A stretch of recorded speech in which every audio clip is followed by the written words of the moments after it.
Hey, what's up, my unstoppable chrono crew? It's your time-traveling buddy, Chronos, bringing you another mind-bending ride in the world of what-if scenarios. Today, we're diving into the ultimate fanfic fuel. What if Deku was the son of All Might, the movie? Buckle up, cause we're about to rewrite history with a twist that's gonna blow your superhero-loving minds. But before we jump into this alternate universe, massive shout-out and gratitude to each and every one of you who's been rocking with us on this wild journey.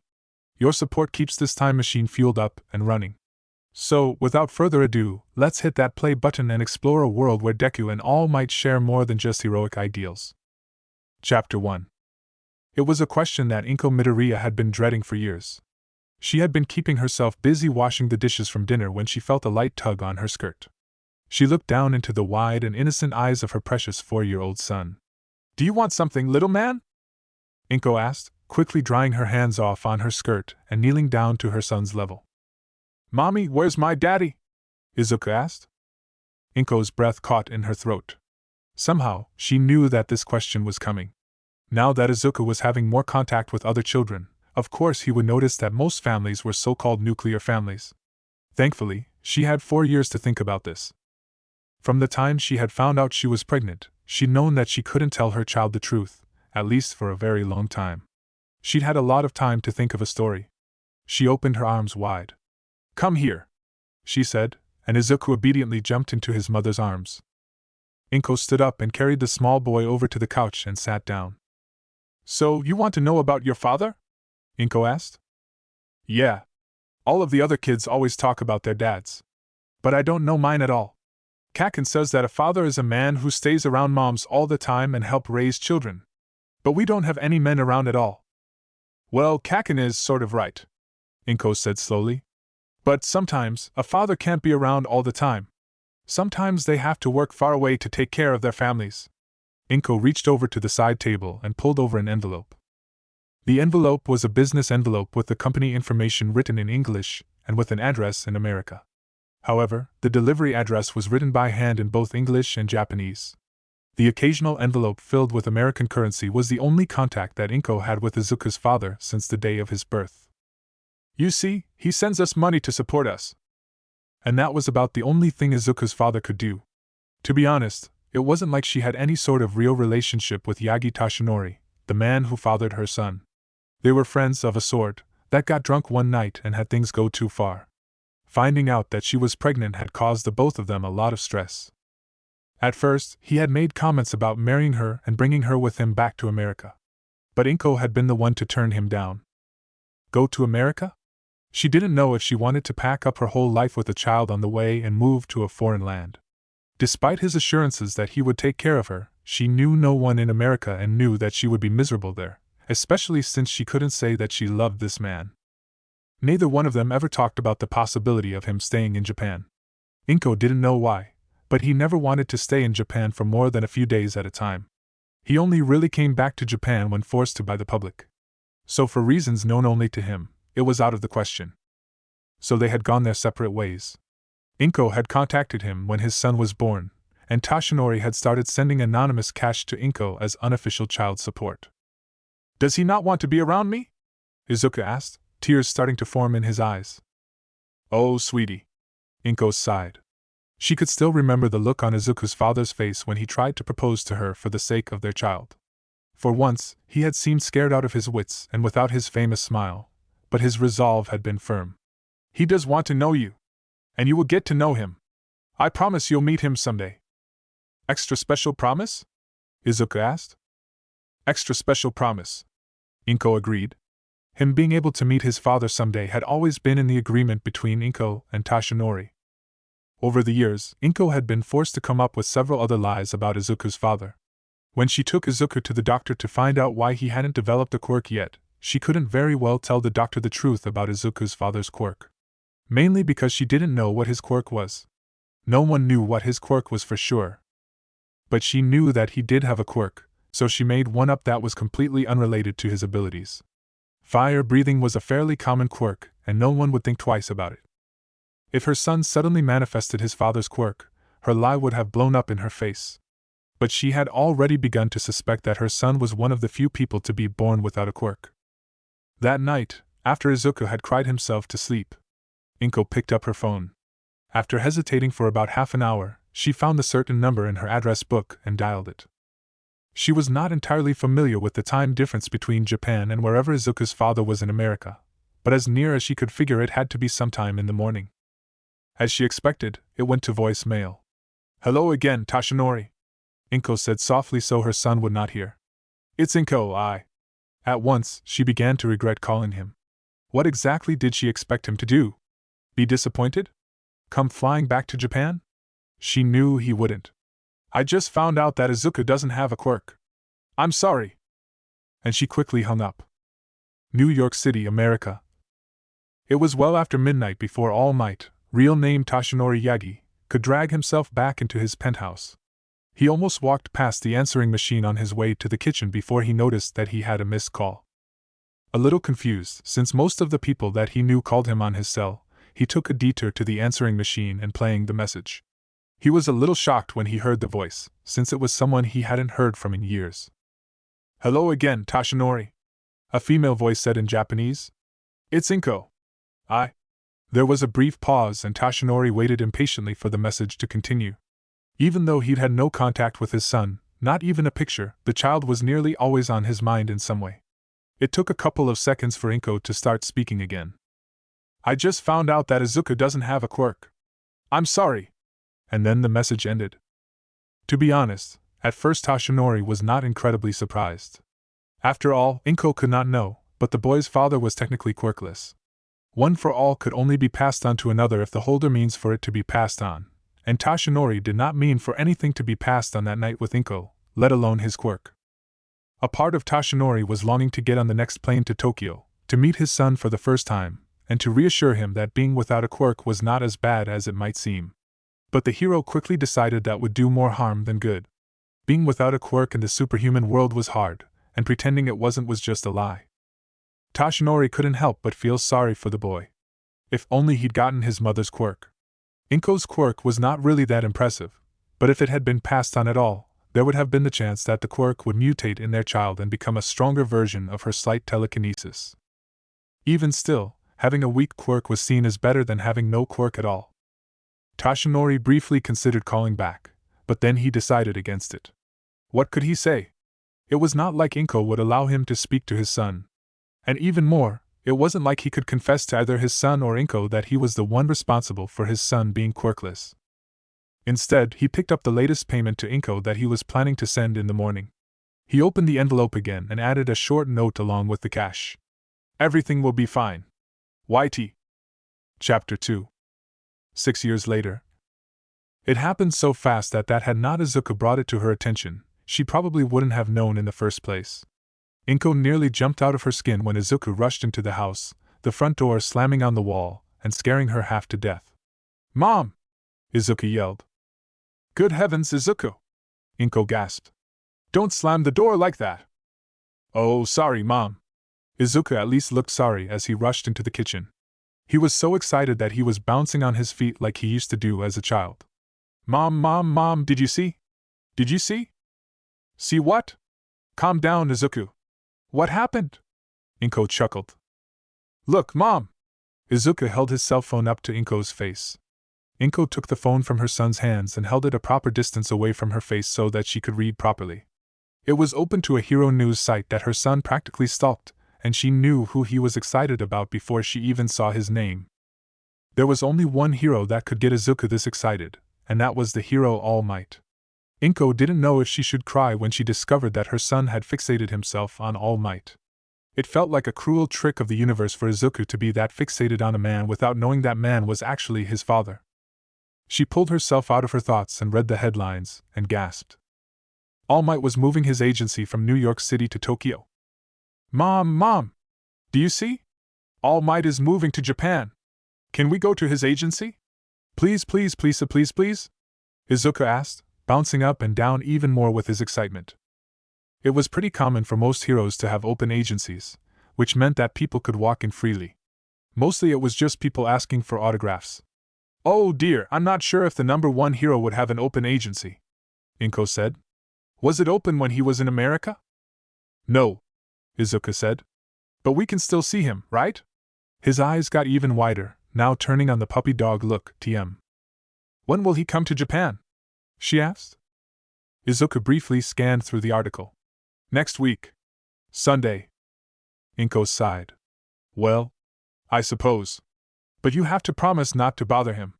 He's the number one hero, and will probably be very busy. I promise. I promise. Izuku cheered happily, and then rushed back to his room, loudly choosing which of his All Might merchandise to take if he got the chance for an autograph. Inko sighed, picked up her address book and flipped to the page that had Tashinori's number on it. Should she call him? Give him warning? No matter what, she knew he wouldn't break the illusion, but perhaps he deserved some sort of warning if he might come face to face with his son for the first time. She eventually decided that she would call him, but late tonight after Izuku fell asleep. She set aside the address book for later. Later that night, after she was sure that Izuku had fallen asleep for real, Inko locked herself in her room with her cell phone, hesitated a moment, and then dialed his number. After a few rings, someone picked up and spoke in English. Tashinori here. Hello, Tashinori. It's Inko, she said in Japanese. Her grasp on English had faded since high school, after all. She couldn't hold a conversation in the language like she used to. Obviously like Yagi Tashinori could, having spent over a decade in America. Oh, Inko! Tashinori instantly switched back to Japanese. This is a surprise. I think the last time you contacted me like this was when I called about Izuku being quirkless. I remember, Inko answered. So, I suppose the boy is still quirkless? Tashinori asked slowly, as though he was afraid to offend her. Yes. Even though the doctor told him that he was unlikely to get a quirk due to his X-rays, he still spent years trying to move objects or breathe fire.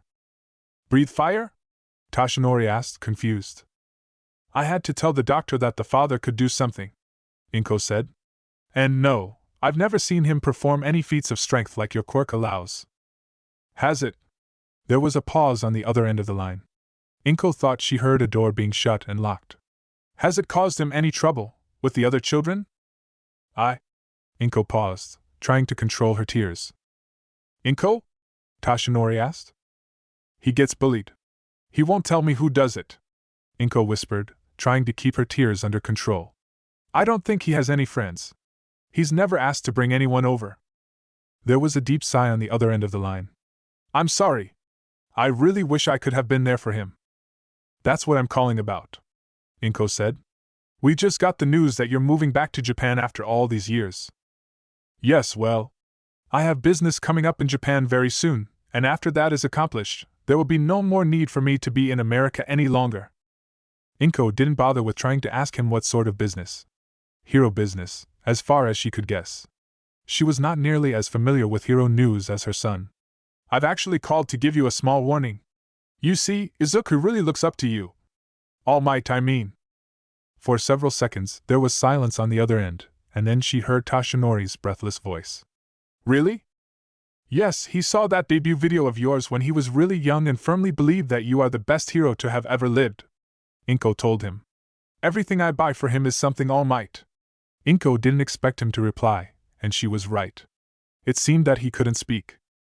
He's begging me to take him to Tokyo, to see your agency when it opens up on Sunday.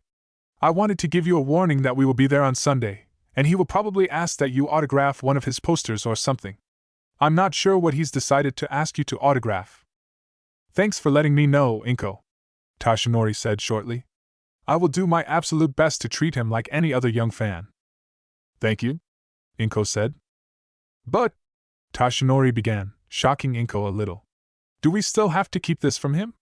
He's 9 years old now, right? I don't know how he'll react, Inko said. And there's you coming back to Japan after all this time. I don't know the details, but something made you leave, and now something is bringing you back. And anything that can draw the attention of the number one hero like that can't possibly be safe. I won't lie, it's not, Tashinori said. But that's why I'm coming back. To put an end to the villainy that I couldn't end years ago. I'll think about it, Inko said. But I'm definitely not telling him until after Sunday, no matter what. I agree, Tashinori said. In fact, I would prefer to wait until after my business is concluded. Thank you, Tashinori. We'll be there on Sunday. Inko paused. And whatever you are facing, Take care of yourself. For our son's sake. I'll do my best. Thank you for the call, Inko. And with that, Toshinori hung up. Thousands of miles away, in America, Toshinori set his phone down, staring blankly at the now empty walls. The penthouse had been almost entirely stripped, and most of his possessions were stored in boxes waiting for the move this weekend. His silent contemplation of his child was interrupted by the entrance of his single sidekick, Sir Night-Eye. I've got the documents you've requested, All Might, he said, handing the documents over stiffly. But I don't understand. I've already used my foresight and predicted that you have a high likelihood of survival. But your foresight was not clear enough to give a definitive answer, All Might reminded him. It never hurts to be prepared. Besides, I'm just making some adjustments. You'll do as a witness? All Might asked as he took the documents from Sir Night-Eye and began to look them over. Sir Night-Eye watched silently as All Might glanced over the contents of his will.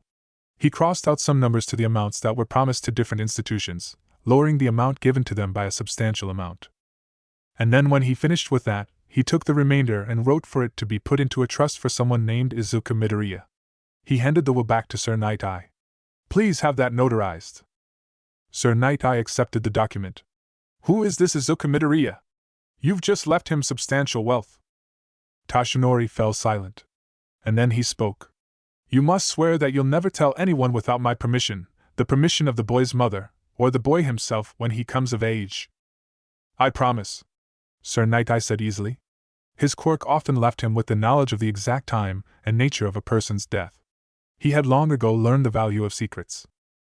Years ago, I had a short, I'd hardly call it a relationship with a woman while in Japan. There is a child, Toshinori answered. That child is Izuku Midoriya. I see. Are you keeping him a secret because of All for One? Sir Night-Eye asked. He has no quirk to get stolen, Toshinori said. But I still won't put it past All for One to kidnap the child of the current holder of One for All just to cause me more pain. Does the boy know that you are his father? Sir Night-Eye asked. No. It seems that his mother told Izuku that his father breathes fire. I just got off the phone with her. Apparently the boy is an All Might fan and wants to be there when the Tokyo agency opens. Then I suppose it's a good thing that you've always been good with your young fans. You could show a small amount of affection for the boy and no one would be the wiser. Toshinori laughed dryly. No. Things are different in Japan. I might have gotten a little too used to America. An autograph, maybe a picture, and that's all. Toshinori sighed. Besides, I can't allow myself to be distracted. You've gotten the news coming out of Japan just like I have. All for One is on the move again. I have to stop him. That is the purpose for which One for All was cultivated in each generation. Sir Night-Eye straightened out the documents and began to head for the door, but he was stopped when All Might called to him. If something terrible does happen to me, see that my wishes in the will are carried out. And keep an eye on the boy. Sir Night-Eye turned back to face his mentor. Of course, All Might. I'd do anything for you. I know. Thank you, my friend. Toshinori stood up and stretched. Well, I suppose that's it then. Is everything ready to move from the agency? Everything has been packed, sir. Sir Night-Eye said. Good. Let's go. All Might said, moving towards the future. Chapter 3. Sunday. Izuku was excited, but Inko was disquieted. All the way to the bullet train and the short trip to Tokyo, her son kept bouncing excitedly on his seat, clutching his favorite All Might poster to his chest. He had eventually decided that having this poster, his rarest and most valuable poster, signed would be the smartest thing. That would further increase the value and rarity of the poster. Inko kept her eyes on the scenery as they sped past. At least with the phone call, Toshinori had warning that they were going to be there today. But this was still the very first time he would ever see his son. No one could know how it would go. And not for the first time, she was so glad that her son took after her and not his father. Izuku got his untamed hair from his father, but no one would look twice at the young boy. But it did make her grow even more concerned if he found out about Toshinori being his father before he was ready. How could you even begin to explain to a child that the man they've looked up to for most of their life was actually their father? She was so lost in her thoughts that she missed most of Izuku's excited muttering until he spoke in a louder voice. Are you excited, Mom? Inko sighed and lied. Sure I am. At her words, Izuku flashed her a bright smile, so much like his father, and began staring at their tickets. Inko just knew that he was trying to decide if the tickets were too expensive for them to make regular trips to Tokyo. Izuku was practically vibrating with excitement the entire way. This was just the climax of one of the first good weeks he'd had at school in a long time. When he told his classmates that he was going to Tokyo to see All Might, for the first time in his life it was like they forgot he was quirkless. Kaken was still cold and distant, but even he didn't speak a word to Izuku all week. For the first time in his life, his peers spoke to him about something besides being quirkless, because he was lucky enough to be going to Tokyo to see All Might himself. In order to keep Izuku busy, Inko told him to keep track of their stop. His countdown to their stop was a little annoying, but at least it stopped him from jumping up and down in his seat and annoying the other passengers. Finally, they arrived to the proper stop, and a great many people got off the train with Inko and Izuku. A little panicked, Inko reached out for Izuku's hand. "Take my hand and don't run off," she told him, and he took her hand without complaint. So they set off, Inko making sure that she kept a firm grip on Izuku's hand as they walked down the crowded streets. It had been a couple of years since Inko had visited Tokyo, but even she could tell that the city was busier than normal, and the crowds all seemed to be moving in the same direction. So many people are here to see Tashinori, Inko realized. It was not a long walk to the address that Izuku had given to her, and the place was absolutely impossible to miss, with the enormous crowd gathered around the building. There was a stage set up in front of the building, and the whole road was blocked off for the crowd's safety. "Look, Mom! It's All Might's sidekick, Sir Naitai!" Izuku pointed excitedly with his poster. "Really? And what can he do?" Inko asked. Her son was a fount of knowledge when it came to superhero quirks, and just loved to talk about them. "His quirk is foresight," Izuku answered instantly. "It allows him to see the possible futures of anyone he touches, but he can only do it once a day. He's All Might's only sidekick right now. He rarely takes on sidekicks at all. He's so powerful and great that he doesn't need the support of an army of sidekicks like most heroes. Sir Naitai takes care of the battle planning, and All Might." Izuku threw a few fake punches to indicate All Might going into battle. As they moved closer, they could hear that Sir Naitai and a few police officers were giving orders to the crowd, mostly for the adults to stay further back to allow children up in the front of the crowd. Does he always plan for children being in the front, or is he doing this because he knows his son will be in the crowd? Inko wondered to herself. "Oh, Mom! Can I go up to the front with the other kids? Please, please, please?" Izuku asked. Inko sighed. "Okay. But you have to promise me that you'll stay there and will not leave until I come and get you. Do you promise?" "I promise. Thanks, Mom." Inko followed him as far as the police officers keeping the adults back. Once they saw a little boy coming through, they safely extracted Izuku from the crowd and directed him up to the front. Thanks to Izuku being small for his age, he was able to find a place for himself front and center between two other boys. Inko stayed back with the adults. Most of the others around her also seemed to be parents, who had children up in the front area. She was jostled around a few times by other children rushing to the front, but she never took her eyes off her son for more than a couple of seconds. For once, Izuku was completely happy. Being quirkless had been a dark cloud over his life ever since he was told that he didn't have a quirk. And it was often the first question asked when meeting new kids. "What is your quirk?" That question was often asked before asking the other kid's name. But the kids that Izuku was sitting with had no interest in discussing each other's quirks. The closest they got to discussing quirks was debating All Might's quirk. Izuku believed his quirk was an incredibly strong boost to all of All Might's physical abilities, while another kid thought All Might had two quirks, super strength and invulnerability. As the two children discussed whether All Might was invulnerable or not, All Might's sidekick, Sir Naitai, took to the stage. He looked a little nervous, but Izuku knew that Sir Naitai preferred to stay out of the limelight, supporting All Might's battles quietly from the shadows. Talking to this many people was probably something he was not accustomed to. "Hello, can everyone hear me?" Sir Naitai asked into the microphone. He was answered with a cheer. "First of all, both All Might and I would like to thank the people of Tokyo and Japan for their kind welcome. I know that All Might is excited to be back home in Japan after so many years of being in America." Again, this statement was met with a cheer and Sir Naitai patiently awaited for the sound to die down. "I'm not very good at this," he said shortly, to a small laugh from the audience. "So without further ado, All Might." Like a meteor, All Might came shooting down from the roof of the building and landed firmly on the stage in all of his glory. It appeared that he was going to keep the American theme of his costume intact despite moving back to Japan. He looked as mighty and strong as he did on TV. In a world of superheroes, this was a true superhuman. He straightened and flashed the crowd a dazzling smile, resulting in a roar of noise from the sheer volume of the cheers. And Izuku was front and center. He didn't scream like the others, but he was still deeply in awe.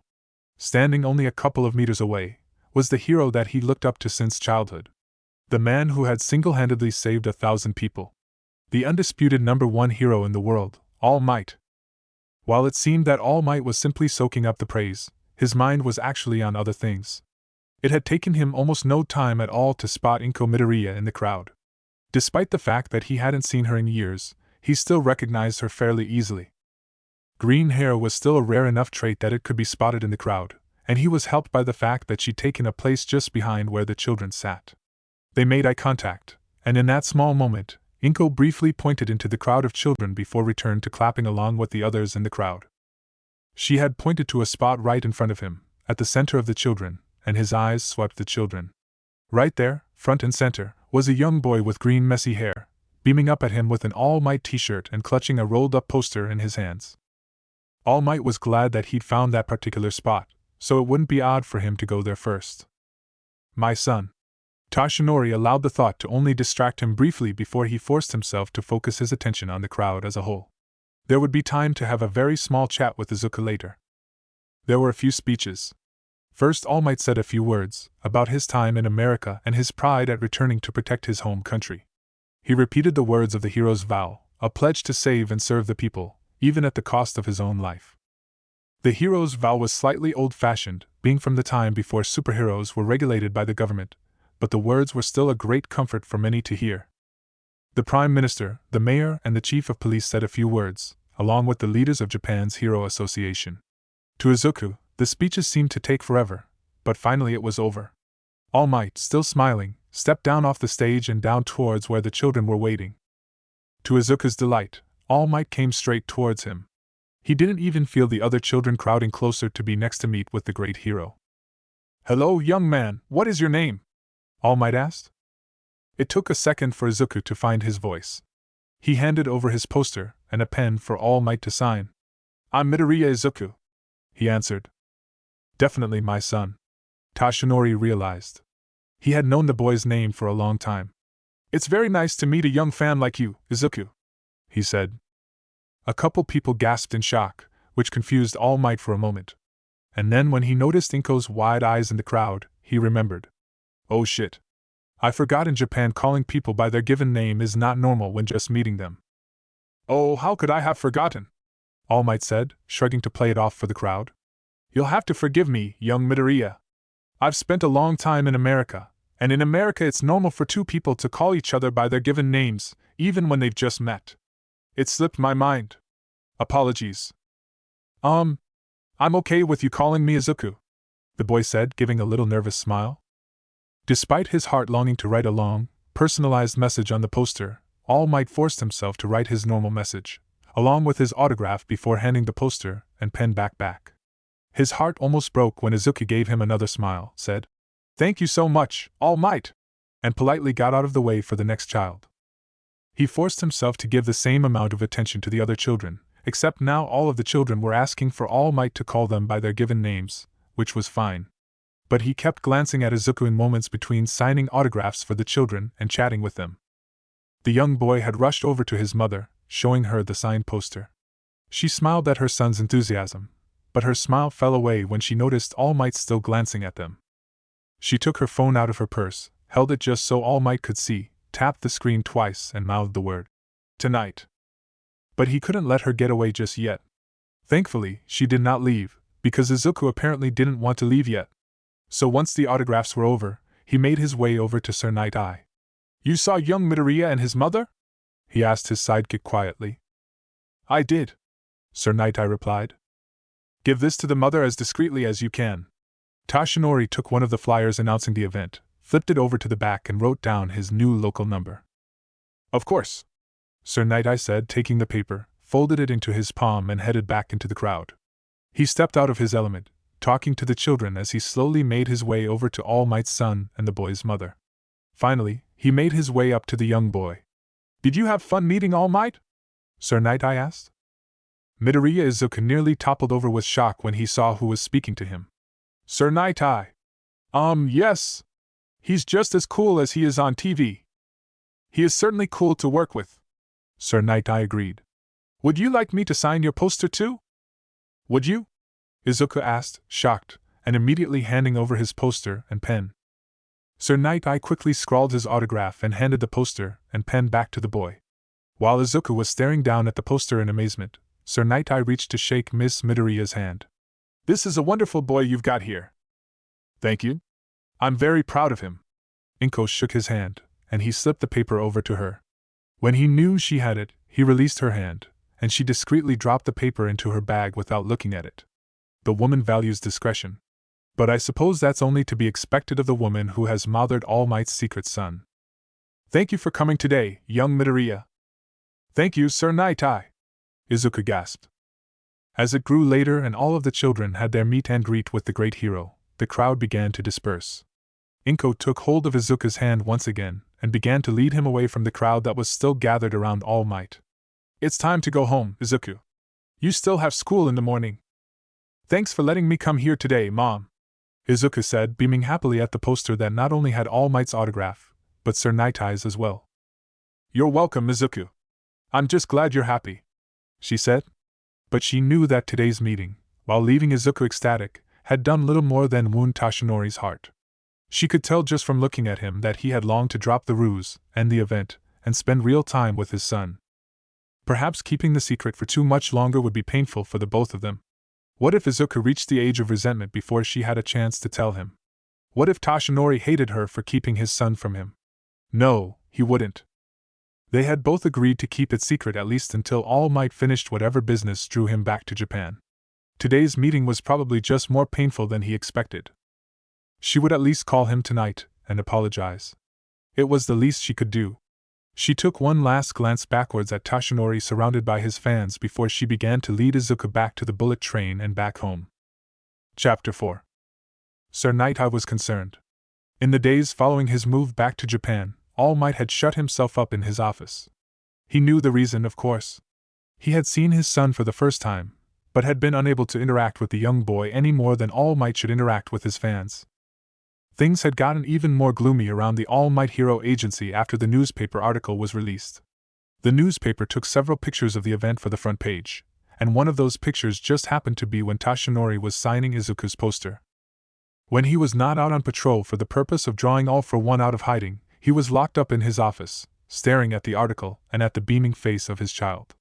Sir Night-Eye knocked on the door. "All Might?" he asked. There was a deep sigh on the other side of the door. "Come in." Sir Night-Eye took the invitation and stepped into All Might's office. He was sitting alone in the dark. The sidekick had never seen All Might look this intense before. "Do you have anything to report?" he asked. "I believe that I have made a breakthrough," Sir Night-Eye reported, placing his report on All Might's desk. It took a few seconds for the great hero to pick up the papers and look them over. "Last night I found myself with the fortune to be able to use my quirk on one of All for One's inner circle. I have his location for the next 3 days, but not after that. He moves frequently, and none of his inner circle are given the information as to where until the move is completed." "Then it is time," All Might said, standing up. "Please reach out to all of my contacts. Gran Torino, Naomasa Tsukachi, in case we need police support, and perhaps Recovery Girl as well, in case something goes wrong. We can never be too careful with a villain with this power. I've also taken the liberty of speaking with a friend of mine," Sir Night-Eye told All Might. "He is the editor for one of Japan's major newspapers. He'll keep the story out of the media. No one can know that there exists a villain this powerful out there." "Wonderful thinking," All Might said. "This is not a battle for fame or recognition. For this fight, I fight solely to protect the people of Japan. No, the world. All for One has to be stopped here and now. Who knows how strong he is with over a century of time to steal quirks. And the longer he is alive, the worse it will be." "Are you strong enough, sir?" Sir Night-Eye asked. "One for All has only been held and improved by 8 people. Passing it on just a few more times could yield a holder with almost god-level strength. The longer we wait, the more powerful All for One grows as well," All Might reminded him. And unlike All for One, One for All doesn't stockpile quirks, only power. *C footnote. All for One might not be able to match me in raw strength, but he certainly could have far more versatility than me. The top hero stood up. Are you ready? Will you support me as I face down All for One? Sir Night Eye didn't even hesitate with his answer. Of course, All Might. The battle was horrific.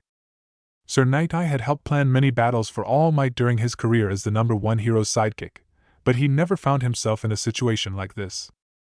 The man was not worried about himself, per se. Despite having a quirk that only gave him an advantage once per day, most of the henchmen that belonged to All for One were hardly more than small time. And Gran Torino, despite his growing age, was more than a match for All for One's inner circle of henchmen. This was probably due to All for One stealing the best quirks, leaving those working under him who did still have their quirks with near useless or useless quirks. They were not much of a challenge. *C footnote number 2.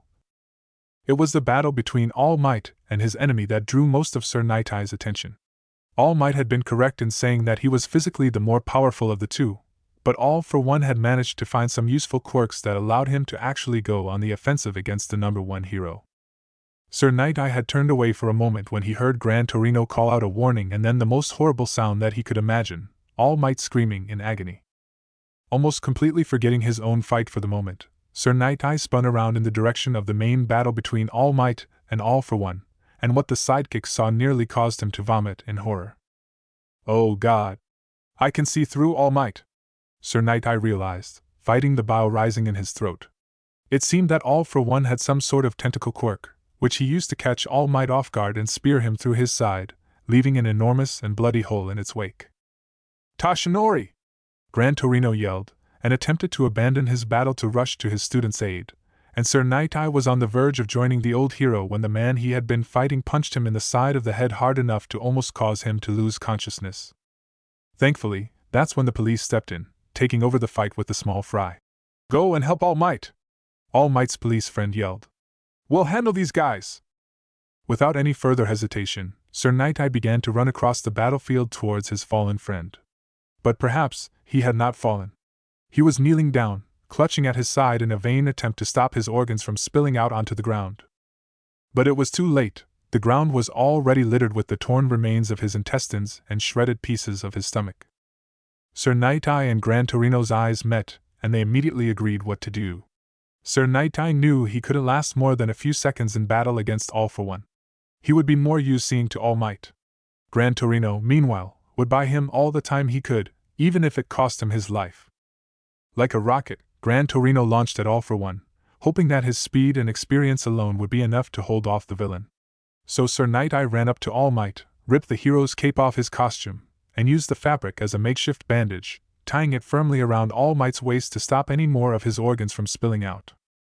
But even as he did this, Sir Night Eye wondered if the damage was too much for All Might to fight through. He'd never seen All Might, or any hero, injured this badly continue to fight. He'd never even seen All Might injured with anything more than scratches. And even if he could get back up on his feet, there was now the very real possibility that All Might would die from this battle. Sir Night Eye reached forward to put his hand on All Might's shoulder, intending to determine his future, and if All Might was dying when his hand was stopped by All Might. No! All Might growled in a firm voice. Don't use your quirk on me. Defeating All for One is all that matters. But All Might, Sir Night Eye began. Maybe the hero was going into shock and didn't realize how bad his injuries are. My life doesn't matter. All Might planted his feet under himself and stood tall once again. He was no longer smiling, his face in a snarl and his teeth grit with agony and determination. All that matters is stopping him. Gran Torino had only managed to buy them a few seconds, but then he too was knocked away with one of All for One's strength-enhanced punches. Wait for the right moment. All Might whispered harshly to Sir Night Eye. Use your quirk on All for One, find a way for us to capture him, or a weakness. I'm counting on you.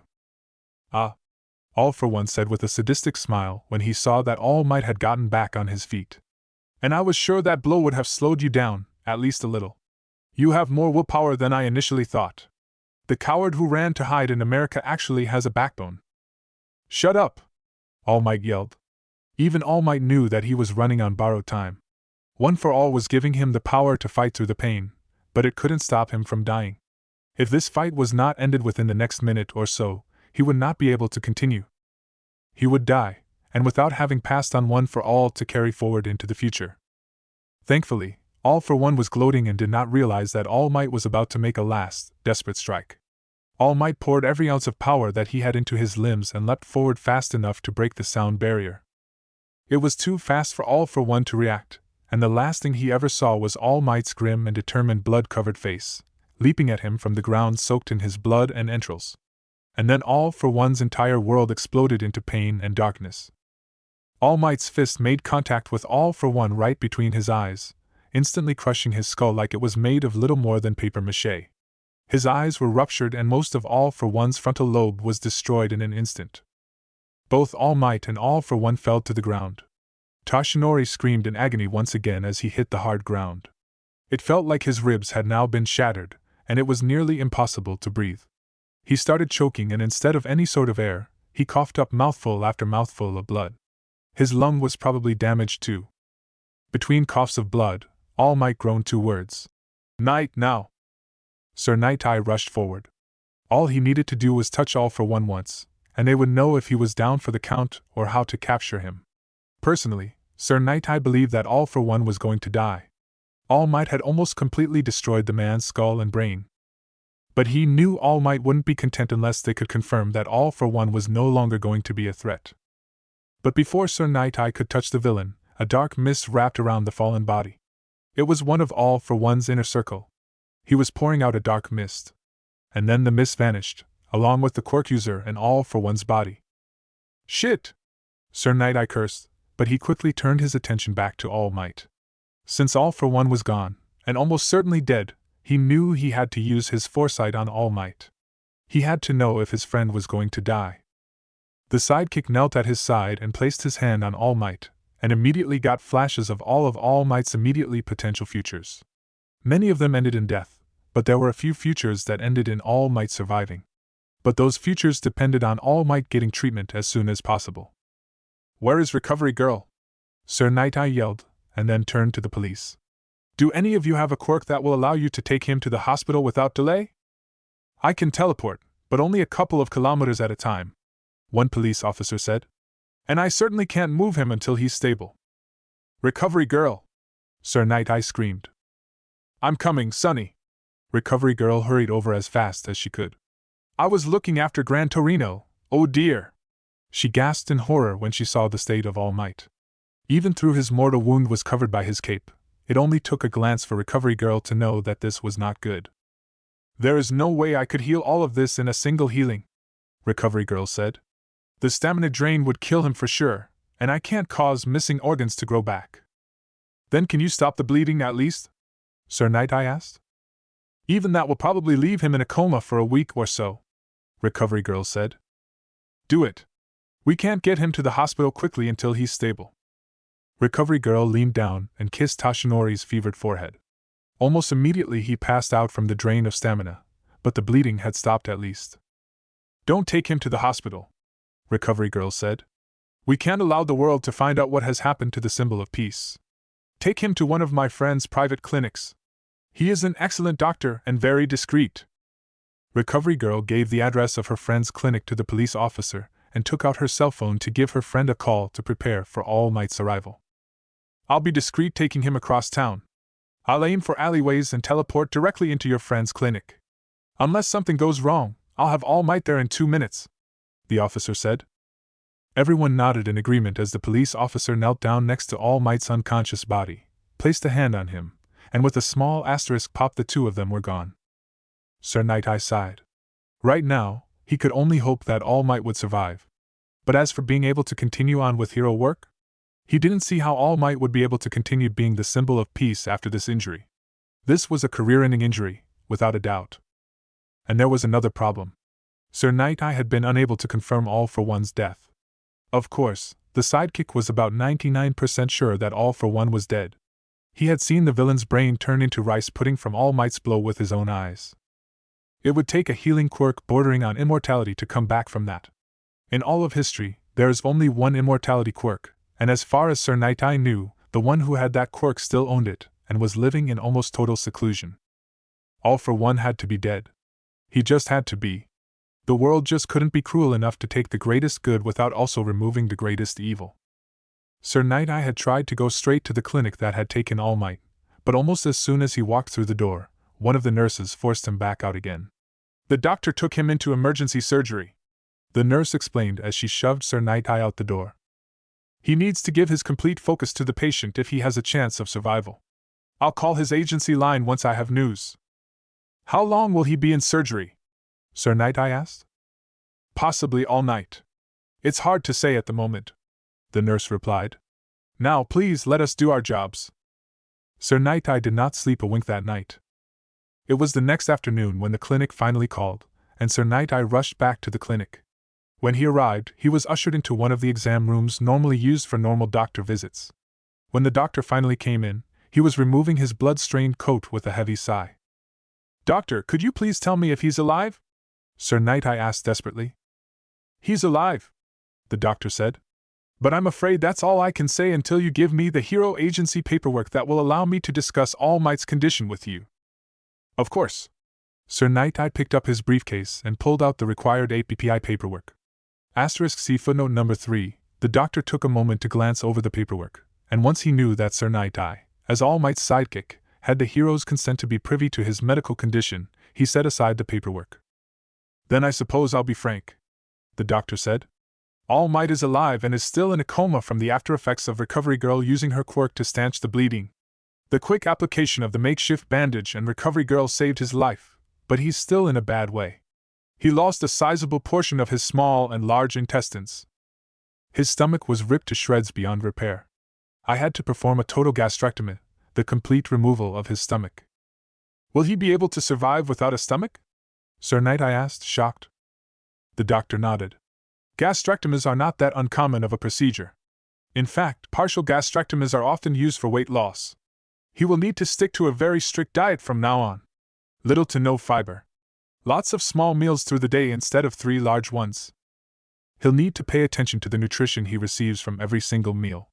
Vitamin supplements might also be a good idea. But that's not the bad part. The doctor took another glance at All Might's chart. What I'm really worried about is his respiratory system. His lung was punctured in multiple places due to his fractured ribs. I was able to repair that, but the hole that was made in him damaged his diaphragm. As you probably know, the diaphragm is the organ that controls a person's breathing. Right now he's breathing on a respirator, but I can guarantee that he will not be able to breathe at 100% once we take him off the respirator. In fact, it might be possible that his left lung might not be able to function at all anymore. If that is the case, we might have to perform an extrapleural pneumonectomy, which is the removal of his left lung, part of his diaphragm, and the lining on the left side of his heart. I would prefer to avoid that, however. The procedure is extremely painful and could further compromise his body. Throughout the doctor's words, Sir Night-Eye's hands had been shaking. He knew it was bad, but he had never imagined it would be this bad without resulting in death. Will he be able to continue hero work? Sir Night-Eye asked. The doctor sighed. I've treated pro-heroes before. And if there's one thing I know about the top-ranked heroes is that they will not stop until they are literally unable to move their bodies anymore. If it were up to me, I would make him retire. But I have a feeling that I will not be able to stop All Might. This is the man who has built himself up as the symbol of peace, and I don't see a man like that willing to stop just from an injury, even an injury this bad. But even with his tenacity, I don't see him performing heroic acts again for at least a couple of months. Thank you, Doctor, Sir Night-Eye said. The doctor nodded. I'll call you again when he regains consciousness. I'm sorry. Chapter 5. It took a week before All Might awoke, and in that time, Sir Night-Eye had to make up every excuse he could to excuse the number one hero's absence. Unfortunately, that was all he could do. There was no way he could take All Might's place in the community. He never possessed the natural charisma that All Might did. And then, finally, he received the call. He rushed back to the clinic and was let in by the staff. For the first time since the battle, Sir Night-Eye finally got to see his partner and friend.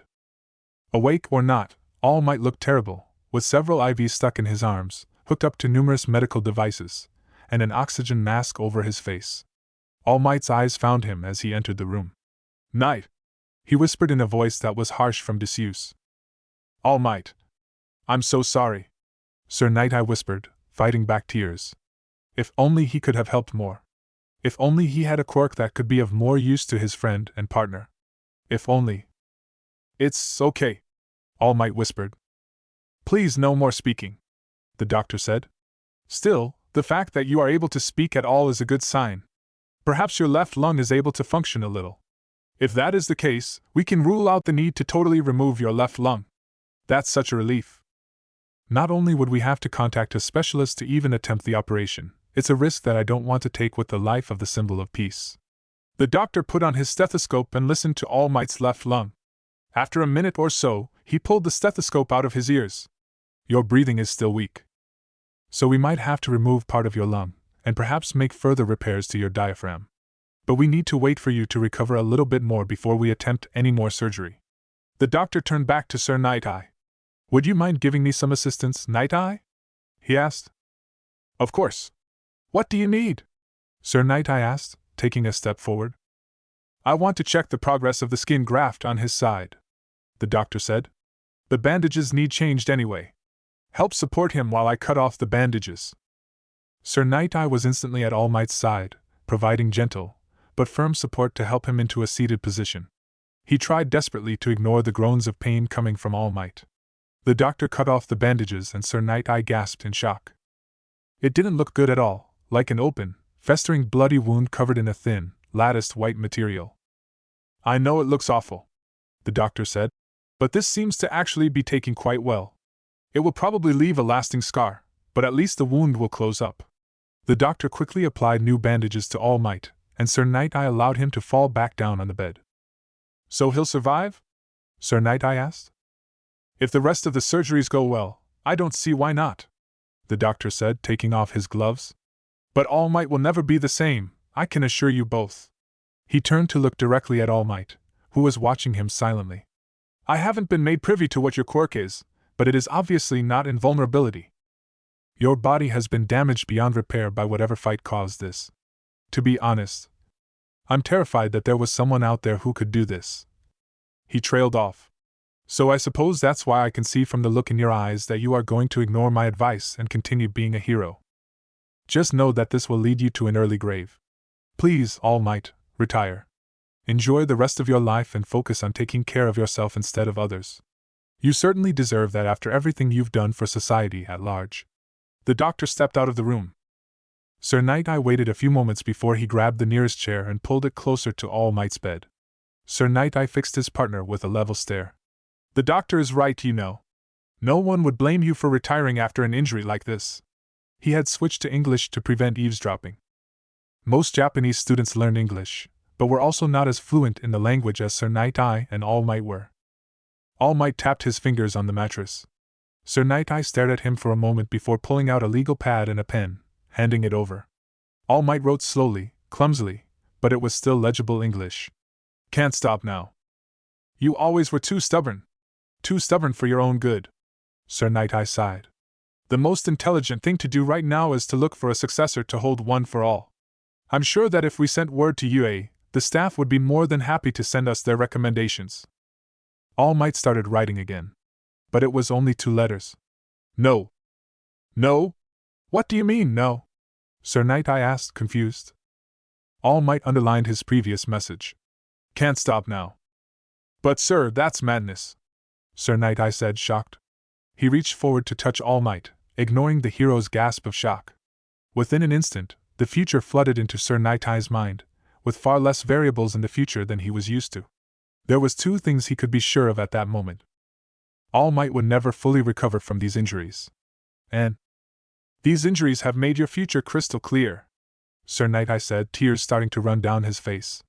The time will come when your body will fail you. You will not be able to protect yourself. 6, maybe 7 years after that you will die. That, at least, seemed to give All Might a bit of pause. And then, finally, he wrote, No one can stop death, not even me. He turned his gaze back to the window, staring up at the sky for a few moments, and then he started writing again. I'll start searching, but on my own terms. Where will you start if not UA? Sir Night-Eye asked. I'm almost certain that we can find someone in the hero course with a strong quirk and the right personality to take over as your successor, maybe to even become the new symbol of peace. All Might did not respond, and a sick feeling started in Sir Nightie's stomach. Nepotism. He realized. You're going to give that boy, your illegitimate son, the first choice, aren't you? His mind flew back to their single meeting with the boy. The kid had seemed nice enough, but he was just a normal boy meeting with his heroes that day. They knew nothing about his personality, or his own plans for the future. You hardly know him at all. And you don't know if he has ambitions to be a hero. As a quirkless child, he knows he can't make it, so his sights are set lower. He will not have the training or the determination needed for this. Finally, All Might replied in writing. I will not force this quirk on anyone. But first you are going to offer it to a child that you hardly know just because you are related by blood? Sir Nightie stood up, his voice getting louder and more hysterical. All Might, I cannot condone this. If you are going to raise your voice like that, please leave. One of the nurses said, sticking her head in the door. Please, this patient needs to rest, not to be yelled at or lectured. Sir Nightie stood frozen, his hands clenched into fists, and angry tears running down his face. How could All Might be so fucking foolish? I suppose? Sir Nightie began, forcing his emotions back under control. We'll speak about this again once you get released. Please, focus on healing. All Might. Sir Nightie said, turning around and storming out the door. All Might closed his eyes, tears starting to gather in the corner of his eyes as well. I know it's stupid, Toshinori thought to himself. But he couldn't stop thinking about the way that young Izuka had looked up at him when they met. The broad smile that was so like his own. The excited gleam in his eyes. The way he had practically vibrated with excitement when he went to show his mother his signed poster. Quirkless or not, that boy admires heroes. Toshinori thought to himself. I can tell because I used to be just like him, a quirkless boy following after heroes with such a fanboyish excitement. All it took was one person to believe in me for me to reach where I am today. And perhaps, if my son desires it, he will reach the same heights.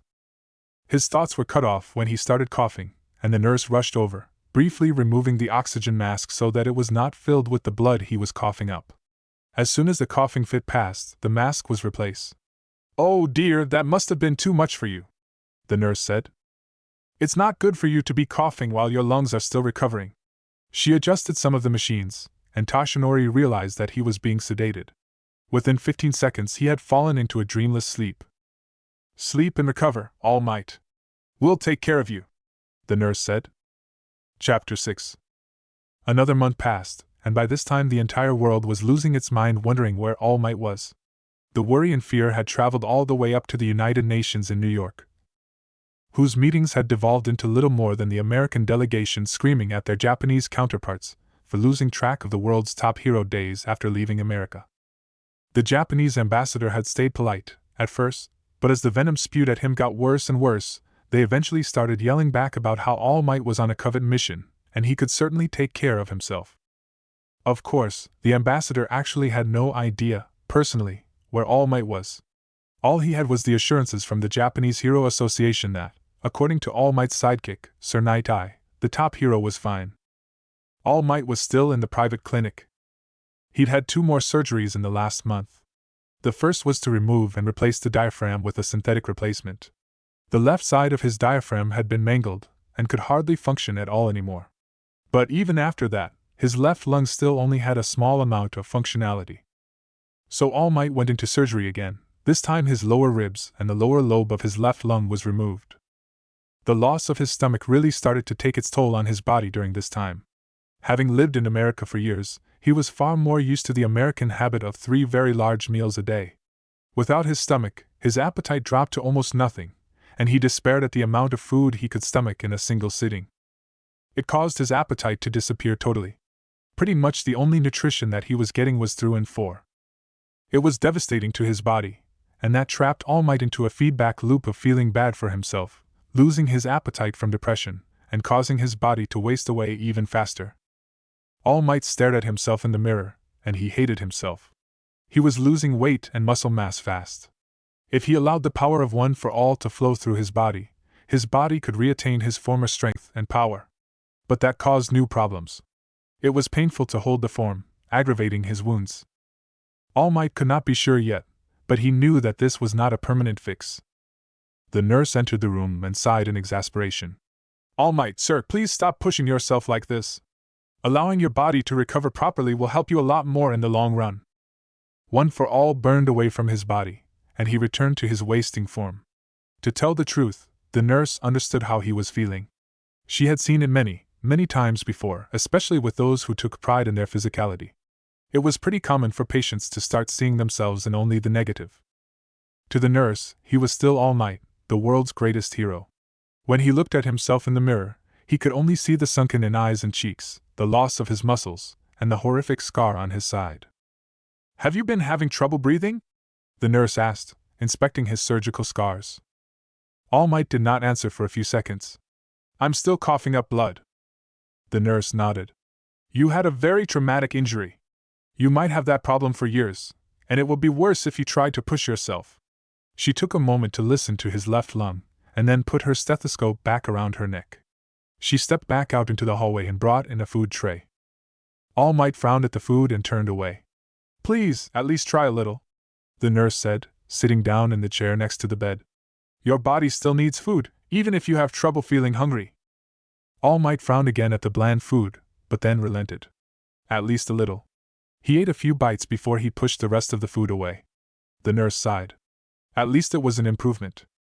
"Do you need anything?" the nurse asked. "My cell phone," All Might answered. "Of course." The nurse walked over to the table and picked up All Might's cell phone and handed it to the man. As he reached for it, the nurse put her hand on his. He looked up at her, a little shocked. "I know that you're feeling discouraged," the nurse said. "But you are recovering pretty well for how badly you were injured when you first arrived. Everyone thought you were going to die, but here you are, proving just how strong you are. Don't give up on yourself, because we're not going to give up on you."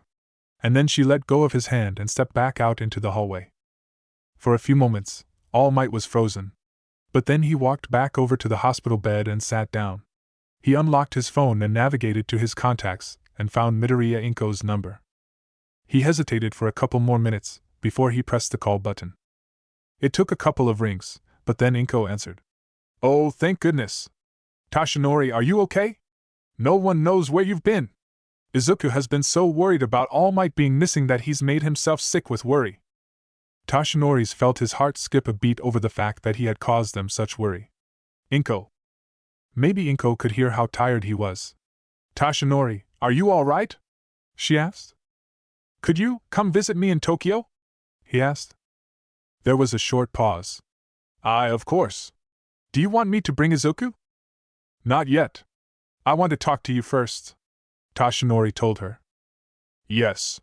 I'll come to Tokyo. Do you want me to come to your agency?" Tashinori couldn't bear to tell her that she had to come to a medical clinic. "No. Send me your train information, and I'll have someone pick you up at the station." "Okay. I'll send Izuku to go to a friend of mine and come as soon as I can." "Thank you, Inko," Tashinori said. After giving her goodbye, Inko hung up. She knew something was wrong. She could just tell. She looked over at Izuku, who was busy watching hero videos on the computer. She sighed. "Izuku, could you please go to Katsuki's house?" Izuku stopped the video. For a second, he didn't answer. Before Inko could ask again, Izuku turned and looked at her. "Okay," he said. "Are you going somewhere?" "Yes. I have to go to Tokyo," Inko said, gathering up her purse. Mom, can I go?" Izuku asked.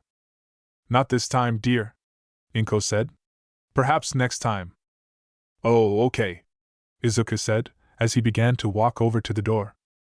"I'm very hopeful that I'll be home tonight, but if I can't, you can stay with your aunt and uncle," Inko told Izuku. "Be safe, Mom," Izuku told her as he put on his shoes. "I will," Inko said, putting on her own shoes and letting them both outside. She walked Izuku to Katsuki's house and, after explaining things to her friends, she left Izuku in their care. She walked to the train station and bought a seat on the next train to Tokyo. Once she had the train information, she texted that information to Tashinori and began her journey. Once she got to the station, she immediately recognized Sir Night Eye. She didn't know about him as well as her son, but even she could tell that something was wrong. Besides a polite greeting, he had not said a word to her until they got into the car. At that point, Inko could not stay silent any longer. "Could you please tell me what's going on?" she asked. Sir Night Eye sighed. "Well, you are about to find out for yourself, so I suppose there's no harm in giving you advance warning. Tashinori returned to Japan in order to fight against a supervillain. The villain was defeated, but All Might, he was critically injured in the fight. He's been in a private clinic for over a month now. The words struck Inko dumb. Tashinori. All Might was the strongest superhero in the world. What sort of supervillain could hurt the number one hero that badly? Just a fair warning, he doesn't look the same anymore. His injuries have caused him to lose over 22 kilograms so far. Sir Nighthigh said. He was hurt that badly? Inko thought, shocked. A little over half an hour later, Sir Nighthigh pulled up to the back entrance of some fancy private clinic. Hardly anyone knows he's here, so we have to go through the back to see him, Sir Nighthigh told her, helping her out of the car and leading her through the doorway. The nurses and doctors had more important things to do, but they still cast a curious glance at the woman whom Nighthigh was bringing to see All Might. Sir Nighthigh stopped and gestured towards the door to Tashinori's room. You're not going in? She asked. Sir Nighthigh's jaw tightened. Not right now, he said shortly. Inko nodded wordlessly, nervously opened the door, and stepped inside. She couldn't help but let out a little gasp of shock when she saw Tashinori. What Sir Nighthigh had said, the symbol of peace, was wasting away. He was laying on the hospital bed, staring glumly at the food that was set before him. Inko was shocked at the food. Wasn't this supposed to be a fancy private clinic? And they couldn't afford to give the number one hero food that was not that bland, or at least in a larger portion? Even Izuku, with as small as his body was, would be asking for seconds after such a tiny meal. No wonder he had lost so much weight. Tashinori, she said to get his attention. He looked around. Inko, it's good to. What the hell are they doing to you in here? She asked, moving up to his bedside. Surely they could spare you more food than this? If this is what they are feeding you, then it's no wonder. Inko, Tashinori said, a little more firmly now, and she quieted down.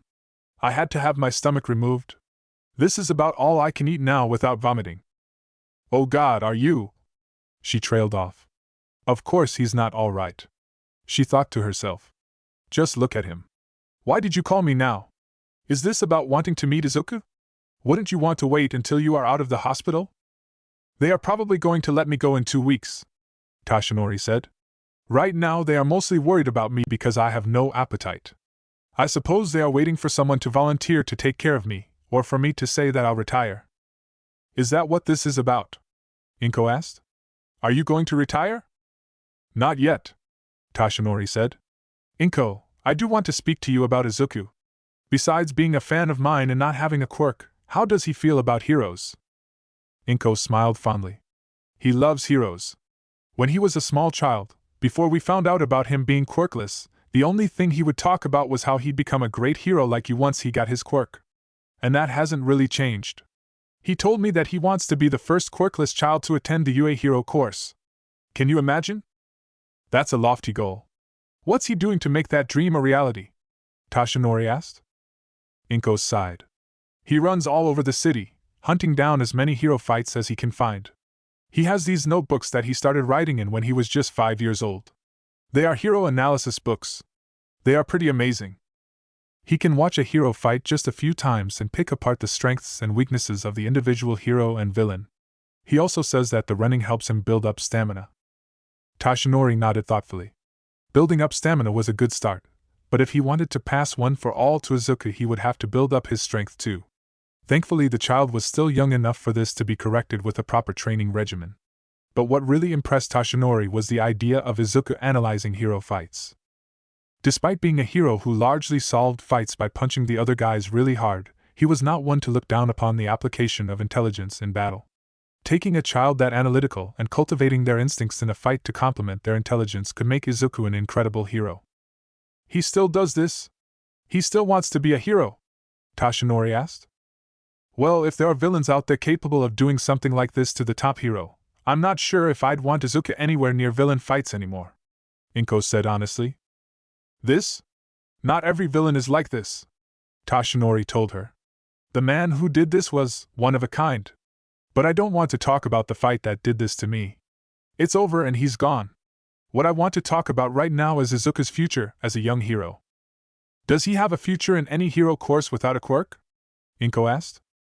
Inko, I've never spoken to you about this, but let me tell you about my quirk and what I can do with it, he said in a hushed voice. 20 minutes later, Inko was in shock. Let me see if I understand you. You possess a quirk that, by its very nature, is one that is passed on from person to person, growing stronger every time it is passed along? And you want to transfer this quirk to my son? Our son, Tashinori gently reminded her. How? How is this possible? Inko asked. I can assure you it is.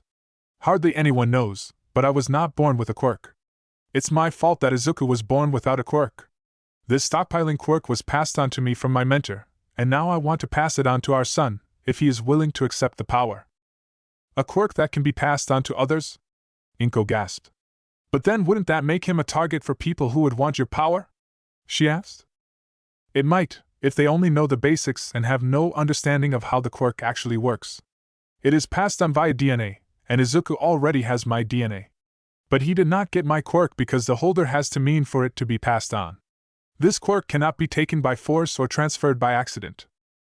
What do you mean it is passed on with DNA? Inko asked. Well, when my mentor passed it to me, I had to swallow a strand of her hair, Tashinori admitted. He had been totally grossed out when Nana handed him a strand of her hair with the instruction to eat it. But one for all was worth a few seconds of disgust and a couple minutes of nausea. But before all of that, I'll want to train his so he'll be stronger. He'll need a strong body to handle my quirk, and that should take no more than a couple of years. If everything goes right, he'll could have my quirk and have it completely under control by the time of the UA entrance exam. Train him how? Inko asked. I can't afford to. She trailed off, embarrassed to admit that she couldn't afford to send Izuku to Tokyo by train and back every single day for the next couple of years. Inko, he's my son. Do you really think I would not financially support him, or you? Tashinori asked. I may have been out of commission for over a month, but I'm nowhere near financial ruin. In fact, I could buy you and Izuku a house in Tokyo. Goodness, Tashinori, this is all so sudden. Inko gasped. Are you sure you want to do all this? Of course, Tashinori said. If Izuku wants it that way. I'll do nothing without your permission or his. Inko sighed. You have my permission. I'll bring Izuku with me next time so we can air all of this out with him. And we can decide everything else later. She stood up. I'll see you later, Tashinori. And she walked out. Tashinori sighed. All in all, that had not gone as bad as it could have gone. Chapter 7. Izuku greeted Inko happily when she came to pick him up from the Bakuga household. Thanks for looking after him. Inko bowed to her friends. It was no problem at all, they replied, waving her off with a smile. Perhaps we can have dinner together sometime? Of course, Inko answered, taking Izuku's hand and waving to her friends as they began the walk home. Mom? Izuku asked. Yes? Why did you have to go to Tokyo so suddenly? He asked. I'll tell you when we get home. Inko sighed. They were silent the rest of the way home. Once Inko locked the door behind her, she turned to her son. Please sit down on the couch, Izuku. Her son gazed up at her, concern radiating from his eyes. But he followed her instruction. Inko sat down next to him, wondering where to start. She had thought about it all the way home, but still wasn't quite sure where to start. I don't know where to begin, she said nervously. Is everything all right, Mom? Inko let out another sigh. Your father is back in Japan. He's in Tokyo, in fact. I went to go and see him. My dad? Izuku asked. But, Mom, why couldn't I go? Does he not want to see me? To get to know me? Don't I have the right to meet my dad? It's complicated, Inko said, tears starting to form in her eyes, and Izuku instantly quieted down. I'm sorry. Izuku. I'm so sorry. Izuku stared at her. He remembered the words she had cried when they found out he wasn't going to have a quirk. She seemed just as distraught now as she did then. Izuku. Inko took a deep breath, wiping away her tears. You know that your father and I are not married. We didn't mean to have a child together, but that's how things ended up. And he was always so busy, only spending days at a time in Japan. I never knew why, but he could not stay in Japan. And even if he did, there was an element of danger involved. Danger? I don't understand, Izuku said, confused. Izuku, this is very hard for me to explain. Your father, oh God! She trailed off. Your father, he is a very famous and very important person. If villains found out that your father had a child, it could put us in very grave danger. And when your father in America for a vast majority of time, he couldn't protect us from those dangers. But how? How could my father be that important? Izuku asked. Your father? Inko asked. And then she leaned over to the table that contained most of Tashinori's correspondence. She took out the last envelope and handed it to Izuku. Izuku took it, confused. He hadn't seen one of these envelopes in years. But it was all different this time. Back when he first saw one of these envelopes, he couldn't read or understand a single word of English. He still couldn't read or understand English on the whole, but he could recognize a few words due to just seeing them a lot. Such as, for instance, learning about All Might's hero agency in America. He couldn't understand English, but he certainly could recognize the words that made up the name of All Might's hero agency, and those were the same exact words that were staring at him from the corner of the envelope. He turned his attention to the delivery address, the part that was handwritten, and he was already starting to suspect. Izuku stood up and rushed towards his room. Inko followed him, knowing exactly what he was running to his room for. He had a handwriting sample that came from his father to compare to other samples of handwriting. And he had only just recently gotten a sample of handwriting from a certain top hero. The poster that All Might had signed was hanging up in his room, and Izuku ran straight towards it, glancing between the two handwriting samples, looking for similar shapes. Of course, Izuku couldn't be 100% sure, but he could see the signs that the two samples were similar, and could possibly be written by the same person. Izuku stared back at his mother, begging for an answer. Mom, is this real? He asked, shocked. Oh, Izuku. I'm so sorry for not telling you sooner. Inko started to cry again. I can't believe it. How is this possible? Izuku gasped, shocked. This just doesn't happen in real life. How could I be the son of... Oh my God! I suppose you have more questions. Inko began nervously. But Izuku was no longer listening to her. He had his hands pressed to his mouth and was muttering. And Inko knew her son well enough to know that there was almost no stopping him when he got like this. So she waited patiently for about 5 minutes while he muttered to himself. Finally, when he stopped, he glanced at his mother. When we went to see All Might, did he know? Izuku asked. Inko sighed. Yes. He knew about you. He knew it was you. He has known your name for a very long time, and when All Might saw me in the crowd, I pointed you out to him. Why didn't he? Izuku began, then paused. Is that why he called me by my given name on accident? No, I think he was telling the truth about following the American custom, Inko said. He and I spoke briefly when you asked to go to Tokyo to see him, and we both agreed that you shouldn't know yet. And Izuku, I know you probably couldn't see it because you were not looking for it, but I saw it. His heart was breaking that he couldn't say anything more to you.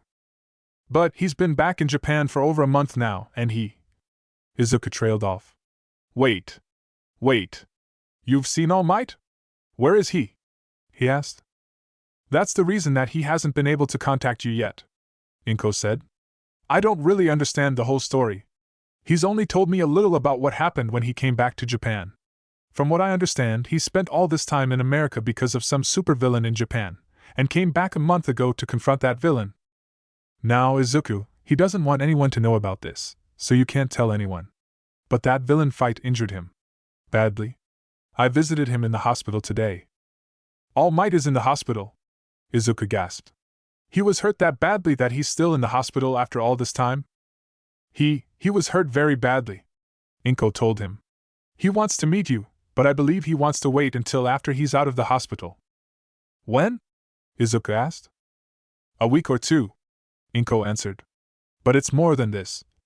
Inko paused. How could she even begin to explain Tashinori's quirk? She eventually decided that Tashinori had to be the one to explain his quirk. I told him about how you want to get into the hero course of UA, and he wants to help you accomplish that. That got Izuku's attention. What? All Might. He wants us to move to Tokyo so that he can train you, Inko said. There's much more to this, but I think it would be better if Tashinori explained it to you. Tashinori? Izuku asked, confused. Oh, that's his name. His given name. His full name is Yagi Tashinori, Inko asked. Do you have any more questions? She asked. Only about 1,000,000, Izuku said with a grim smile. Over the next week, Izuku seemed to exist in a zombie-like state. Thankfully, it went unnoticed by his classmates and teachers. They were all pretty used to Izuku acting oddly. One night had turned his world completely upside down. All Might, the world's top hero and his idol since forever, was actually his father. And that father wanted them to move to Tokyo so that he could train Izuku to give him a better chance of entering the UA Hero course. Naturally, it would still be very hard without a Quirk, but being trained by All Might himself? That had to up his odds if nothing else. Right now, Izuku was doing what he could. But under the instruction of someone who knew what it took to be a hero, he could become so much better. Moving to Tokyo would mean a new school, but Izuku didn't mind. He is quirkless here, and he will be quirkless in his new school, so he didn't expect to make any friends at all. There would probably even be a new Kaken to bully him. No, All Might was the only reason to move to Tokyo, but a compelling one. So the week passed and finally Midoriya Inko got the call from All Might. He was out of the hospital and ready for her to bring Izuku to meet him. She told him that Izuku knew about him being his father, but not about his quirk and inheriting it. She had decided to leave that to him. He agreed that it would probably be best. Izuku fidgeted the entire train ride to Tokyo, but still didn't say a word. They were picked up at the station once again by Sir Naitai and Izuku, so unlike himself, didn't even say a word to the hero. I suppose you've told him? Naitai asked. Yes, Inko replied. He's still a little in shock. I suppose it's to be a little expected, Sir Naitai said. He turned a critical eye on the young boy. Sir Naitai and All Might had another shouting match with one another before Naitai left to pick up the Midoriyas at the train station. Sir Naitai was still standing firm that All Might was choosing to offer his power to the boy for selfish reasons, while All Might insisted that he saw the same seeds of potential that his master once saw in him. Neither one seemed to be willing to budge in this situation, and a rift was steadily growing between hero and sidekick. In fact, Sir Naitai was already starting to look into the possibility of forming his own agency.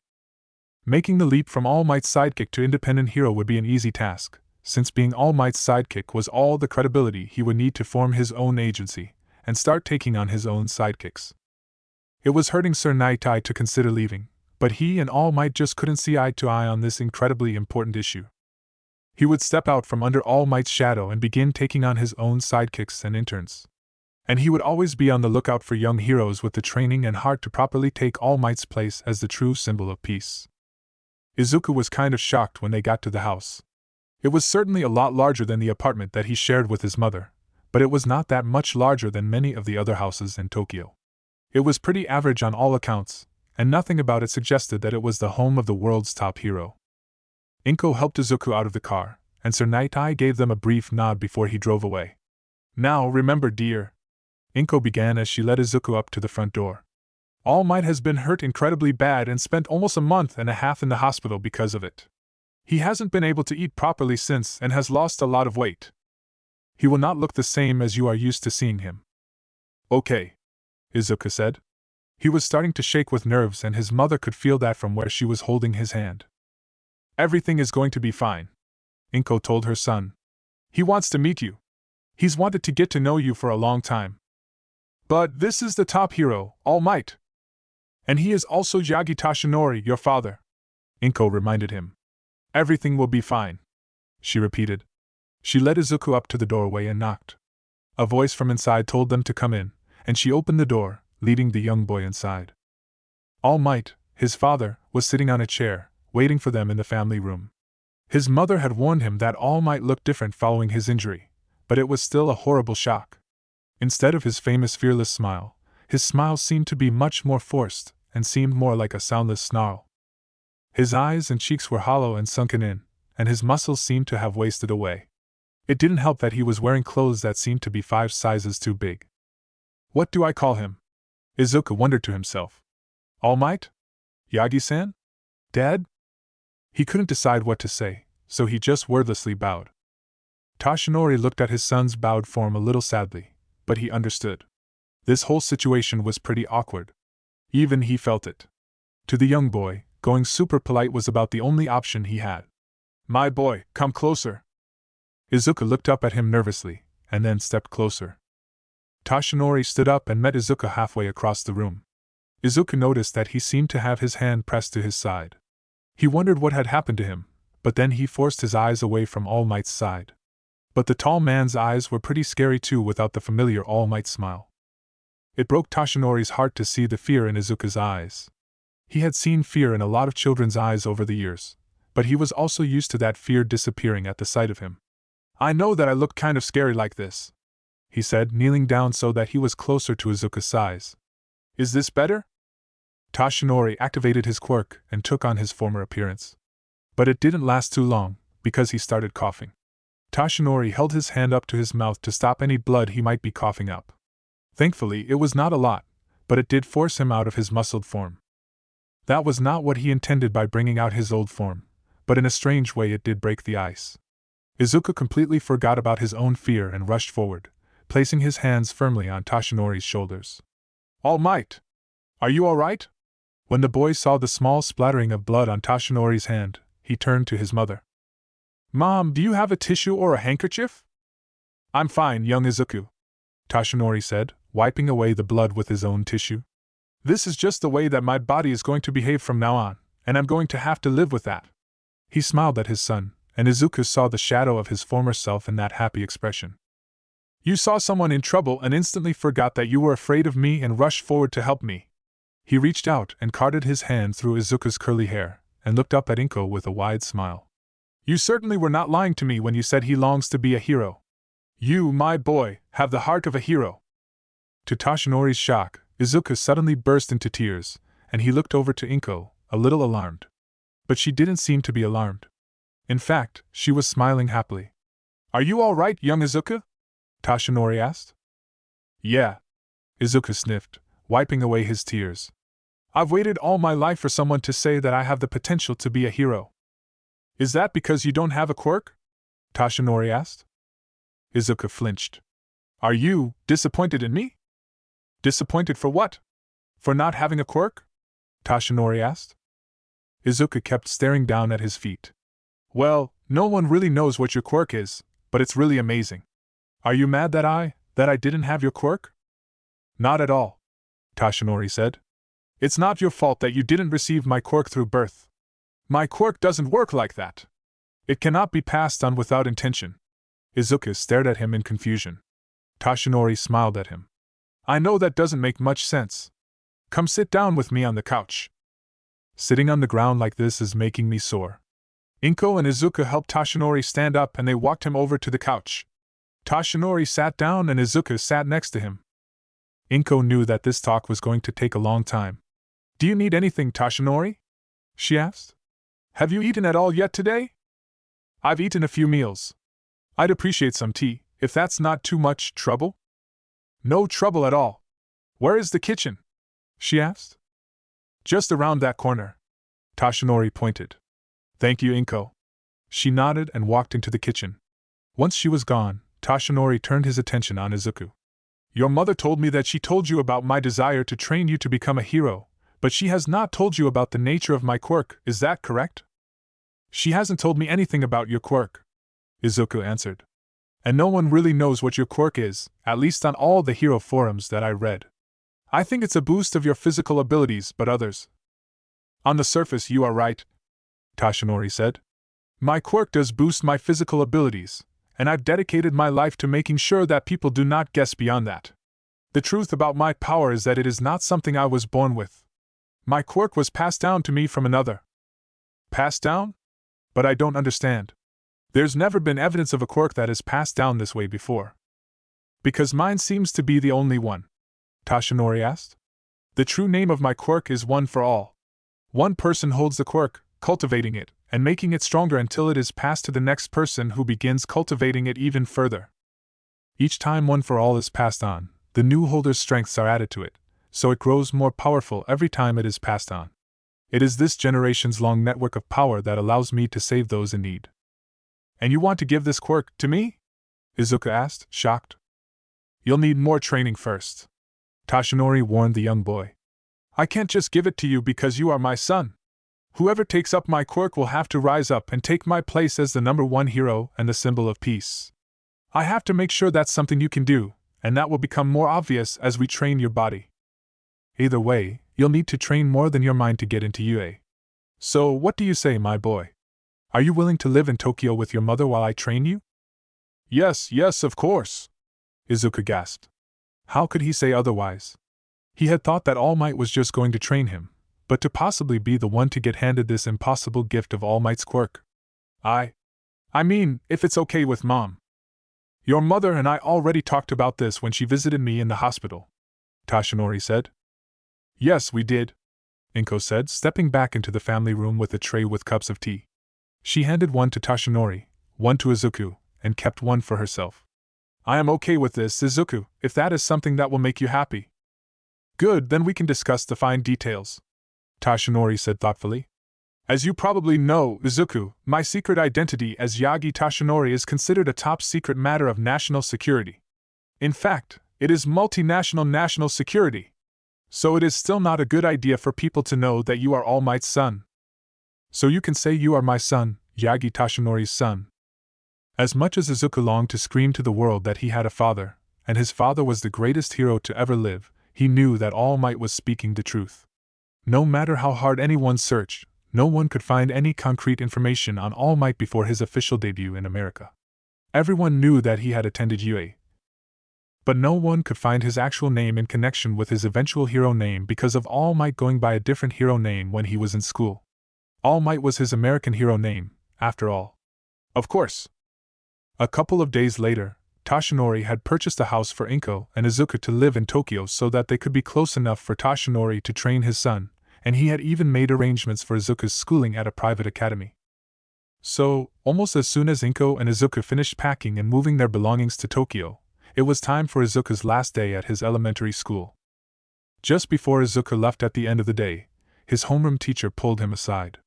I just want to wish you luck, Midoriya, he said. I know that the future might not look very bright for those without a quirk, but you do have a future wherever you end up. You are a very intelligent young man.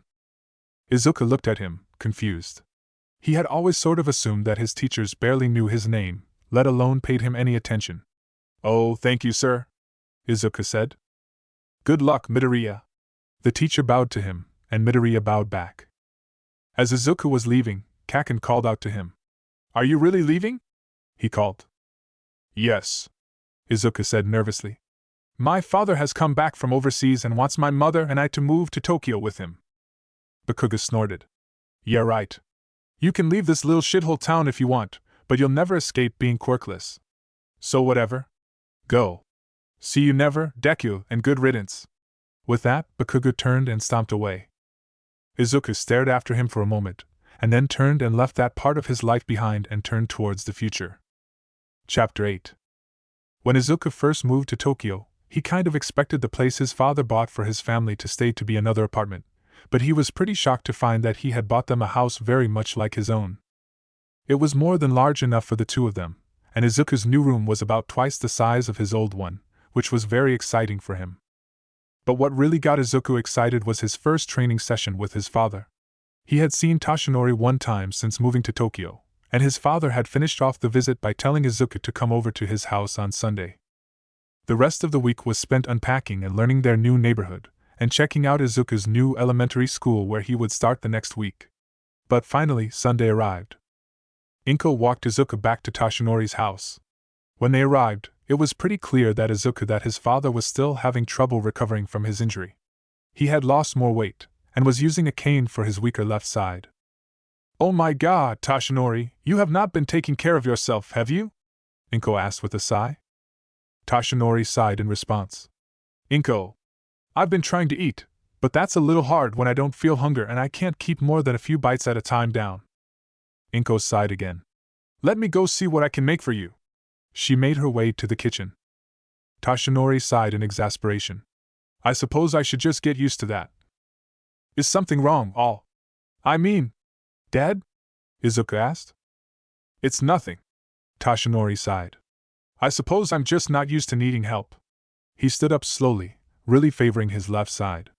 Now, come with me. Izuku fell into step behind his father. Tashinori led him through the house until they made their way to a gym. Izuku looked around in shock. This was the sort of gym he would expect to see in a school. Life really was different for the number one hero. Wow! There's so much equipment! Izuku gasped, looking around. Are you going to train me on these? He asked. No, Toshinori said. We are just using this room so that I can learn where you are at physically. Once I know where you are, I can make a training plan for you. Toshinori settled himself down on a chair. Once I'm feeling better, most of your training will be out there, doing practical tasks.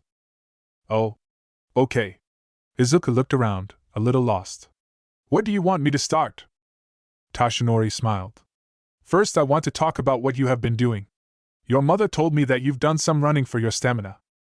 Izuku blushed a little in embarrassment. Yeah. I spend about an hour after school running around looking for villain fights. About an hour of intermittent running? Toshinori considered. It's not much, but I can work with that. We have more than enough time. He turned his attention back to Izuku. Stamina is a very important part of being a good hero, and we will continue to work on that. But the thing that I want you to shift your focus to is enhancing your strength. One for All is a quirk that combines the physical abilities of everyone who has ever held it, so if it is passed on to you, you will be getting the physical strength of 8 extra people.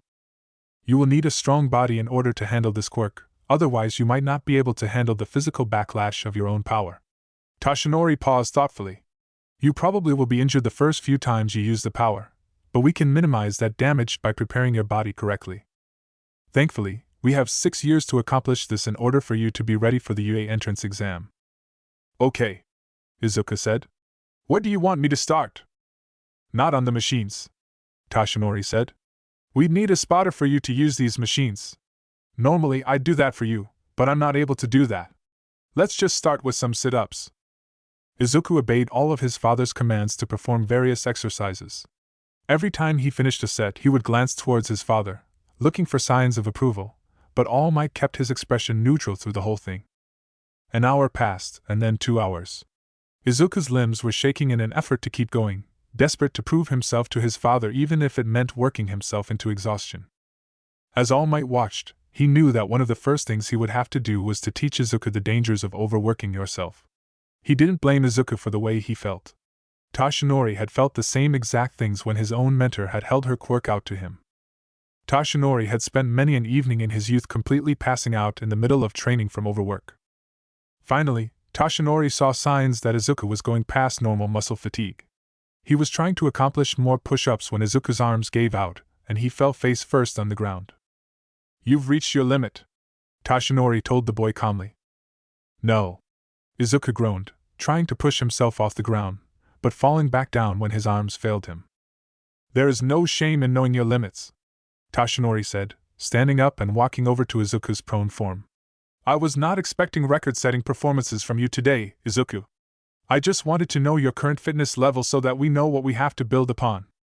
Is it just your arms that you've exhausted, or have you pushed your whole body to its limit? I think I can stand and walk if I can just get up, Izuku said, blushing into the padded floor. Very well. Toshinori positioned himself so that when he bent down to help Izuku up, he was lifting the boy almost exclusively with his right side. Izuku was so light he probably could pick up the boy with his left side, but it would cause his wound to flare up with pain and maybe cause him to cough up blood again. The coughing blood horrified Izuku every time he saw it, and Toshinori hated the panicked look in his son's eyes at the sight of blood. He moved slowly, deliberately, and lifted the young boy off the floor and onto his feet. Izuku teetered for a moment until he found the strength to stand, and then straightened. Do you need help to walk? Toshinori asked. No, Izuku answered. But Toshinori took Izuku's left side so that he could offer the young boy some support on the way out to the family room and the couch. You don't have to, Izuku began, worried about his father's physical condition. I'm fine, Izuku. I promise. Even in the state I am right now, I could easily bench press you, even without using my quirk. It would hurt a little, but I can do it. This is nothing.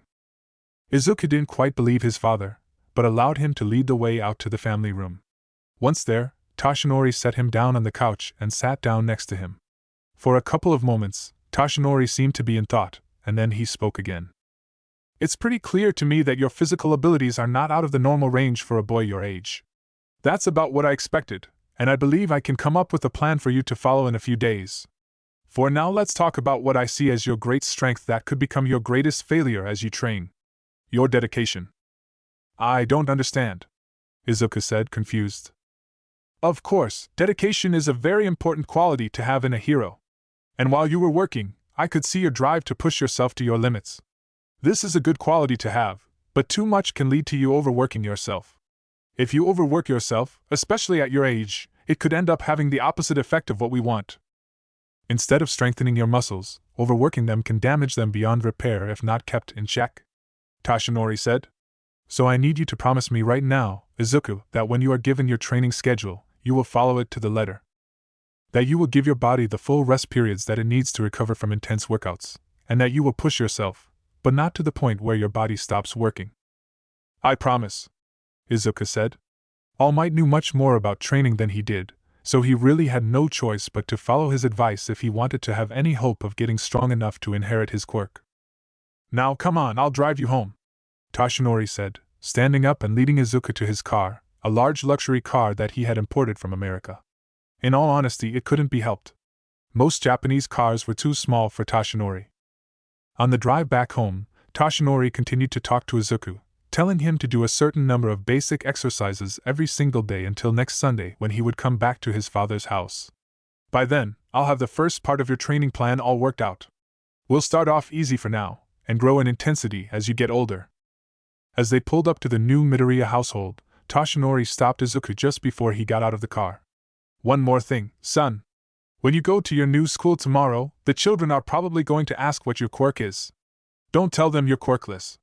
Just tell them that you are not allowed to reveal your quirk.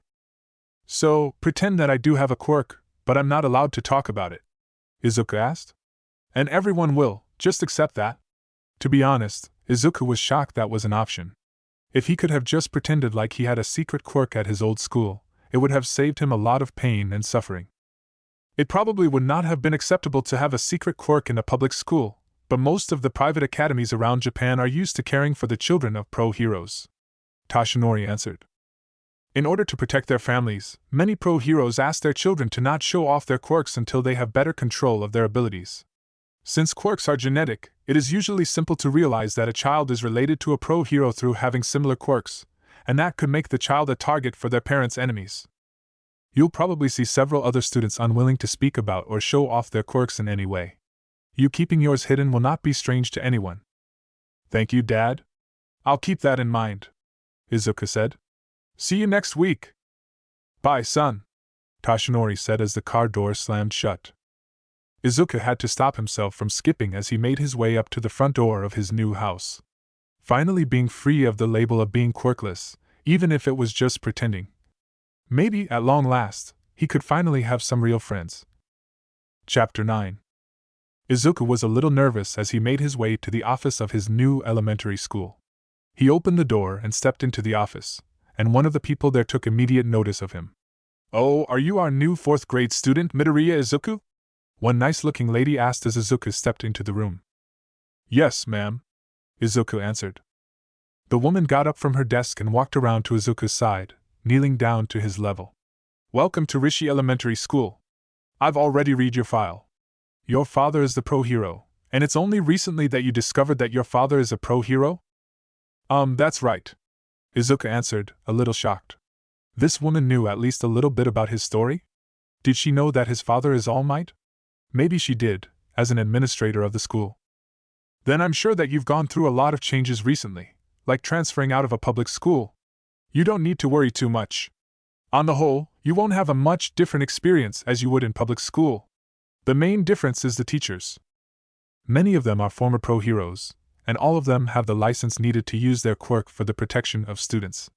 In the event that you are ever endangered because of your father's identity, none of the teachers will hesitate to protect you. Of course, using your quirk is not permitted for the students just like any school. I understand. I promise I won't use my quirk. It was an easy promise to make, since he didn't have a quirk and his father had told him several times that receiving one for all was not guaranteed. All Might was giving him first choice, but he still had to prove himself worthy of one for all. Very good. Now if you'll follow me, I'll take you to your homeroom. The woman stood up and began to walk away, but Izuku stopped her. I have a couple more questions, Izuku asked. Yes, of course. Does the school know who my father is? Izuku asked. Only the administration and your teachers, the woman answered. We were all very shocked when we found out who your father was, but I can promise you that we will keep your secret. You're not the only child of one of the top 5 heroes in this school. Izuku stared in shock, wondering who it could be. After a few seconds, he settled on Endeavor. Any one of the other top 5 heroes could have a secret child like All Might, but he knew for a fact that Endeavor had a couple of children. The number 2 hero made no secret of his family, because only a fool would go up against a hero neck and neck with wins with even All Might, maybe with even more wins since All Might's injury. When Izuku was very small, a villain had attempted to kidnap one of Endeavor's sons. The unlucky criminal was put in the hospital burn unit for over a year due to his injuries in the attempt. The incident had cost Endeavor a pay cut and the loss of a couple ranks, but the Flame Hero had not said a word in his defense, taking his punishment stoically. Are all of the children here the children of pro heroes? Izuku asked. Not all, but most, the woman answered. Some of the children come from wealthy families, and some are related to pro heroes in more ways than just being the child of one. Now, are you ready to meet your new classmates? She asked kindly. I guess so, Izuku said. She smiled at him and led him back out into the hallway, and then down a few corridors. Izuku tried to remember the way, but it would probably be a few days before Izuku could make his way around the school. Finally, they made it to a door marked 4C, and opened the door. Good morning, Sakai-sensei. I have your new student with me. Izuku took a slow step through the door, turning his attention first to the students looking back at him.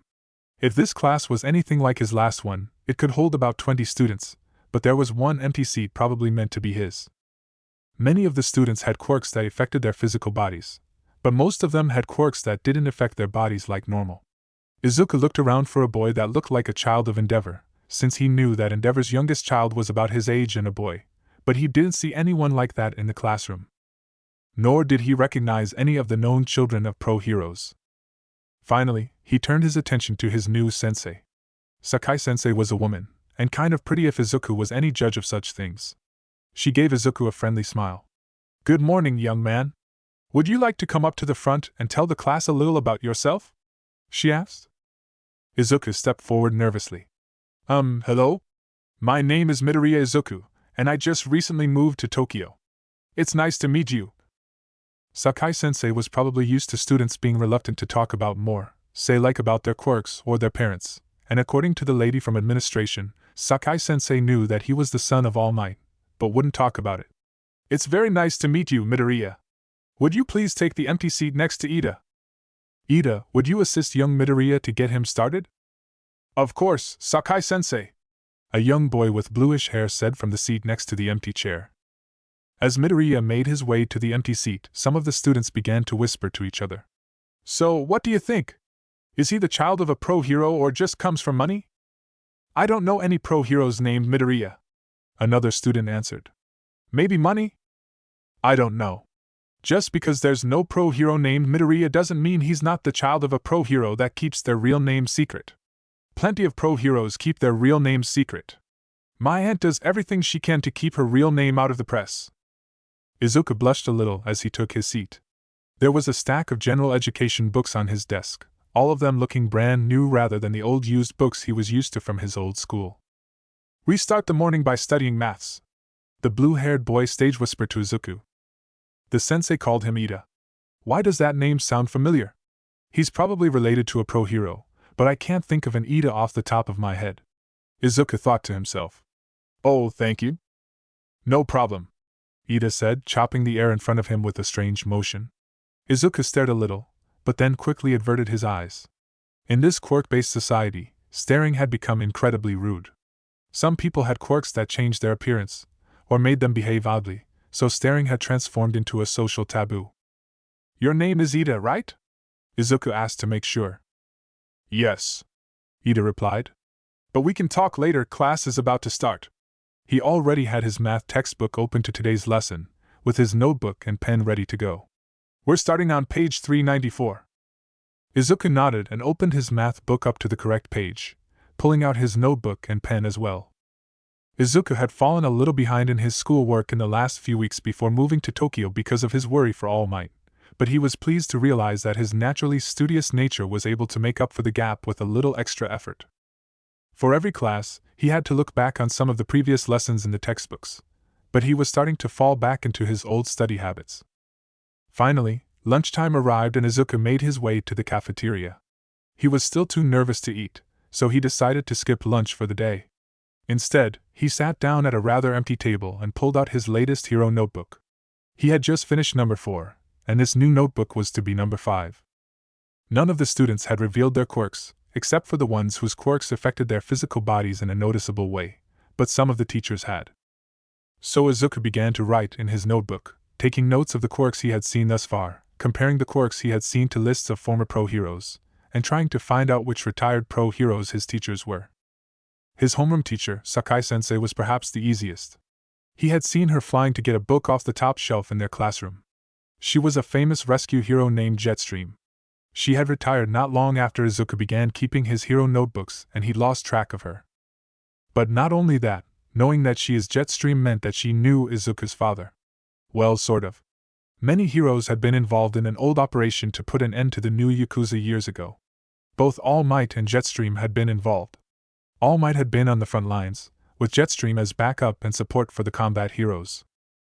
Izuku was just finished up his new drawing of Jetstream as a teacher when a voice broke his concentration. Midoriya, I was wondering where you were. Do you mind if I join you? Izuku looked up. It was Ida, holding a tray of food in his hands. Oh no. I don't mind at all, Izuku said, scooting over to make room for Ida to sit next to him. Excellent, Ida said, taking the offered seat. You don't have any food. You should eat something, you know. A growing body needs fuel to function correctly, you know. Izuku suppressed a giggle. Ida sort of sounded like his mother when she was trying to force his father to eat. I'm kinda still too nervous to eat, Izuku said. A lot of stuff has happened to me recently, and I'm still in shock. Really? Is everything okay?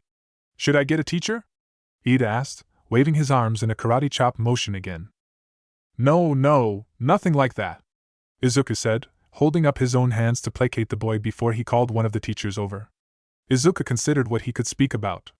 His father had told him that he couldn't reveal that he was All Might's son, nor anything about One for All or being quirkless. But he didn't see any harm in just talking to his peers. Well, I spent my life being raised by my mother, without ever really knowing who my father was. I only found out who my father is a few weeks ago, and my whole life kind of changed really quickly after that. Just a few weeks ago, I was attending a run-down public school about 40 minutes outside Tokyo. And now suddenly I'm here. So I suppose it's fair to say that your father is the pro hero in the family? Ida asked. Well, yes. I'm sorry, but I'm not allowed to say which pro hero. Sorry. Izuku apologized. That is completely understandable, Ida said. Many of the students here keep their family connections a secret. However, it is harder for some than it is for others. Todoroki Shoto, in Class 4A, everyone knows that he's Endeavor's son. All of the teachers watch him carefully since he is the son of the number 2 hero. And well, some hero families are like mine, who proudly wear their family name, so it's hard for me to hide. Oh, I was wondering, Izuku began, and then flinched before starting again in a quieter voice as to not draw attention to them. I think I recognize the Ida name, but I can't quite place it. If you don't want to talk about it, that's fine. Oh no. I don't mind at all, Ida said. The Ida family runs the Ida agency here in Tokyo. Pretty much every direct descendant of my family has been pro heroes for generations. Have you heard of the Hero Ingenium? Oh yes, Izuku answered. The Hero Ingenium had recently finished his time as a sidekick to other pro agencies before stepping out as a fully fledged pro a couple years ago. He was already getting pretty famous for the sheer number of sidekicks he was taking on. It was pretty usual for a pro hero to have about 5 or 6 sidekicks working for them. Ingenium now had over 30 sidekicks working under him. Ida smiled proudly. Ingenium is my elder brother. He's just recently took over the Ida Hero Agency, but he's already a beloved commander with many sidekicks working under him. Wow! That's amazing! Izuku gasped. I don't have any siblings, or at least... Izuku trailed off. How was he to know if All Might had any more secret children hiding around? As far as I know. What do you mean? Ida asked. Well, my parents are not married. And my father has certainly had a couple of relationships since I was born, Izuka said slowly. I guess I could have a half-sibling out there without realizing it. Oh. I guess the other kids who are trying to Google heroes named Midoriya are going to be disappointed, Ida said with a small laugh. Izuka laughed in agreement. Yeah, I guess.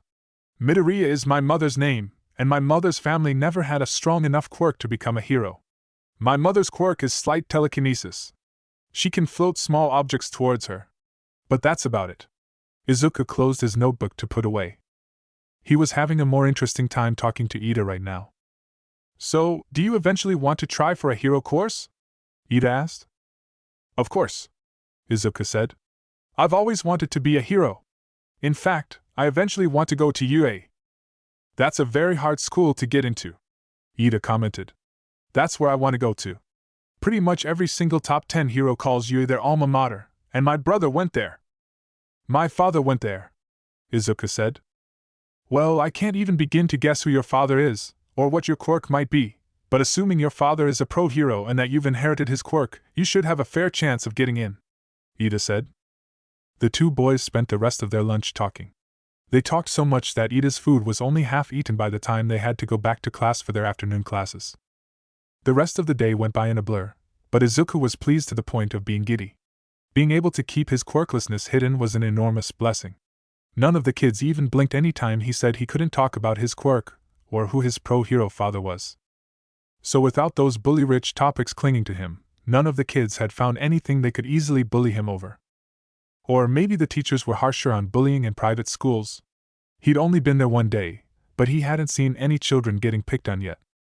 And even better, for the first time since he was 4 years old, he had made a new friend. Ida Tenya was kind of funny in his mannerisms, but he was also very smart, helpful, and easy to talk to. When Izuka had said that he couldn't talk about certain topics, Ida had been quick to drop the subject and move on to a different topic. After school, instead of walking home, he ran all of the way home, just like his father had asked him. Once home, he quickly finished the basic exercises that his father had asked him to complete, and then set to work on his homework. When he sat down for dinner, he noticed that his mother was giving him slightly larger portions and a greater variety of food than normal. When Izuka asked his mother about the change in menu, she sighed. Your father asked me to adjust your diet while you are training. Right now, it's nothing major. He asked me to increase the amount of calories slightly, and to make sure each meal is nutritionally complete. She offered her son a second bowl of rice, which he accepted. Now if he would only take such care of himself. Chapter 10. Even after that first day in school, the whole rest of the month was a blur. Izuku had been kind of shocked when he went back to his father's house the next Sunday. The training routine that his father had given him was much less than he expected. It was more than he was used to, but less than he expected. It didn't seem to do any more than an extension of his physical education. Are you sure this is enough? Izuku asked. Tashinori smiled grimly. We have many years to get your body to the point where it might be able to hold one for all. We have the luxury to train your body correctly. Doing intense muscle training at your age is not realistic. Muscle training works the best if we get started when you enter puberty and your body starts growing on its own. Right now it is going to be best to prepare your body for that more intense training with general fitness. We'll keep at this for a year, maybe 2, and then you'll be longing for the days when I'm just expecting a couple of sit-ups. At the end of the month, All Might made his public reappearance. By flooding his body with the power of One for All, he could regain a facsimile of his old appearance. But he was never going to be the same again. His body could only handle about 5 hours of being powered up a day. After that, his body would rebel and he would be forced back into his much more emaciated normal form. He could push his body past that limit with great effort, but the first time he did it, he found that his time limit had lowered by about 10 minutes. A couple of newspapers noticed All Might's decreased amount of time doing hero work, but most people assumed that he might be moving past his prime. The job of pro heroes was much like the world of pro athletes back before the time of quirks. The intense strain on their bodies often led heroes to early retirement. Most heroes were active for about 15 years. All Might had not reached that point, but many people guessed that holding the number 1 spot for so long was more of a stress on Tashinori's body than normal. Tashinori laughed it off when asked about it, as he did about many topics personal to him. but, at the same time, he made no attempt to deny it. To all the world, All Might seemed to be perfectly fine, but to Izuku and Inko, he was still in the process of falling apart. Every Sunday, Inko dropped off Izuku with his father, and made a small meal for Toshinori and forced him to eat. He ate when she forced him without complaint, but judging by the fact that he was still losing weight and muscle mass at a horrifying rate, he was rarely eating when she was not forcing him. He was probably down 70 kilograms from his starting weight now, and was losing more weight every single day. And no matter how many times Inko asked him to take care of himself, Toshinori assured her to her face that he would eat, but she knew it was a lie. However, that one particular Sunday, Inko had been unable to go with Izuku to Toshinori's house, so she sent a meal along with Izuku along with the promise to make him eat it. When Izuku got to Toshinori's house, he gave his father the food. To tell the truth, Izuku was just as worried about his father as his mother was. Any time he was just him and his father, Toshinori stayed in his real form to save himself for his hero work.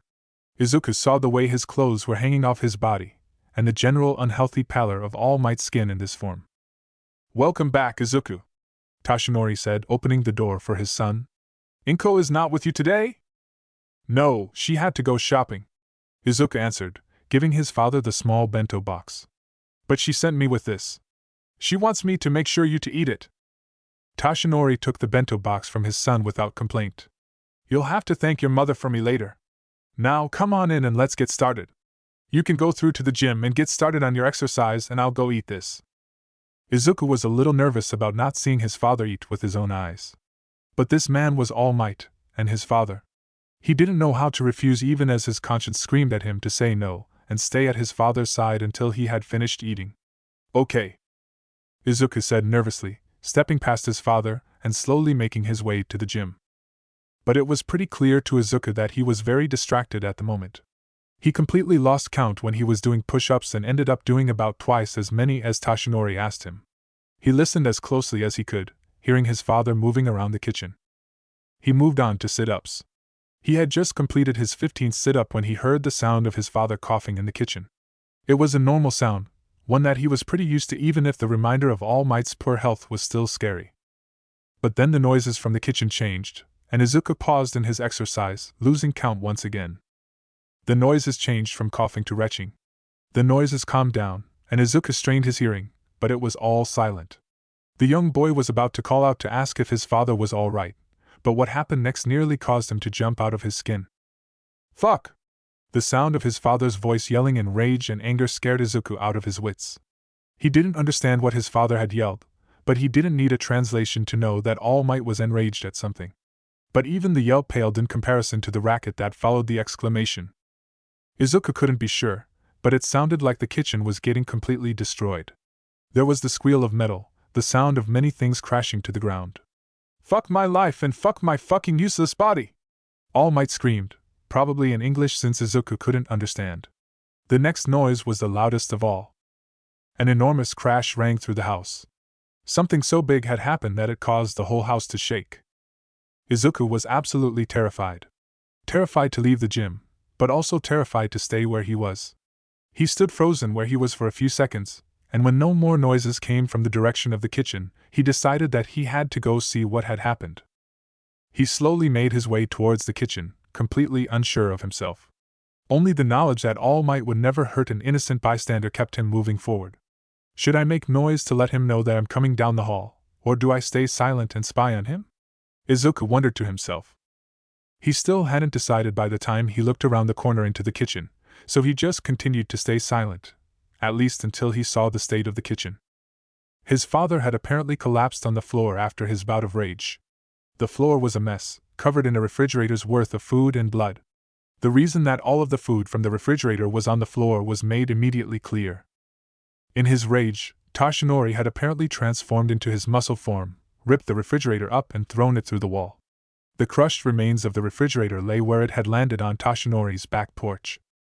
Izuku could see a couple of the neighbors peering over the fence in confusion, and he even saw one on her cell phone.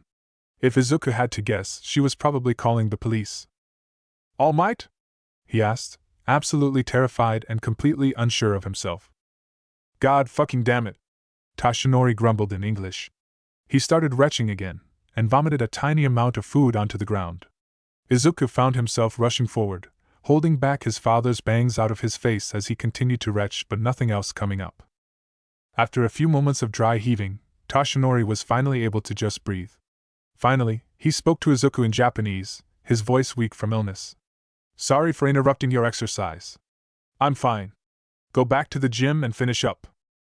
For a second, Izuku could only stare at his father in disbelief. Did he really expect Izuku to just ignore what was going on right now? But you are obviously not okay, Izuku said nervously. Toshinori took another few moments to collect himself, and turned to give Izuku a smile. But Izuku knew that the smile was fake. It's fine, Izuku. I needed to replace that refrigerator anyway. It was much too large for my needs now. No, I don't believe that. I don't understand English, but I don't think you were yelling about renovation plans. Izuku gestured to the large hole in the wall. And I don't think you needed to take out your kitchen wall if you just wanted a new refrigerator. Toshinori sighed. Izuku, you don't need to worry about me. I know I just had a bad moment, but it's over now. I'm fine. No. That's a lie, Izuku said firmly. You're not fine. You've been getting worse and worse. Every week I come over here, you're getting sicker and sicker. I think my mom is right to think that you wouldn't eat a single bite if she didn't force you to eat. Now stop treating me like a baby that can't understand that you're hurt and let me help you. Izuku gave Toshinori no time to protest before he grabbed Toshinori's right arm and pulled to encourage his father to get to his feet. Toshinori wordlessly accepted Izuku's help in getting to his feet, finally really looking around at the mess he'd made. He saw one of his neighbors peering over the fence and tried to assure her that everything was okay, but she ducked down as soon as he opened his mouth. I think one of your neighbors is calling the police. Go to the restroom and clean up the blood and throw up on your shirt, and I'll... Izuku paused helplessly, looking around at the mess the kitchen was in. I guess I'll start on this. Izuku, you don't have to, Toshinori began to say, but his son cut him off. No. Go take care of yourself.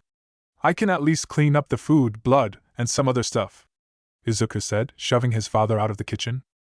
Realizing that Izuku would not budge on this, Toshinori left the boy in the kitchen and made his way to his bedroom for a new shirt, and then made his way to the restroom.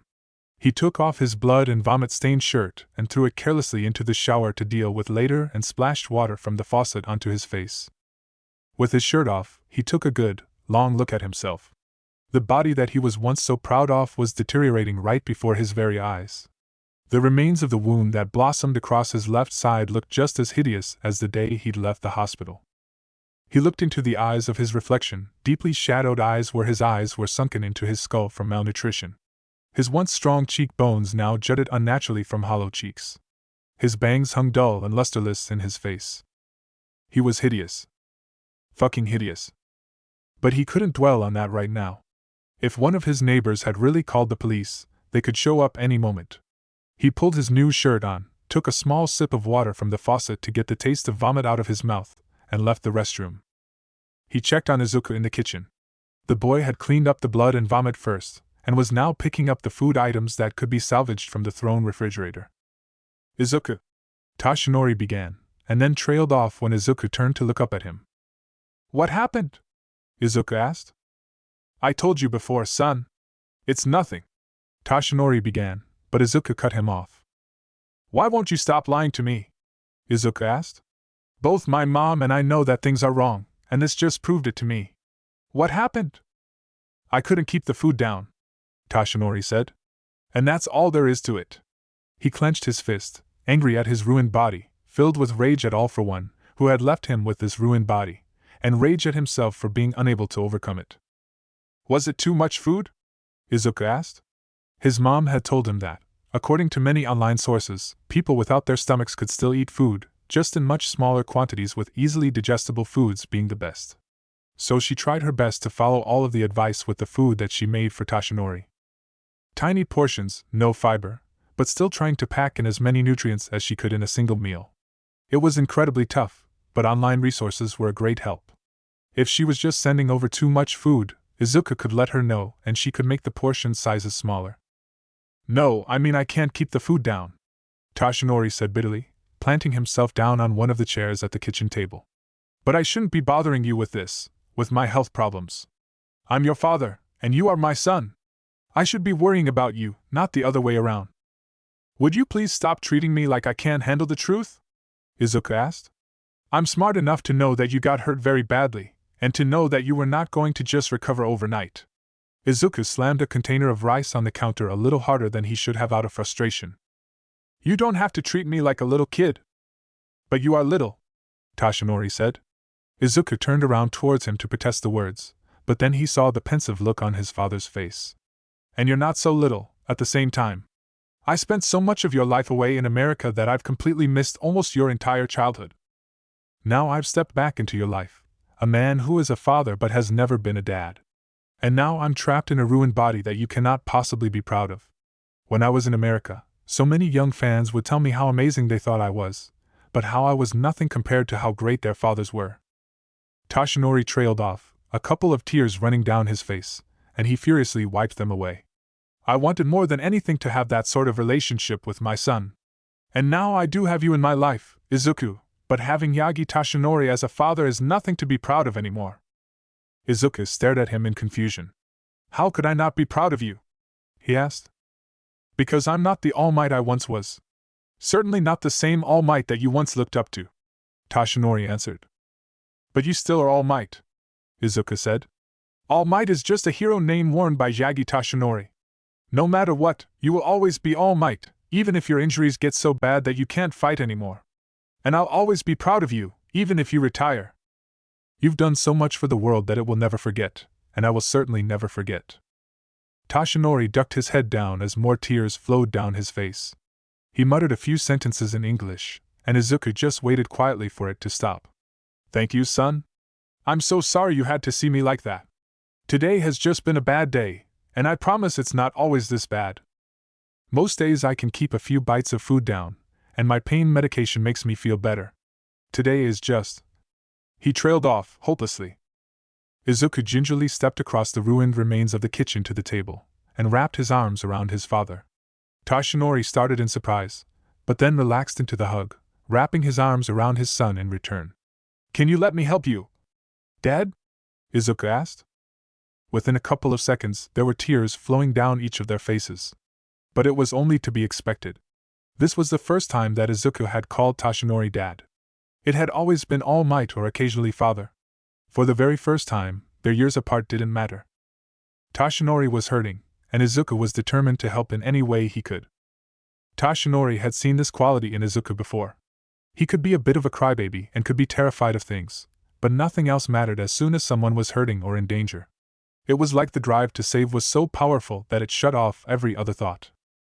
It was something that Toshinori himself experienced, and why, despite being a hero known more for his fights against villains, he secretly loved rescue work a lot more. Saving people's lives, that was Toshinori's motivation to be a hero. And he could see the same qualities blooming within his son. They held on to each other for what seemed an eternity, but then they were interrupted by a knock on the door. Toshinori reluctantly let go of Izuku. Pretty sure that's the police, Toshinori said. Leave this to me. He took a small moment to wipe the tears off his face before going over to the door and opening it. It was a police officer, but it was one that Toshinori was very glad to see. Tsukachi! He gasped. They sent you? Not really. They were going to send an officer who was closer, but when I saw the complaint came from your address, I pulled rank, Tsukachi said, stepping inside All Might's home. Tsukachi took a long look at this old friend. He had seen All Might a few times since he left the clinic, but his appearance was still a shock. Now, would you care to explain to me what happened? Sure, come this way, Toshinori said, leading his friend through to the kitchen. Tsukachi looked around, a little shocked at the devastation in the kitchen. Wow, please tell me no one was hurt from this. You know me better than that, Toshinori said in reply. I would never willingly put innocent people in danger. No one was hurt, and the only property damage was done to my own things. I'm still worried about you, Tsukachi said. Sure, you are getting back into hero work, but I can tell that your identity as All Might is becoming more of a facade rather than who you really are. I'm starting to think that Sir Knight I was right. You should think about retiring. It's not that I think you're wrong, Toshinori said. But I can't stop. I don't know how to. I am the symbol of peace.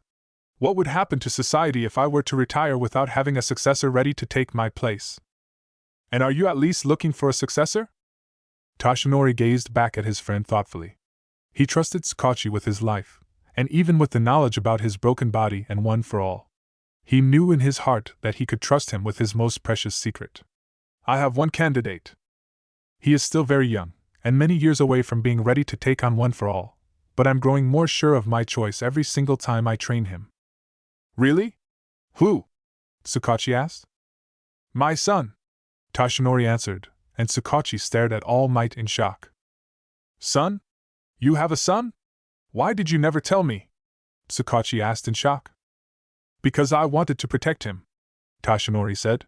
Other than myself, the boy's mother, and the boy himself, only Sir Night Eye in Gran Torino knows that he exists, and Gran Torino has not even met him yet. Wow. I'm actually very shocked. I know that you love children, but I never thought that you were the marriage and family type. Well, Toshinori scratched the back of his neck in embarrassment. The boy's mother and I, we are not married. We were not even in a relationship. We were friends. We both got very drunk one night, and things just sort of happened. We didn't mean to have a child, but it happened. How old is he? What is his name? Where is he now? Tsukachi asked. His name is Midoriya Izuku, he's 10 years old, and he's probably in my gym right now. Wait, he was in the house when all this happened? Tsukachi asked, staring around at the wrecked kitchen in shock. Is he okay? Toshinori gave a little snort of laughter. He's better than I am, if I'm being honest. Would you like to meet the young man? Of course. Tsukachi jumped up. I can't stay for long, though. Still on the clock, and all that. I understand, Toshinori said before calling out. Izuku! Come and meet my friend! Tsukachi was obviously very awed to meet his friend's son. He's very cute. I can tell that he must take after his mother more, but I can tell he's your son from his hair. It's messy like yours when you don't bother to fix it. And so it was. As All Might, Toshinori's hair was slicked back, with his bangs rising up like antennae, and his hair could still achieve that slicked back look when he pushed himself to look like his former self. But now in his real form, his hair was far more untamed, sticking out every which way without rhyme or reason. Tsukachi spent a couple more minutes talking to Izuku, learning a little about him, and answering some of Izuku's questions about Toshinori while he was at it, talking about his memories of Toshinori from his younger days. Eventually, though, duty began to call and Tsukachi had to leave. I'll be sure to visit more often, Toshinori. Maybe I could come over next weekend, no crisis this time? I would be happy to have you over next weekend, Toshinori said. This morning, he had been feeling so awful and sick that he didn't even know how he was going to get up this morning, and only forced himself to do so for Izuku's sake. But now that he was in the company of his friend and his son, he was starting to feel a little bit better. Chapter 11. In the aftermath of the refrigerator incident, Toshinori took up temporary residence in a hotel while his house was being repaired, so the next Sunday, he and Izuku met up in a park instead for their training. At this point, Toshinori looked different enough from his All Might form that if he wore a hoodie no one bothered them. Both Inko and Izuku were paying more attention to the state of Toshinori's health since his breakdown, and he was improving in some small ways. But the fact remained that there was no way he could take in the amount of calories needed to maintain his All Might form properly. He was still losing weight, but at a slightly slower pace than before. But those small improvements still counted for something. Inko had reduced Toshinori's meals down to the easiest possible foods to digest, like soups and broths, and was slowly adding in more solid food as the weeks passed. This gave his wrecked GI system a chance to grow used to digesting food properly without a stomach. He was still not really able to reliably eat anything more solid than mashed food, but it was still an improvement over being able to hardly stomach anything at all. Inko forced him to go see the doctor more often, so Toshinori went to see Recovery Girl at least once a week.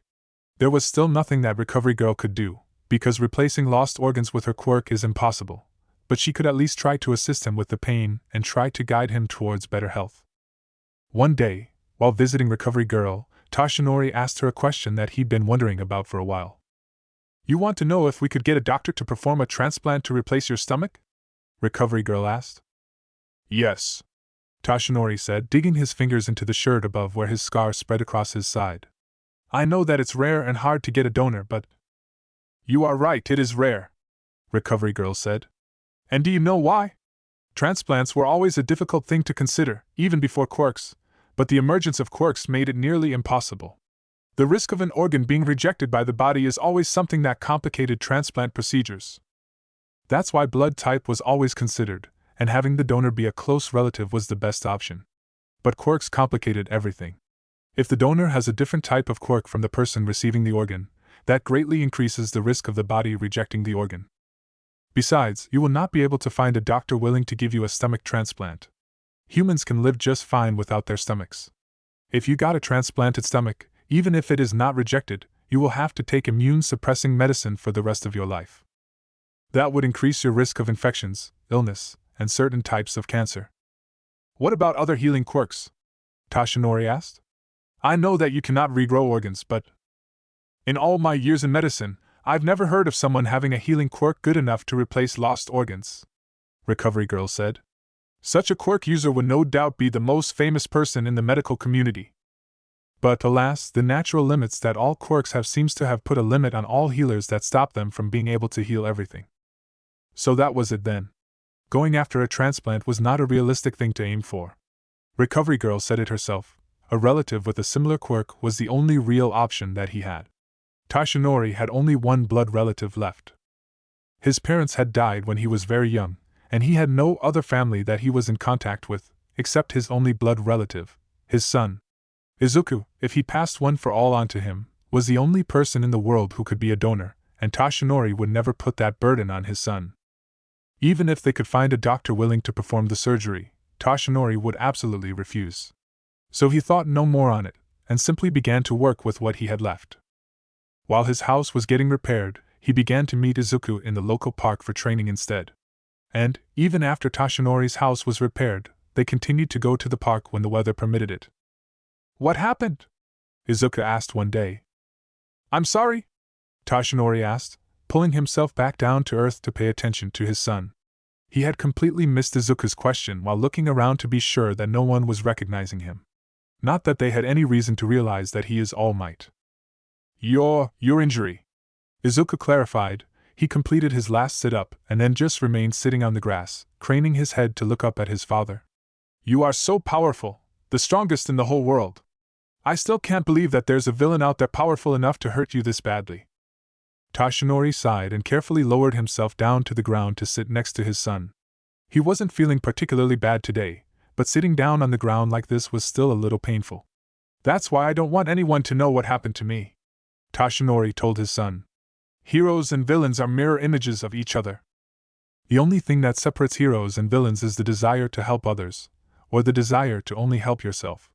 We have many powerful heroes with amazing quirks out there protecting our society, but for every strong quirk working for the common good, there is just as strong a quirk working to tear it all down. It terrified Izuku to think that there was a villain that strong out there. And what happened to the villain that hurt you? Is he in prison? I don't know, Toshinori admitted uneasily. The villain managed to escape before Sir Night Eye could confirm that he was finished. But I can assure you this much, as badly as I was hurt in the fight, he was hurt far worse. He might be dead now, and even if he was not dead, I don't think he'll ever be a threat again. But I thought that heroes didn't have permission to kill villains, Izuku said, confused. Normally they don't, Toshinori said. And for any other villain, I would never consider killing if I can help it. But this was a special case. There are 1 or 2 people in the government who know about this villain and that threat he poses, so the men who went after him, including me, were granted permission to kill if capture was impossible. Izuku stared at the ground. The idea that All Might had killed someone was a little disturbing. Izuku had grown up thinking that heroes helped people, not that they turned assassin for the government, even for a powerful villain. Have you ever killed anyone before that? Izuku asked. Not directly, no, Toshinori said. I have never killed another villain in combat, but sometimes being unable to rescue an innocent person from danger can make you feel just as bad as if you had killed them with your own hands. He raised his right hand off the ground, clenching it into a fist. I still remember the faces of every person who cried out for me to help them that I was unable to save. I have saved far more people than I have lost, but it never gets easy. Izuku wanted to be a hero. He wanted to save people just like his dad. So he could imagine the agony of reaching out to help someone only to fall short and fail despite trying your hardest. How do you cope? He asked. By pushing yourself even harder next time, Toshinori said. When you are a hero, you always have to push yourself to be the best you can be.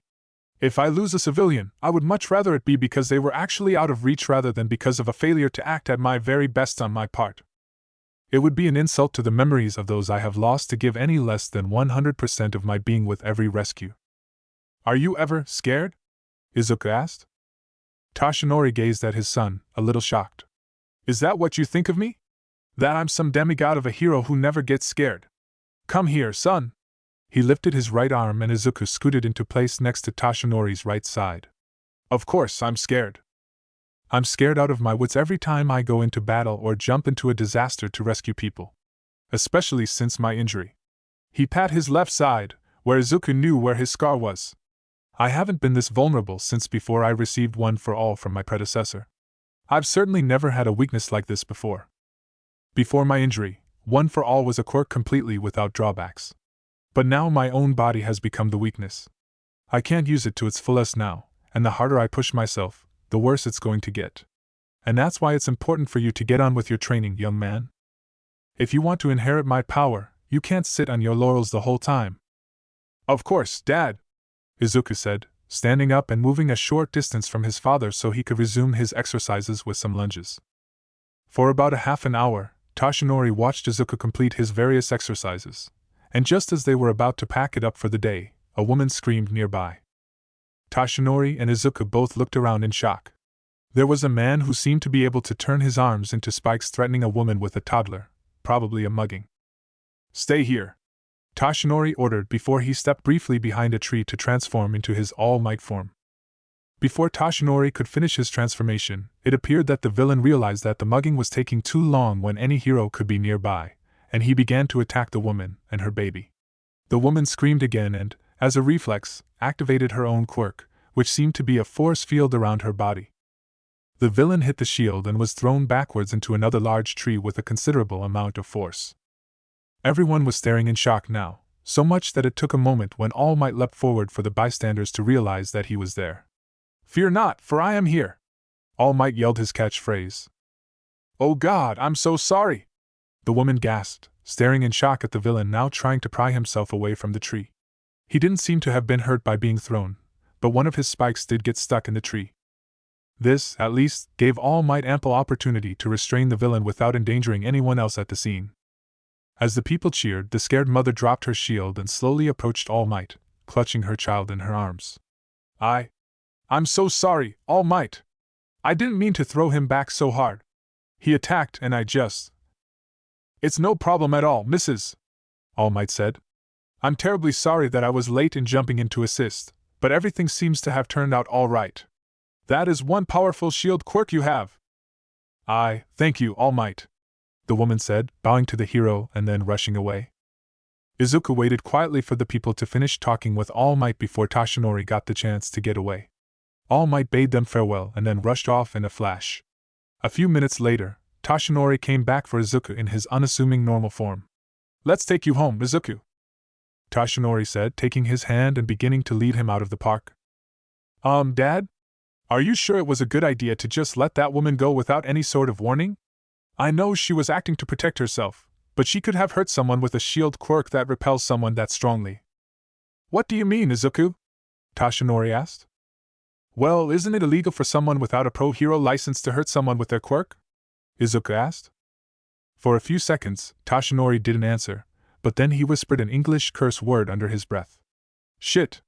He turned around to look in the direction they had come from, but the people had already dispersed. I completely forgot about that. I have spent far too long in America. What do you mean? Izuku asked. In America, it is legal for even a civilian to use their quirk in self-defense, even if the attacker is harmed, Toshinori said. Americans view quirk control as they viewed gun control in the past. Almost any attempt to regulate quirk usage is met with serious protests.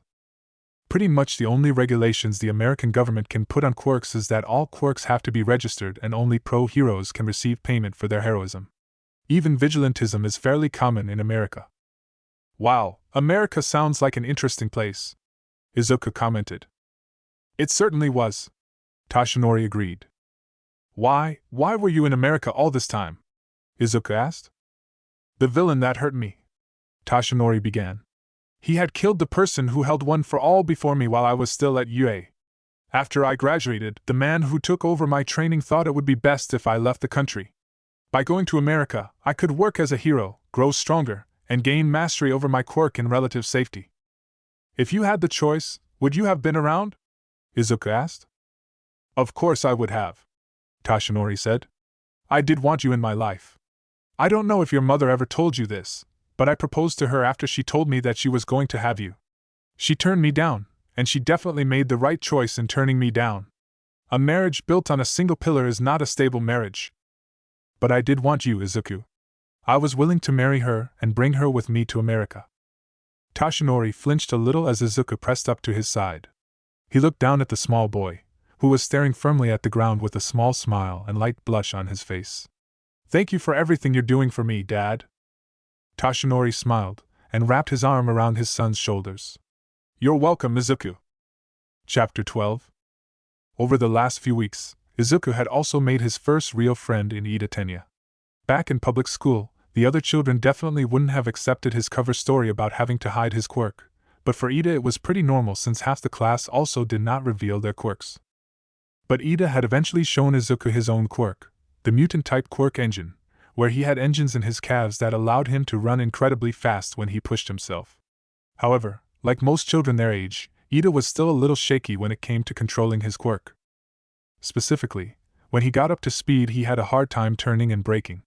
Not to mention he was also prone to stalling his engines if he pushed himself too hard. Izuku thought it was an amazing quirk, and he told Ida so while apologizing once again that he couldn't share the information about his quirk with Ida in return. I don't mind, Ida said. I'll find out when we get to Yui, right? And then I'll probably even find out who your father is. True to his word, Izuku had not said a word about being All Might's son. But he hadn't even told anyone his father's real name despite having permission to do so. Izuku knew from years of stalking that it was almost impossible to trace the hero All Might back to Yagi Tashinori, but that didn't mean that someone with better resources than just the internet couldn't do that. There were probably several pro-heroes in Japan who knew All Might's real name, and could easily trace Izuku back to All Might if the information got out. Weeks into their friendship, Izuku had not even allowed Ida to see his father, even in his far less impressive real form. Ida knew that Izuku spent his Sundays training with his father, after Ida's first failed attempt to ask Izuku to visit his family on Sunday. But Izuku eventually got the chance to meet Ida's parents, both of them pro-heroes, and even got to briefly meet Ingenium once. In return, Ida had met Izuku's mother. Inko had cried tears of happiness that day after Ida left to go home. Ida was the first child that Izuku had ever brought over to hang out with since Bakugo, and Ida seemed like he was far more well-behaved than Bakugo. Not only that, but Izuku had made a couple of friends in his new class.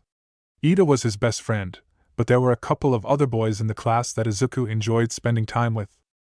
And it seemed like Ida largely felt the same way. The only boy was not exactly popular in the class. He was a little too serious a student to ever step out of the stigma of being a nerd, but Izuku didn't mind that at all. Sure, Ida was much smarter than him in many ways, but Izuku was not stupid. He was a good student. Although either of them could really compete with the smartest and one of the most popular students in their class. Yaoyorozu Momo. Like many of the students, they did not know a lot about her. All that anyone knew about her was that she was very rich from having both of her parents be pro-heroes. At first, Izuku couldn't even imagine speaking to her, to any sort of girl at all. But that all changed one day when he was sitting under a tree working on his notebook. Hello? A voice asked, and Izuku almost fell over when he looked up and saw Yaoyorozu. He completely froze. I'm sorry to bother you. Midoriya, right? I just see you working in that notebook all the time, and I was wondering what you were writing in it. Izuku began. He knew that he was being completely weird. So he stopped, took a breath, and started again. It's a hobby of mine. I kind of like to study other people's quirks. Study? How? Yaoyorozu sat down next to him, which almost caused Izuku to lose his ability to speak again. Well, Izuku began, turning the notebook around to show her the page he was currently working on, which happened to be Endeavor. A rescue that he'd been a part of last night made Izuku rethink his possible highest temperature fire that he could produce, so he was updating Endeavor's page with the new possible information. I like analyzing other people's quirks, finding strengths and weaknesses. Oh. So do you have some sort of copy quirk? Yaoyorozu asked. And you take all of these notes on quirks that you might have to use sometime? Oh no! Nothing like that, Izuku said quickly. I don't have any sort of copy quirk. I just find it interesting to analyze quirks. Well, I still find that really interesting. If you get really good at that, you could probably quickly analyze any villain you come across. She suddenly gasped. Oh, I'm sorry. I assumed that you are eventually going to try to be a hero. Oh no, that's fine.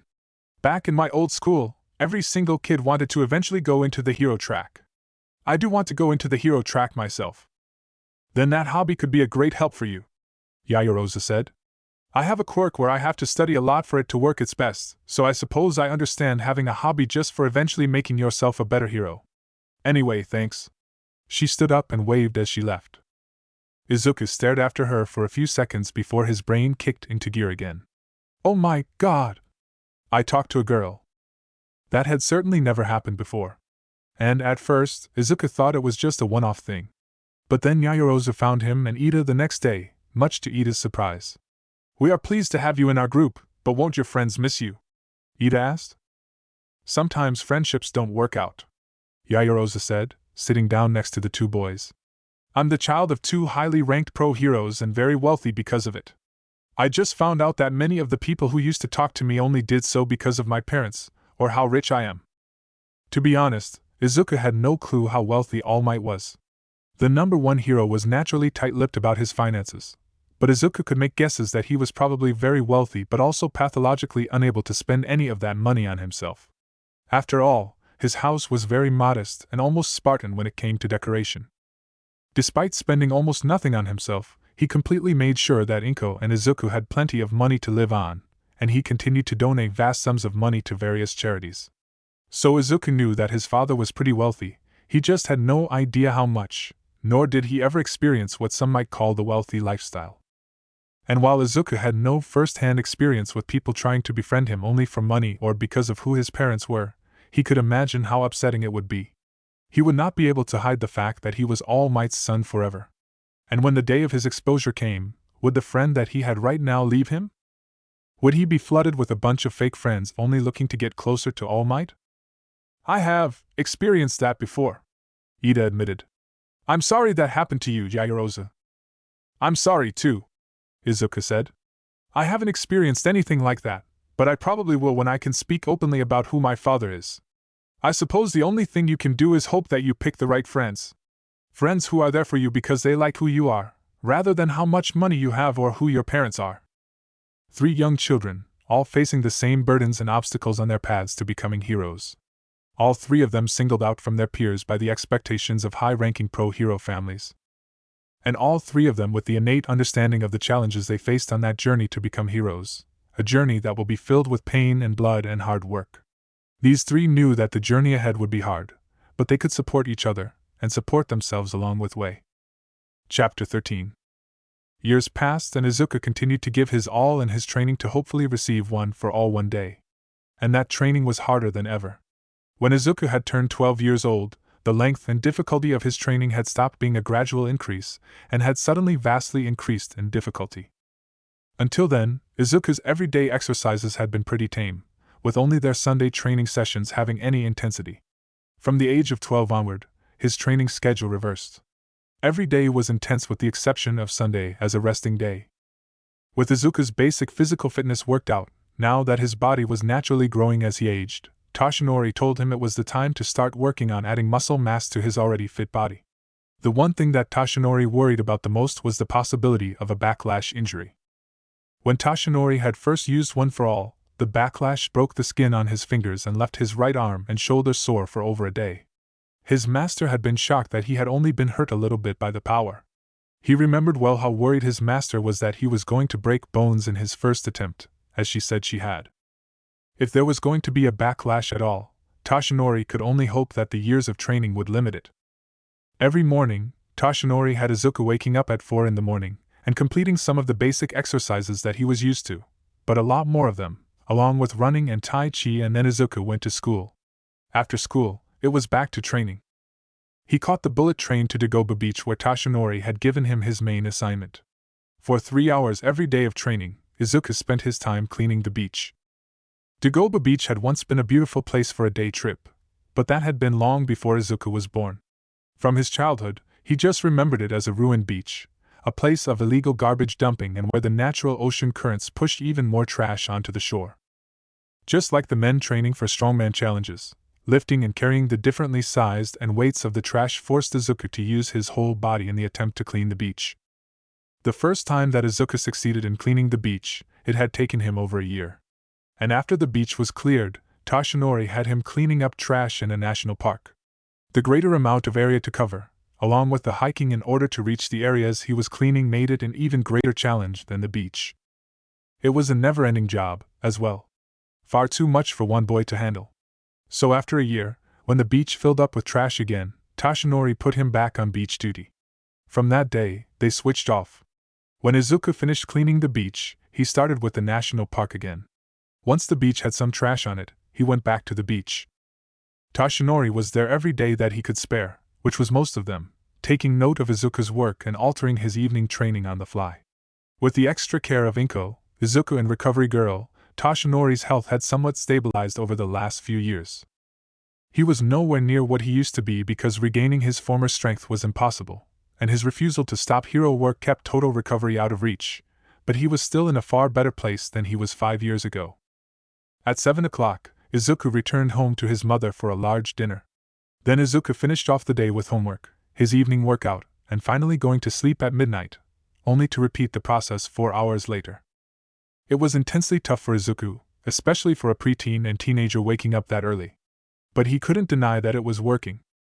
About 10 months left until the UA entrance exam found Izuku staring at himself in the mirror. The first major changes had been to his height. Perhaps it was not so surprising considering that Toshinori was a giant of a man, but Izuku's growth spurts had been very kind to him thus far. He was much taller than his mother, and taller than most of the other teens in his class. He currently stood about 180 centimeters tall. He was slightly taller than Ida. But that was not all. The one thing that had really changed about him was his muscles. Years of training had left its effect on his body, leaving him with a body that Toshinori compared quite favorably with his own state of fitness when his master had passed one for all onto him. Of course, he didn't boast the sheer muscle mass that his father had in his All Might form, but Toshinori assured him that was unrealistic for the time being. He had trained with one for all for about 4 years before he gained his heavily muscled body, as Toshinori explained at the beach one Saturday evening after their 3 hours of cleaning was complete. For most of the time I was training at UA, I actually looked closer to my current true state, Toshinori told him in English. I wasn't nearly as buff as I was before I made my debut in America. It helped to distance myself from the UA student Yagi Toshinori. Well, I suppose it worked, Izuku replied in accented English. Having a father who spoke English like a native was a great help when Izuku started taking English lessons in middle school. Toshinori was always willing to help him with the subject, and after his second year studying English, Toshinori changed things up so that they mainly communicated in English when they were together to help him get a firmer grasp on the language. His father was almost solely responsible for his top grades in English. Dad? Izuku asked after a few minutes of silence passed between them. Yes, son? Toshinori replied. I don't mean to pressure you, Izuku said slowly, but I wondered if you are ready to decide. To decide if I'm going to pass one for all onto you or not? Toshinori finished. Yes. Toshinori smiled at his son. In all honesty, he had made the final decision months ago, on probably one of the most terrifying days of his life. Izuku had been spending one of his Sundays up in the national forest alone doing his clean-up, while Toshinori waited at the park entrance with a pickup truck to haul away the junk Izuku was cleaning up. However, about 2 hours in, Toshinori had overheard one of the park rangers talking about how an unattended fire had begun to spread through the forest. He had no idea where the fire was or how big it was. He could track Izuku's phone, but that would not give him information about the fire. In a panic, Toshinori pulled up the GPS information for Izuku's phone, transformed into his muscle form, and rushed into the park. Finding Izuku had been quite the shock. The boy had apparently had a close run-in with the fire. On Izuku's way back to the park entrance, he had found himself on the edge of a growing forest fire. He probably could have escaped fairly easily by himself, but while escaping he had run into a small group of hikers trying to escape the fire as well. Izuku had slowed down in order to guide them all to safety, putting himself at much greater risk in the process. But still, even with Izuku to guide them, the group was moving much too slowly. Thankfully, All Might's arrival saved them all, as he easily extracted the entire group from the fire. Tashinori had been absolutely terrified at the thought of Izuku trapped in a fire, but he had done just about as well as anyone could expect without a quirk. And he had not said anything, but that was the day that he decided his son was worthy of one for all. "You've worked very hard over the past months, my son," Tashinori said, giving his son a genuine smile and stood to face him. "One thing has become clear to me, even as you were pushed to your limit with this training. You are determined and you have the heart of a hero. And soon you will have the physical abilities of a hero. One for all is yours, Izuku, if you still desire it." Izuku almost couldn't believe it. Years of disappointment and training had finally come to this moment. He had impressed his father enough that he was going to offer his incredibly special quirk to Izuku, the quirk that allowed All Might to become the undisputed #1 hero, one for all. "Yes! Yes!" Izuku yelled, slipping back into Japanese with his excitement. "Yes! This is everything I've ever wanted. How does this work? Are you going to give me your power now? How long until?" "Whoa!" Tashinori laughed, before joining Izuku in speaking Japanese. "We'll have your award ceremony tomorrow. Come here to the beach after you finish your morning exercises. I'll transfer one for all to you, and then we'll spend the rest of the day teaching you how to activate it." For people born with transformation or emitter-type quirks, activating them is as natural as breathing. But you've never had a quirk before. You'll have to get the hang of activating your new quirk, and then we'll see how you handle the power. But I don't foresee any major difficulty. But I'll have Recovery Girl come by just in case. "How badly might I be hurt?" Izuku asked, a little nervous. "I was not hurt too badly," Tashinori answered. "Split skin and sore muscles. But my master was worried about broken bones. And that's what Recovery Girl will be there for, to heal you just in case." Izuku stood and bowed at the waist. "Thank you for everything you've done for me." Tashinori walked forward, grabbed Izuku's shirt and pulled the young man into a firm embrace. "Stop acting so formal, my boy. I did nothing except guiding your growth. It was your hard work that brought you this far. Never forget that." Izuku felt tears start to form in his eyes, and quickly pressed his face into his father's shirt. Tashinori was always playfully telling him off for being a crybaby. Even still, "Thank you, Dad." Chapter 14.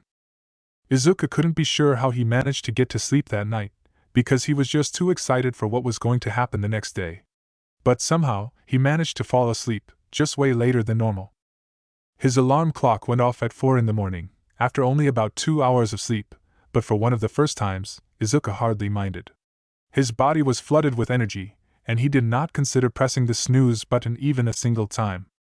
He jumped out of bed, moved silently down the hall to avoid making too much noise for his sleeping mother, and took a shower. He got dressed, and went on his morning run. By the time he got back, his mother was up and getting some breakfast ready. Izuku was almost too excited to eat, but forced himself to eat a couple of bites. His dad was still a little wishy-washy about eating all of his meals every day, but he did not tolerate Izuku skipping meals while they were training. "Tashinori told me that he's going to transfer his quirk to you today," Inko said, glancing at her son. He nodded with his mouth full. "Please be careful today, Izuku. Everyone has trouble controlling their quirk when it is first manifested, but it will be especially difficult for you. When I was a child and lost control of my quirk, I never did anything except accidentally pelt myself with small objects. Tashinori's quirk, however, is far more powerful and destructive. An accident could, I don't know, level an entire city block." "Now you're making me nervous," Izuku said. "You'll just have to learn fast." Inko trailed off thoughtful. "I just wish I could be more helpful. For me, activating my quirk is like having muscle memory. I can do it easily, but I really can't explain the process I use to activate my quirk." Inko held up her hand and drew her fork into her hand with her quirk. She stared at the fork thoughtfully, set it down, and drew it into her hand again. "I just want the fork in my hand and I can do it without much thought. And I have no idea how to explain this." "It's okay, Mom. Dad was quirkless. Maybe he remembers how he learned to activate a quirk," Izuku said. Once he finished breakfast, he decided to go to the beach early. He felt like he would go crazy sitting around the house any longer. Even the bullet train felt like it took too long. Once Izuku got to the beach, he was not shocked to see that his father had yet to arrive. A few pieces of trash had appeared on the beach since the last time Izuku had been here, so he busied himself by cleaning up the trash. By the time he finished, Toshinori had arrived. "I suppose you were too excited?" he asked as he walked over to where Izuku was stretching out on the beach. "Dad!" Izuku gasped, rushing over to meet him. And Toshinori needed no further answer. The look on Izuku's face told him everything. He probably got little to no sleep last night, but he was so excited that it didn't matter.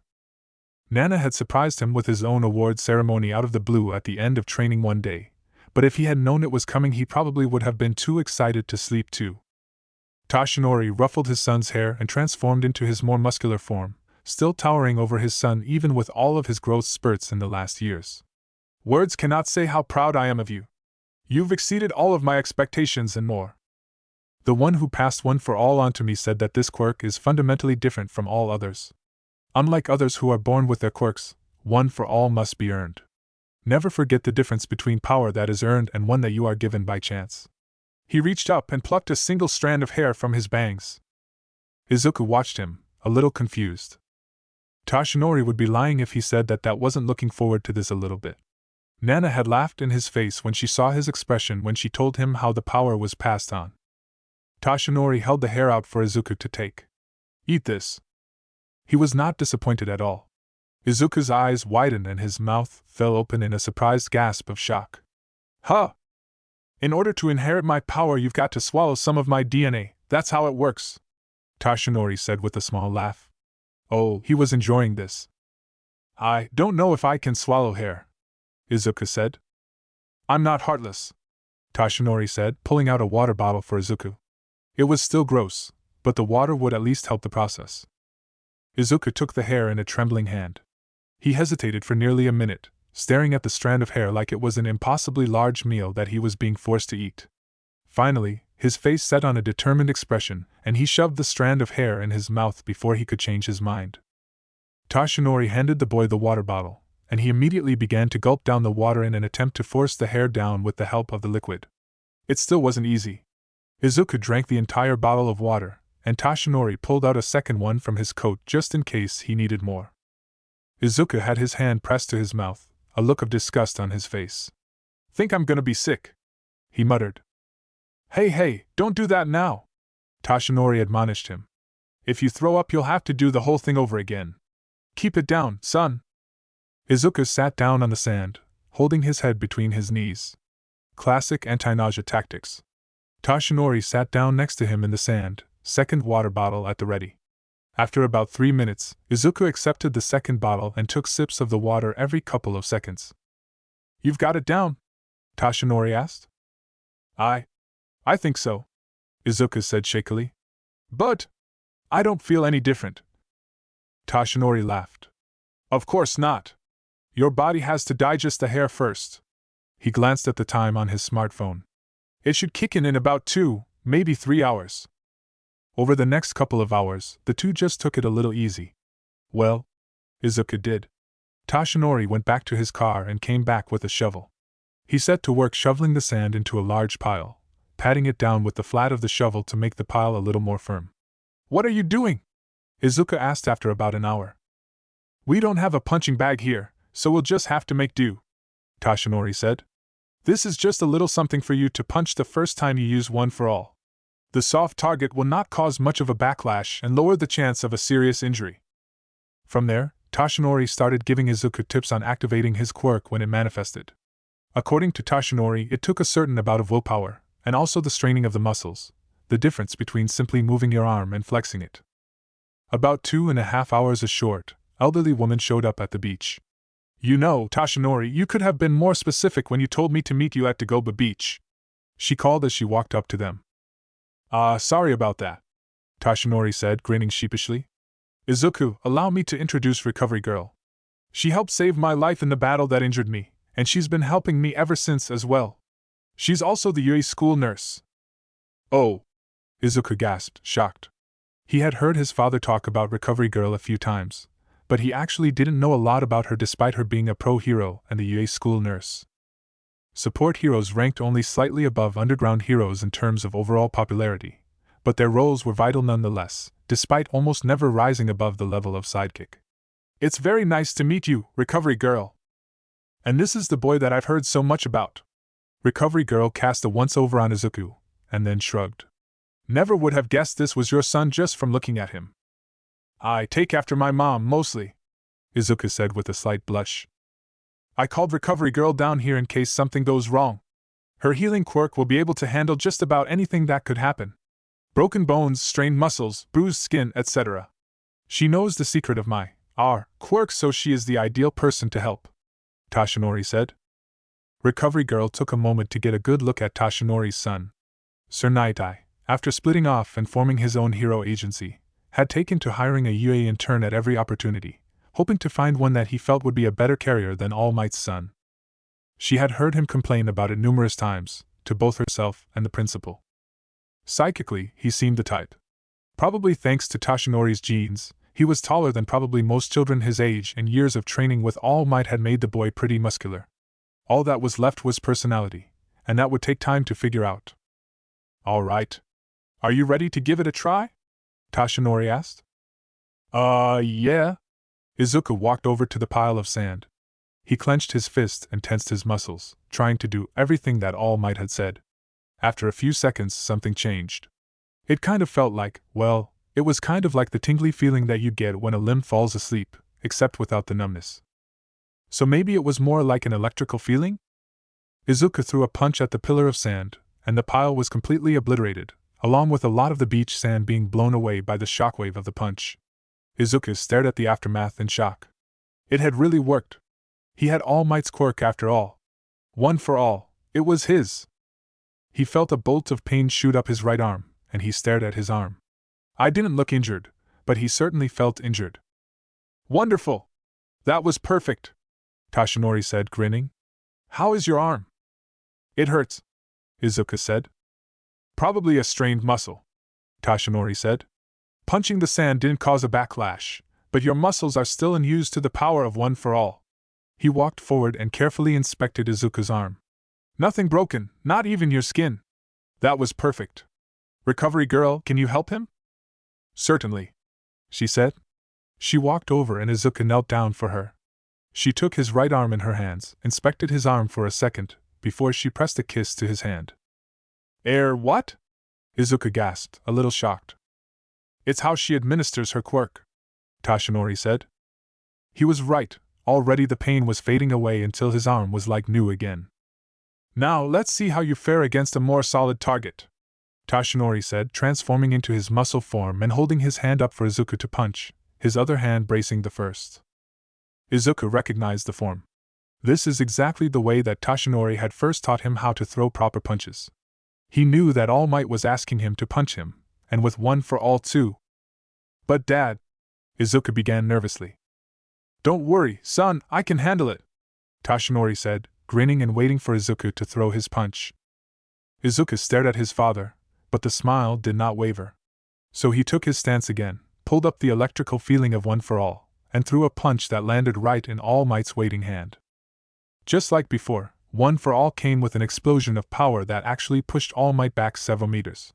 In all of his time watching All Might's fights online and even seeing a few of them up close in the past few years, he had never seen his father pushed back like that from any attack. For Izuku to have done it. And Izuku's thoughts stopped because his world exploded in pain. He cried out, his left arm reaching around to grip his right on reflex, but that only caused more pain to shoot through his body. Izuku stared down at his right arm, discolored and hanging uselessly at his side. "Broken." "Oh dear, the both of you?" Recovery Girl asked with a sigh. Izuku looked up. He was shocked to see that not only had his father been pushed back several meters, but the hand that had caught Izuku's punch was broken as well. It was one thing for All Might to get pushed back, but quite another to have actually caused his father an injury. "Dad!" Izuku screamed in shock. "Don't worry. I'm fine," Tashinori said, though he hardly seemed to be bothered by it at all. Then again, after his injury years ago, a broken hand was probably nothing. "I see, so the backlash is going to be a problem." "Dad!" You're hurt. Are you okay? Izuku had completely ignored his father, and was on the verge of a breakdown. But he was brought back down to earth by Recovery Girl taking a hold of his broken arm. He cried out in pain, but it stopped the freak-out at least. Tashinori is fine. He's dealt with far worse before, she told Izuku. Recovery Girl still had nightmares sometimes about the day that All Might had fought against All for One, with a hole in his side and much of his internal organs strewn across the ground. She gave Izuku's arm a kiss and her quirk instantly began to heal his broken arm. Once Izuku's arm was healed, she quickly took care of Tashinori as well. Soon, they were both good as new, except Izuku seemed on the verge of falling over and falling asleep right there in the sand. Why am I suddenly so tired? He asked, yawning. Recovery Girl's quirk speeds up the body's natural healing process, and healing takes stamina. You healed a broken arm instantly, so of course you are going to be tired, Tashinori said, also looking a little tired. Why, did you do that on purpose? Did you know that you would get hurt? Why would you do that? Izuku asked. To make an important point, Tashinori answered. You've always looked up to me, both as a hero and as a father. I knew that no matter how many times I told you that One for All grows each time it is passed on, you would not believe that you could be more powerful than I am. But you are more powerful than me now, my son. This is proof of that. A punch that strong would have even forced me back when I was in the prime of my strength, before my injury. Whoa! Izuku gasped. He had to admit. All Might was right about that. His father had told him many times before that One for All grew stronger as it was passed along, but before this moment he would have considered the thought of being stronger than All Might impossible. But he couldn't deny what he saw with his own eyes. Punching with all of his strength, he was more powerful than All Might. Now we have the next 10 months to work on your control over your quirk. With those 2 punches, and for a while yet, your quirk is going to be all or nothing. But with practice and training, you will learn how to decrease how much strength you are using so you only use as much power as you need, or however much your body can handle with a single punch, Tashinori said. But don't worry. We'll get it figured out. Chapter 15. Despite Izuku's promising start on the day that he first received One for All from his father, things had not gotten any easier. And, to be frank, Tashinori was almost completely at a loss. They did not train together as often anymore. Tashinori was right in that Izuku needed to set aside some time for studying. After all, the practical exam was only a part of the entry exam into UA. If you failed the written exam, it didn't matter how good you did on the practical. Your practical scores were not even considered for the students who failed the written portion of the exam. Izuku needed to put aside plenty of time to study as well. But during the time that they can train together, Izuku was really struggling with controlling the quirk. It took several weeks for Izuku to learn how to lower the amount of power that he used with every usage of One for All, but once they got down to an amount that Izuku could use with no injury to himself. Tashinori estimated that he was only able to use about 15% of One for All. Tashinori would never say to Izuku, but he was a little shocked that the amount of One for All that his son could use was so small. When Tashinori had received One for All from Nana, after a brief learning period that left his muscles sore, he was able to use 100% of One for All right away. He didn't really expect Izuku to be able to do that, since Nana had been incredibly shocked that he could, but he still thought that was pretty low considering how much effort Izuku had put into his training over the last several years. Izuku was disappointed too. Tashinori had warned him that backlash would be a problem, but he could see the confusion in his father's eyes every time he tried to use more than 15% and ended up hurting himself. But Izuku wasn't going to give up. He kept pushing himself, and kept injuring himself too. Several times he hurt himself so badly that Tashinori had to get him an emergency pass so that he could get past the UA barrier to go see Recovery Girl with his father. And that is where he found himself now.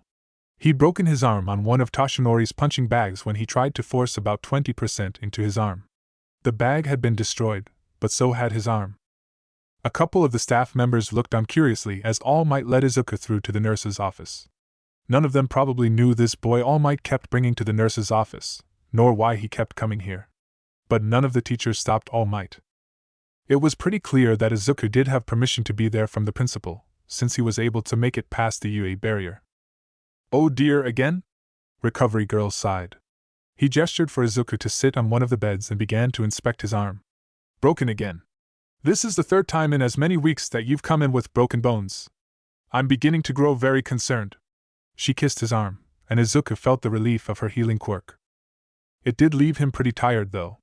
In fact, every time he got healed it seemed to leave him more and more tired than before. I don't know as much about the former users of One for All as you do. Did any of them have this much trouble with the quirk?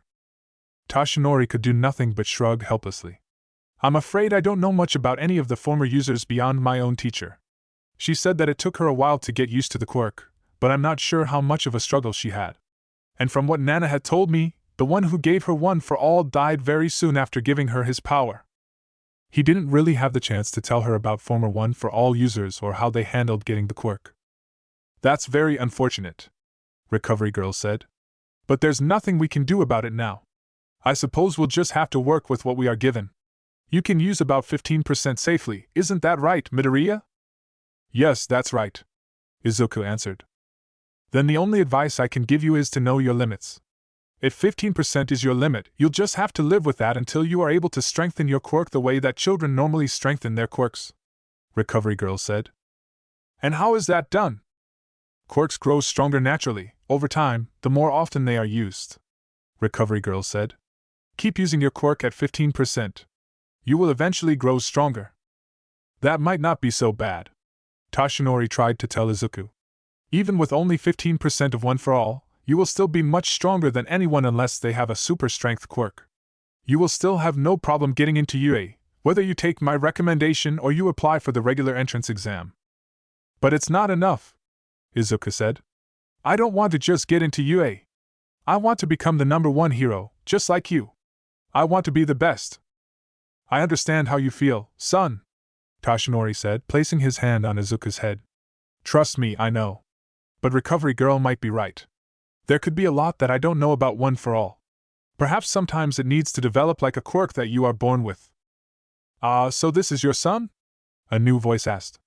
Both Toshinori and Izuku jumped in shock, and Toshinori coughed up some blood as well.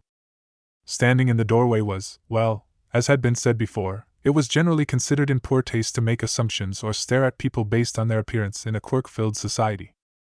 Izuku's first thought was that this was a person who had a quirk that made them look like an animal, but most of the time the person was still about the size of a human. This person was animal-like, but seemed only a little bit larger than a cat. Niza, sir! Toshinori gasped. Niza, that name sounds familiar. Izuku thought to himself, and then he realized. Niza was the name of Yuei's principal. His father had mentioned him a few times before. Whatever his quirk, Izuku had to make a good first impression if this was going to be his future principal. Good afternoon, sir, Toshinori said. You know, All Might, when I gave you permission to bring your son on campus for medical treatment, I had no idea that he would end up being a more regular patient than you, Niza said, turning his small, beady eyes on Izuku. Izuku couldn't help but notice the large scar across his right eye and wondered what had happened, but refused to ask. Is something wrong with the boy? A chronic disease? Oh no, nothing like that, sir, Toshinori said, kneeling down so that he was about as eye level as he could get with the principal. Even kneeling down, Toshinori was much taller than the principal. He's just having a little bit of trouble learning to control his quirk. A 15-year-old boy should have plenty of control over his own quirk, at least enough control to avoid hurting himself unless his quirk requires him to hurt himself for some reason, Niza said, turning a sharp gaze on All Might. You've chosen your son as your successor after all. I doubt if I'll ever hear the end of it from Sir Night Eye now. I think he's had his heart set on a second-year student he's taken to interning. How did you? Toshinori began. I know about One for All, remember? Niza said. You told me about it when you got your job here as a guest lecturer. And now seeing a teenage boy struggling with basic control, mixed with the knowledge of a quirk that is passed on later in life rather than inherited at birth, it is a simple matter to put 2 and 2 together. As sharp as always, sir, Toshinori said. Now Niza turned his attention towards Izuku. I would guess that you carry your mother's name instead of your father's, right? That's right, Izuku answered. My name is Midoriya Izuku. Very well, what seems to be the problem, Midoriya? Niza asked. Izuku sighed and explained his issues with controlling One for All. About how he could only summon 15% of its full power at any time without causing injury to himself. And about how no one seemed to be able to tell where he was going wrong. Niza looked out the window thoughtfully, lost in thought. And then he turned back around to look at Izuku. One for all is an incredibly special quirk, but we can never forget that it is still a quirk. It is fairly common for quirks to mutate and change a little as they are passed from one generation to the next. Perhaps one for all mutated when it was passed on to you. I suppose it is possible, Tashinori said thoughtfully. I have no knowledge of one for all mutating, but as I've said before, the knowledge might have gotten lost when my master's master died.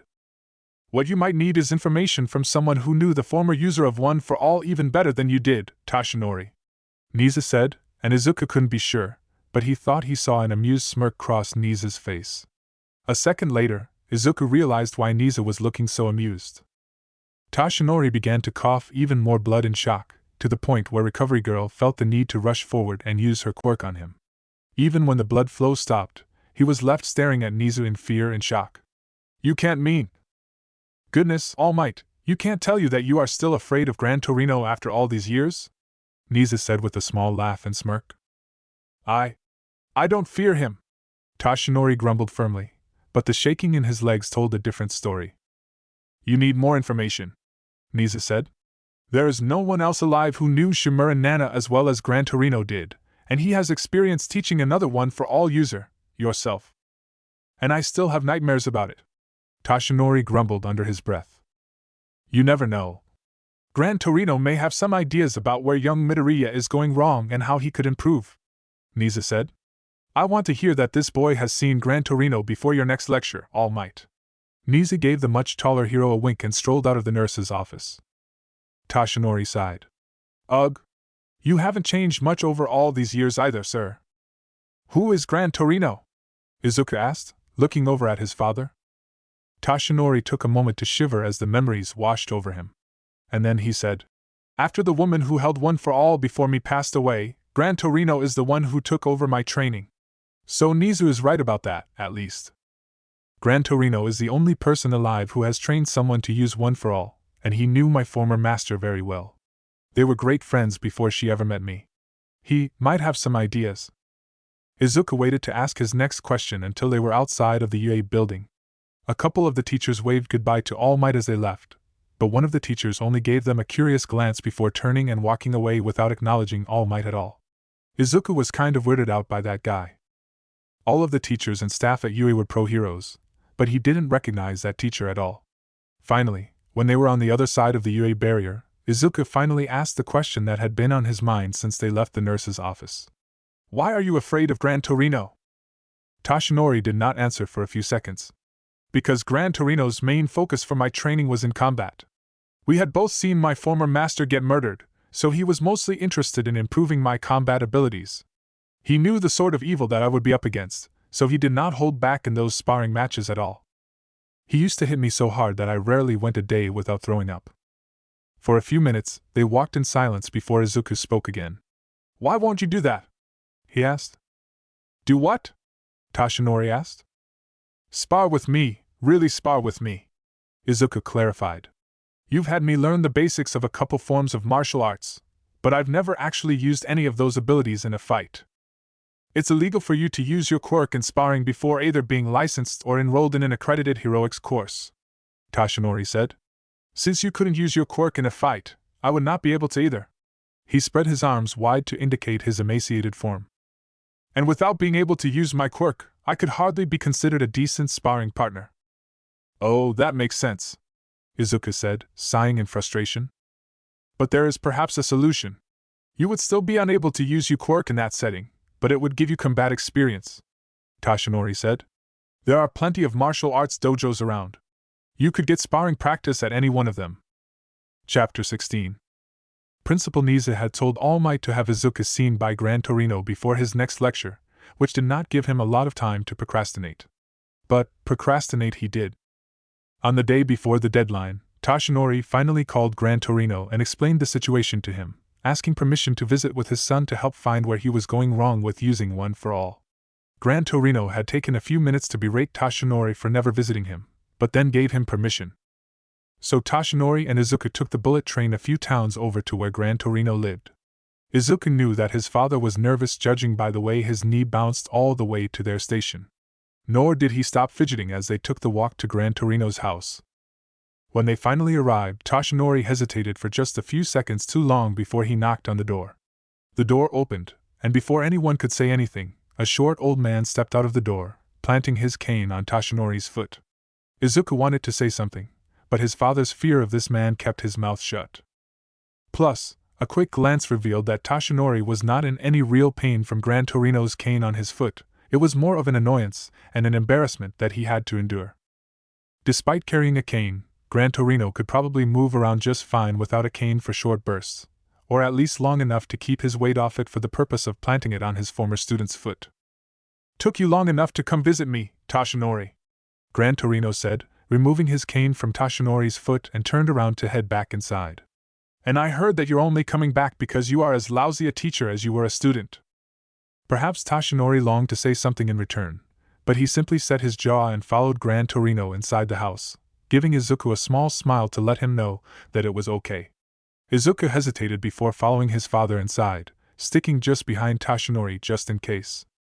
Gran Torino was waiting for them in the living room, and clearly no longer interested in All Might. "Well, come around him, boy. I'm not going to hurt you," he said firmly. Izuku quickly stepped around from behind his father. Hello, sir. My name is Midoriya Izuku." "Midoriya is your mother, boy?" Gran Torino asked. "Yes, sir," Izuku answered. "And how old are you?" 15, sir." Once again, Gran Torino turned his attention on Toshinori, who stood frozen. All Gran Torino did was glare at Toshinori and point to the ground in front of him. Toshinori no longer hesitated, and obviously knew what Gran Torino was asking of him. He stepped forward and knelt down in front of Gran Torino. The old man raised his cane and knocked Toshinori on top of the head with it. Once again, it was not nearly a bad enough hit to actually hurt Toshinori, even in his weak form.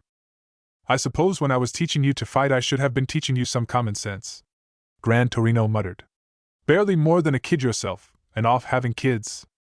Once again, Toshinori longed to speak in his own defense. He had been in his early 20s when Izuku had been born. A fair bit older than what one would call a kid. But then again, most older people seemed to think anyone under the age of 50 was a kid. Toshinori was probably still a child to Gran Torino. "I was not a child, sir," Toshinori said softly. "You are a child," Gran Torino said. "A child behaves irresponsibly." For a few moments, Toshinori and Gran Torino just stared at each other flatly. And then Gran Torino said, "Young Midoriya, I have a plate of taiyaki sitting on the table. Help yourself. Your father and I need to talk about something first." "Oh, I don't really like sweets that," Izuku began, but then trailed off when Gran Torino and Toshinori walked up the stairs. "Okay, never mind. I would appreciate that you don't speak like that in front of my son," Toshinori said. "Look," Gran Torino said. "I can understand, I suppose. You are the #1 hero, and have been for a long time. But you couldn't think to take precautions?" Toshinori blushed deeply. "Oh, actually, I did take he coughed nervously, "permanent option after Izuku was born. And as for the night that Izuku was conceived," Toshinori couldn't remember more from that night beyond a couple of hours. To look at Toshinori, one would think that through body size alone, he would have a high tolerance for alcohol, but he actually didn't. Mostly because he almost never drank, even before the loss of his stomach made drinking a bad idea. But that night had been a different story. A building had collapsed in Tokyo and All Might had not been able to arrive in time to save everyone due to the fact that he had just arrived in Japan from America and not even All Might could get out of the airport quickly. He had arrived at the scene too late to save a great many people who had died waiting to be saved. Just like any failure on his part, Toshinori had been absolutely devastated. So he had called his friend, Inko, and drank himself nearly into a coma. Inko had not perhaps drank as much as he did, but she was certainly not in her right mind either. Everything had blacked out and they were not in their right minds again until they woke up in Inko's bed together the next morning. They had nervously laughed it off at the time, and tried to put it behind them, until Inko had found out that she was pregnant, and they could no longer just ignore it. I know that I made a mistake," Toshinori admitted. "But I don't regret that I have Izuku in my life now. And you have no right to make him feel awkward about that." Gran Torino met Toshinori's angry gaze with a level look for several seconds before the older man's face turned into a bright smile. I just needed to hear you take responsibility for your screw-ups like an adult, Tashinori. Now let's go see how you've managed to screw up your son's training. He turned and walked back down to the ground floor. Tashinori just stared after him, confused. But then again, Gran Torino was very good about keeping him off balance, and didn't seem to have lost that talent even all these years later. Tashinori followed Gran Torino back down to the bottom floor where they found Izuku waiting for them. Tashinori glanced over at the plate of taiyaki and found it completely uneaten. Izuku was not a big fan of sweets. Well boy, let's go see what's wrong. Gran Torino led Izuku through to an obviously thrown-together gym. There was only a couple of basic weight machines, and so worn that they looked like rentals, and a punching bag. Now, from what Tashinori told me, you can handle about up to 15%, is that correct? Gran Torino asked, and Izuku nodded. Well, that's good for now, but I would like you to try to keep it lower than that. This equipment is all stuff that I've rented and I'll have to pay for it if it is destroyed. Even the punching bag is rented. If anything happens, I'll pay for it. Tashinori volunteered. Even still. Keep it low, boy, lower than 5%, Gran Torino said. Izuku nodded, and turned to face the punching bag. He activated One for All in his arm, and pushed it down as far as it could go, so that it was only slightly stronger than his inactivated Quirk strength.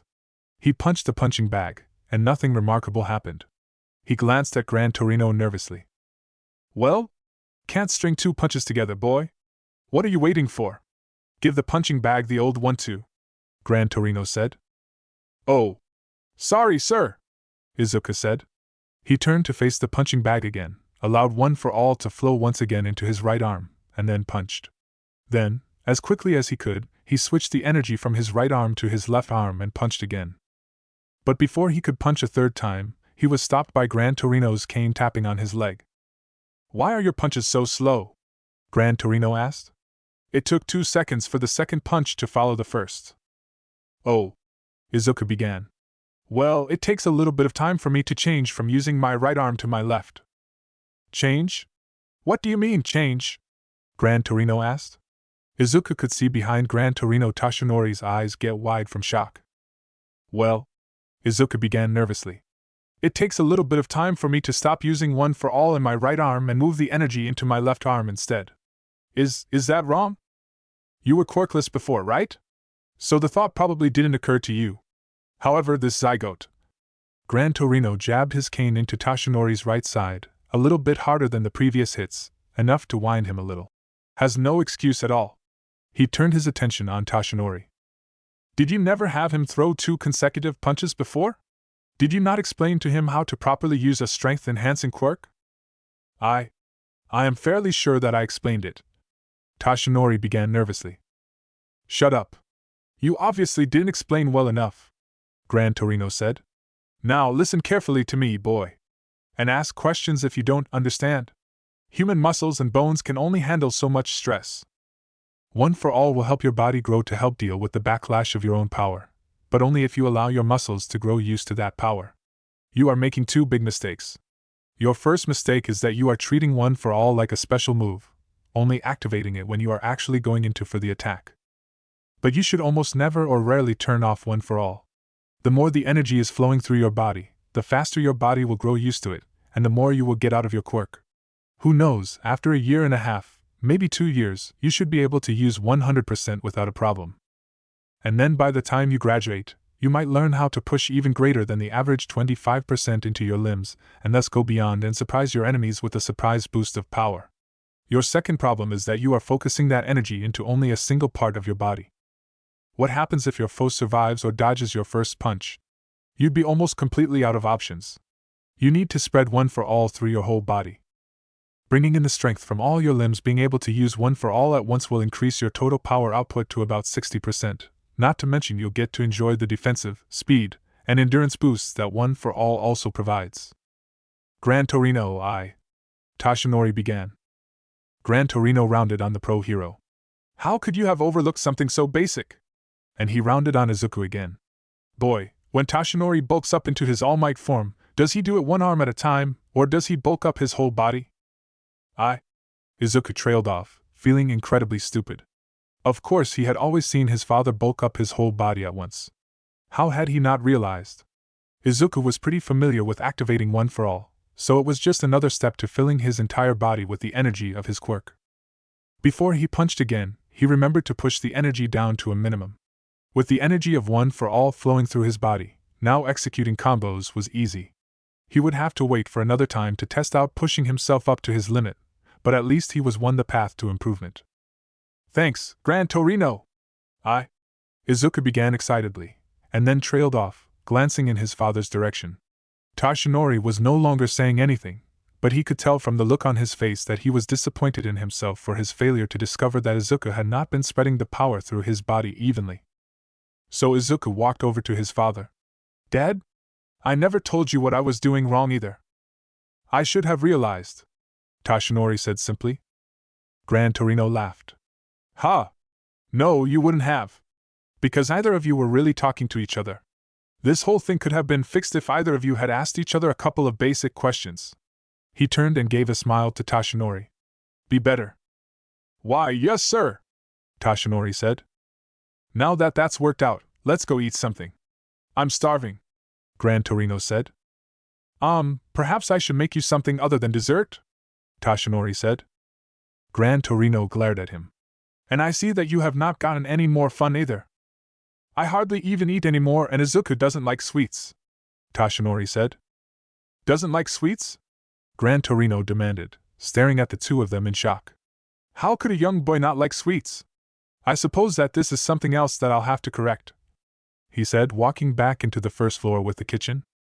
Toshinori shrugged a little and followed after him to see if he could throw something more filling together for Izuku, at least from Gran Torino's food supplies, but he suspected that he would find little more than more sweets and microwave food. But he stopped in the doorway when Izuku spoke up again. I'm sorry. I've embarrassed you in front of your teacher, Izuku said, his eyes firmly on the ground now. If I had listened to you, paid attention better. No. You haven't embarrassed me, Toshinori said firmly. I have embarrassed myself.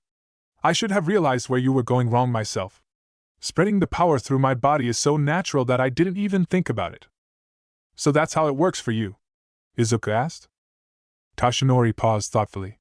Like I said, I don't really think about it that much. But I don't really spread it out evenly. Pretty much every single one of my moves involves punching, so a bit more than half of my total power is in my arms. But if I ever happen to find myself in a really bad place, my body is used enough to my power that I can put 100% in a single blow. Now that Izuku knew that was how his father used One for All, that almost none of his punches were actually anywhere close to his strongest, he could hardly imagine what a single blow at 100% would look like. Have you ever had to go that far against a foe? Like the guy who injured you? Izuku asked.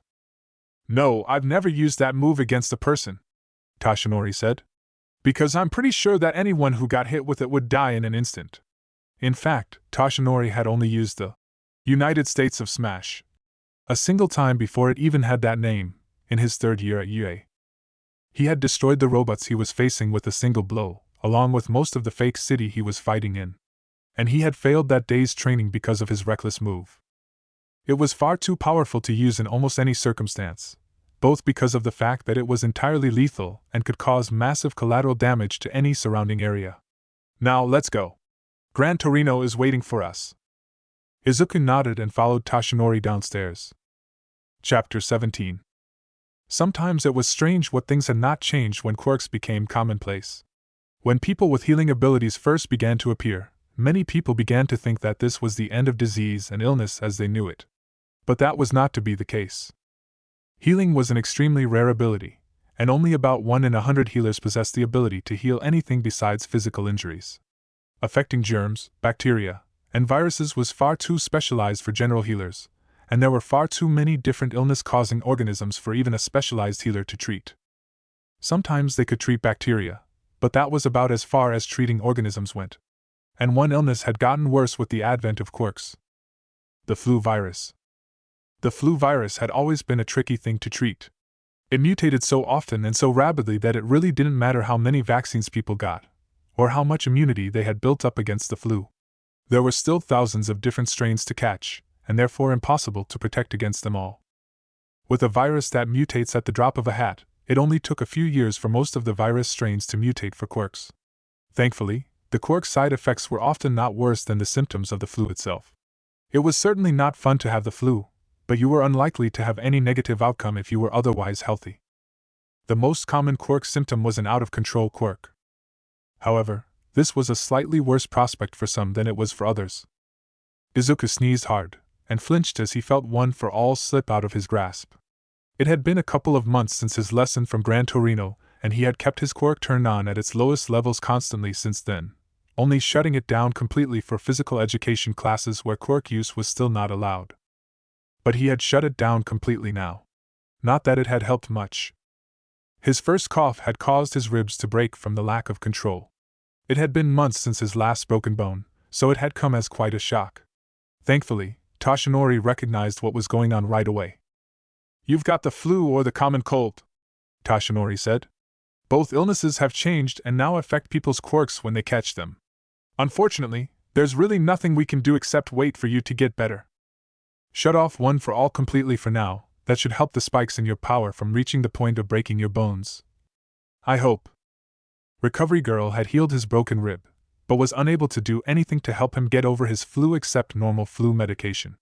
Thankfully, shutting off one for all the way had stopped Izuku from breaking more bones with every cough, but he was still liable to break anything he was holding in his hands, especially small household objects. Thankfully, Izuku didn't have to suffer alone.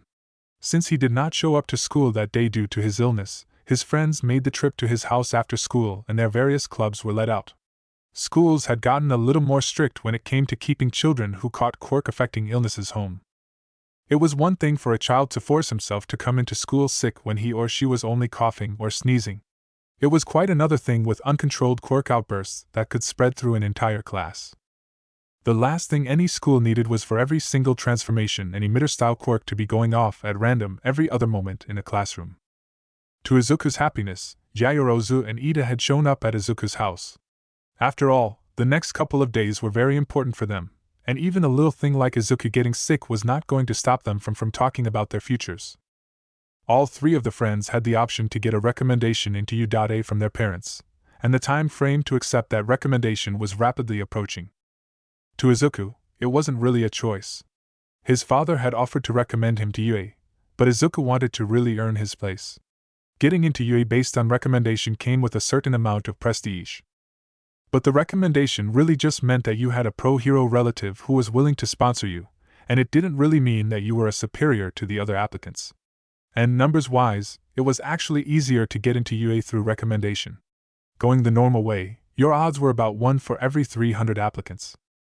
Going through recommendation lowered your odds to about 1 for every 4 applicants.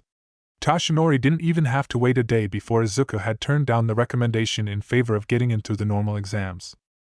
Ida Tenya had chosen to go through the normal exams, while Yayorozu's parents were insisting that she try for the recommendation for the prestige. "So, are you too worried?" Yayorozu asked, looking around at her two friends. "A little," Izuku confessed.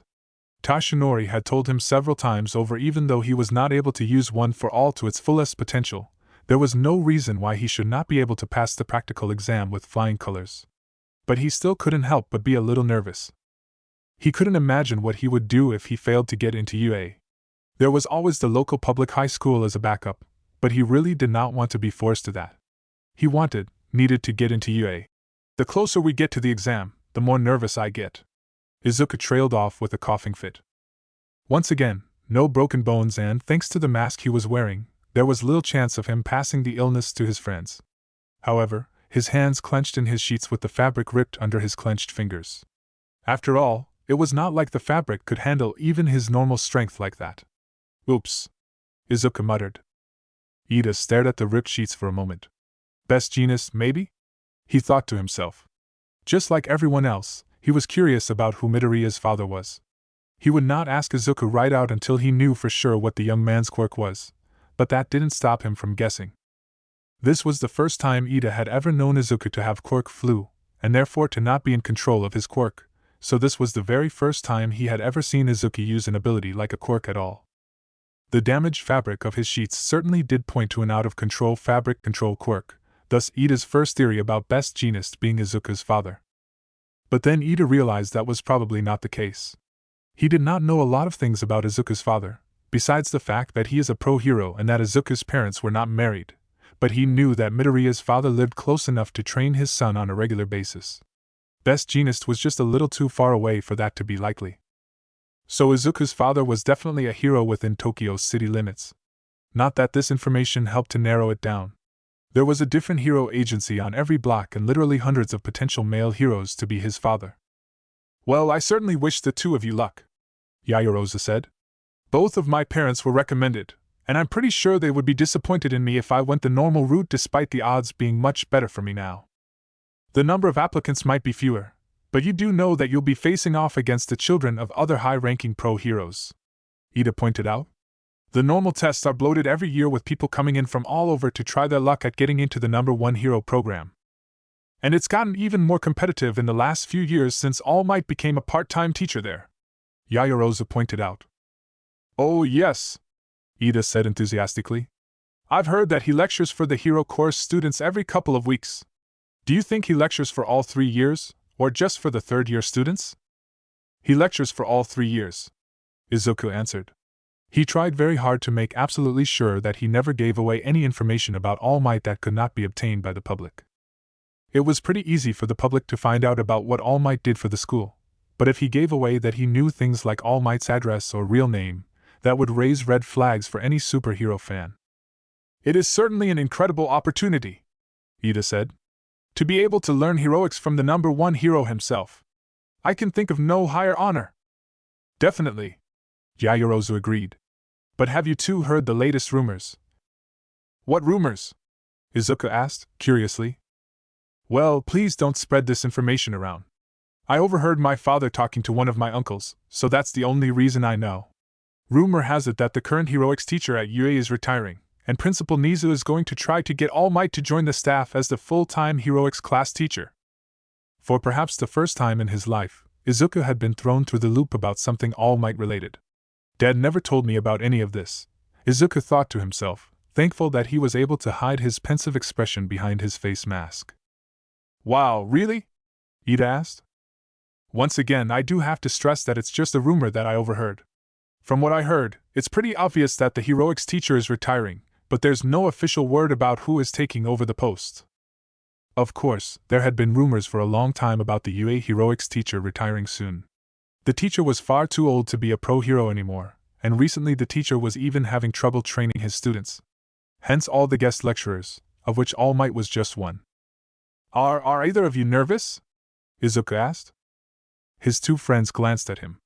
I think it would be kind of weird if we were not a little nervous, Yaoyorozu said, giving him a small smile. I've been studying the molecular composition of everything I can in the past year or so, but sometimes I still wake up in the middle of the night scared to death that the one object I'll need to pass the practical will be something I have overlooked. About a year ago, Yaoyorozu had finally told her two friends what her quirk was, the ability to create any non-living material from the lipids of her body. The only downside of her quirk was that she couldn't create something if she didn't understand the molecular composition of the item she wanted to create. I'm a little nervous too, Ida said, pulling up his pant legs to reveal the mufflers protruding from his calves. Ida's quirk gave him super speed thanks to the engines in his legs. It took me ages to decide that I wanted to go through the regular exam, and I'm still worried that I might have made the wrong decision. Rumor has it that the recommendation exam is usually an obstacle race, while the regular exam is fights against foe villains. I wanted to show off my strength too, but I still worry that I might have been better off in the race where I could show off my strongest suit. You can still show off your speed in the regular exam, Izuku pointed out. It is timed, after all. And you, Midoriya? Ida asked. You are the one who asked? Unlike the others, Izuku still had not given either of them a hint as to what his quirk is. I am a little worried. I've had a little bit of trouble controlling my quirk, and even now I can't use it at 100%. He trailed off to cough a little. My father says I'll be fine at my current level, but I still can't help but be a little worried that my best won't be good enough. How could that be? You've been training with your father almost constantly since I've known you, Yaoyorozu said, a little shocked. I wasn't training my quirk that whole time. I needed to train my body first. That's what most of my training was for. You've trained the longest out of any of us, Ida said. I'm sure that you'll be fine, even if you are not in 100% control. Izuku nodded, but he still couldn't help but think about the gaps that he saw in his own training. He had never before been in an actual fight, nor had he used his quirk on anything besides non-living objects. One thing worried him above all others as the entrance exam was weeks away. Once he got into UA, he would start having to use his quirk in training and sparring against the other students. What if he hit too hard on accident because of his lack of experience with how much a human body could take? One single punch could put out about 15% of his total power, but what if 15% is lethal to humans? He had no idea. Killing another student in a spar, even by accident, would lead to his immediate expulsion and arrest for using his quirk to murder someone. Toshinori's words came back to him. Humans can take a lot more punishment than you might think. I've had some criminals able to tank nearly half of my total power. If you are really worried about killing, keep the power output low and avoid hitting critical areas. The center of the chest, the head, the throat. Avoid those areas and you'll rarely have to worry about causing fatal damage. Well, ready or not, the exam was just a few weeks away. All Izuku could do now was focus on studying and hope that he had learned enough to get him through the entrance exam. Everything after that could wait until later. Chapter 18. It was pretty easy to see that everyone was at least a little bit nervous on the morning of the entrance exam. Midoriya Izuku stood just outside the main gateway of UA High, his entrance exam pass clutched tightly in his hands. Ida had said that he'd meet him outside the gates, and Izuku was expecting him within the next few minutes. Ida always had a habit of showing up at least 10 minutes before other people started showing up, hence why Izuku was there so early. At least, in part. He was mainly there early because he had been too nervous to just sit at home. He felt like he would explode if he had to stay home just one more minute, so he'd gotten to the school about half an hour before he was expecting Ida to show up. And he was not the only early bird. Many other kids from middle schools all across Japan were milling around just outside the gates, or just inside them in the campus courtyard. Midoriya! He heard a familiar voice calling to him. Izuku was glad to see that it was Ida running up to him. For a second, Izuku kind of wished that Yaoyorozu could be there as well, but the recommendation exam was going to take place a little later on in the afternoon. She was probably still at home getting in some last-minute studying. So, it's the big day. Are you nervous? Is it that obvious? Izuku asked. I'm sure that I've done enough to prepare, at least for the practical, at least as much practice as I could with not having many options to practice using my quirk in combat. At least you'll know that everyone here is in the same exact boat that you are, Ida said. None of us could use our quirks in combat either. And as for the written exam? I don't think you have to worry about that either. That's easy for you to say. You're the second highest ranked student in class, Izuku said with a fond smile at his friend. It's not like you are ranked that far behind me, Ida said. You'll be fine. Suddenly their conversation was interrupted. Get out of my way, you prep school nerds. Sorry, Izuku began to say, turning to face the person who had interrupted their conversation when he felt his jaw drop open in shock. Kaken? Izuku gasped. It had been years since Izuku had last seen Bakugo, but there was no mistaking the boy who now stood glaring at him. Izuku would never forget how he came to fear those red eyes. Who the fuck do you think you are calling me something like that? I haven't been called that since. Bakugo trailed off, glaring at Izuku. But if he came to recognize who he was, he gave no indication of it. Instead, his face only solidified into a frown. Get out of my way. Izuku quickly backed out of Bakugo's path. Sorry, he said. Don't ever call me something like that again. I'm not interested in the past. Only the future where I'll be the #1 hero, Bakugo said. Bakugo started to walk past them, and then stopped. You're obviously Deku, he said. It had been so long since anyone had called him by that name he almost didn't recognize it as his shameful old childhood nickname. I don't know what you're doing here, but you should leave before you embarrass yourself. And with that, Bakugo paid them no more attention and began to walk up to the school's front doors.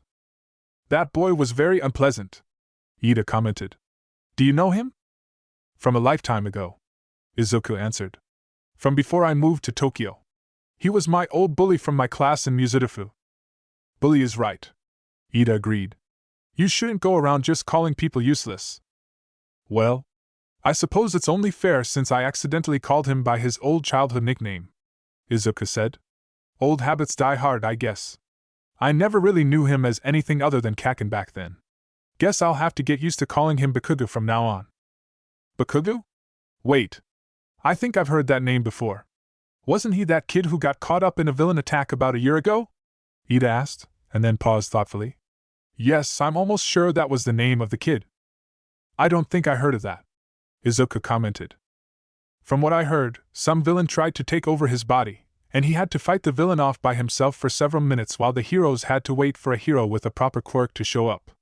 Eventually, someone did show up, but the kid almost died and caused a lot of property damage with his explosion quirk. That's him, all right, Izuku said. I guess that means he has more experience using his quirk in combat than any of us. Even as kids, he was really good at using his quirk against others. Ida stared at Izuku. He had an inkling that Izuku really meant that Bakugo had used his quirk on him while bullying him. But he didn't want to press Izuku for answers. He had long ago learned that it was impossible to get straight answers out of Izuku if he was careful about it. Are you coming in? Ida asked. Go ahead. I'll be there in a minute, Izuku said. Ida nodded and turned to walk up to the school entrance. Izuku contented himself just to stand and people watch for a couple of moments. Izuku couldn't even begin to guess the number of middle schools that were being represented by the students coming for the exam. Most of the other teens seemed to come from other private middle schools just like Izuku did. But he could see scattered teens from public schools as well. A couple of minutes passed and Izuku knew that he had to go inside now or he'd be late. So he turned to head inside. And almost immediately tripped on his own feet. He flared up one for all, trying to catch himself, but he was not quite fast enough. He was just beginning to accept the fact that he was going to eat concrete in front of everyone in the courtyard when his fall was suddenly stopped. That was close, a female voice said. It was only then that Izuku realized that not only had his fall been stopped, but he was actually floating in midair. Before he could do any more than let out a gasp of shock and amazement, the girl placed her hands on his shoulders, gently guiding him back upright. She then pressed the pads of her fingers together while whispering, "Release." All at once, gravity began to affect Izuku once more, and he was standing firmly on his feet again. I'm sorry I used my quirk on you without permission. But it's bad luck to trip on yourself. Oh. It's no problem at all. Thank you for stopping my fall, Izuku said. That's a really amazing quirk you have. Is it telekinesis? My mother has a very minor. He trailed off, realizing that he was going to start rambling, and also realizing that he had only minutes to get inside or risk being late. I'm sorry. I didn't mean to start rambling. Thank you for saving me. And good luck to you, Izuku said, waving and turning to run inside. And to you as well, the girl called after him. As they went inside, all of the students were given their test cards, which gave them a temporary ID number, and also listed which battleground was to be the location of their practical exam. All of the students were seated inside the auditorium by their ID number, which grouped each middle school together.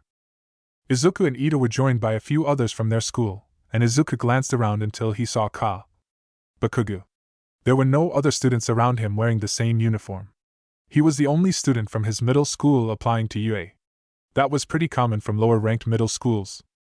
Only their top-ranked students would have a chance. Once all of the students were seated, the lights dimmed and one of the UA teachers stepped onto the stage. Present Mike was a pretty easy choice. All of the teachers were pro-heroes, but a majority of them were in it for the work and not the celebrity.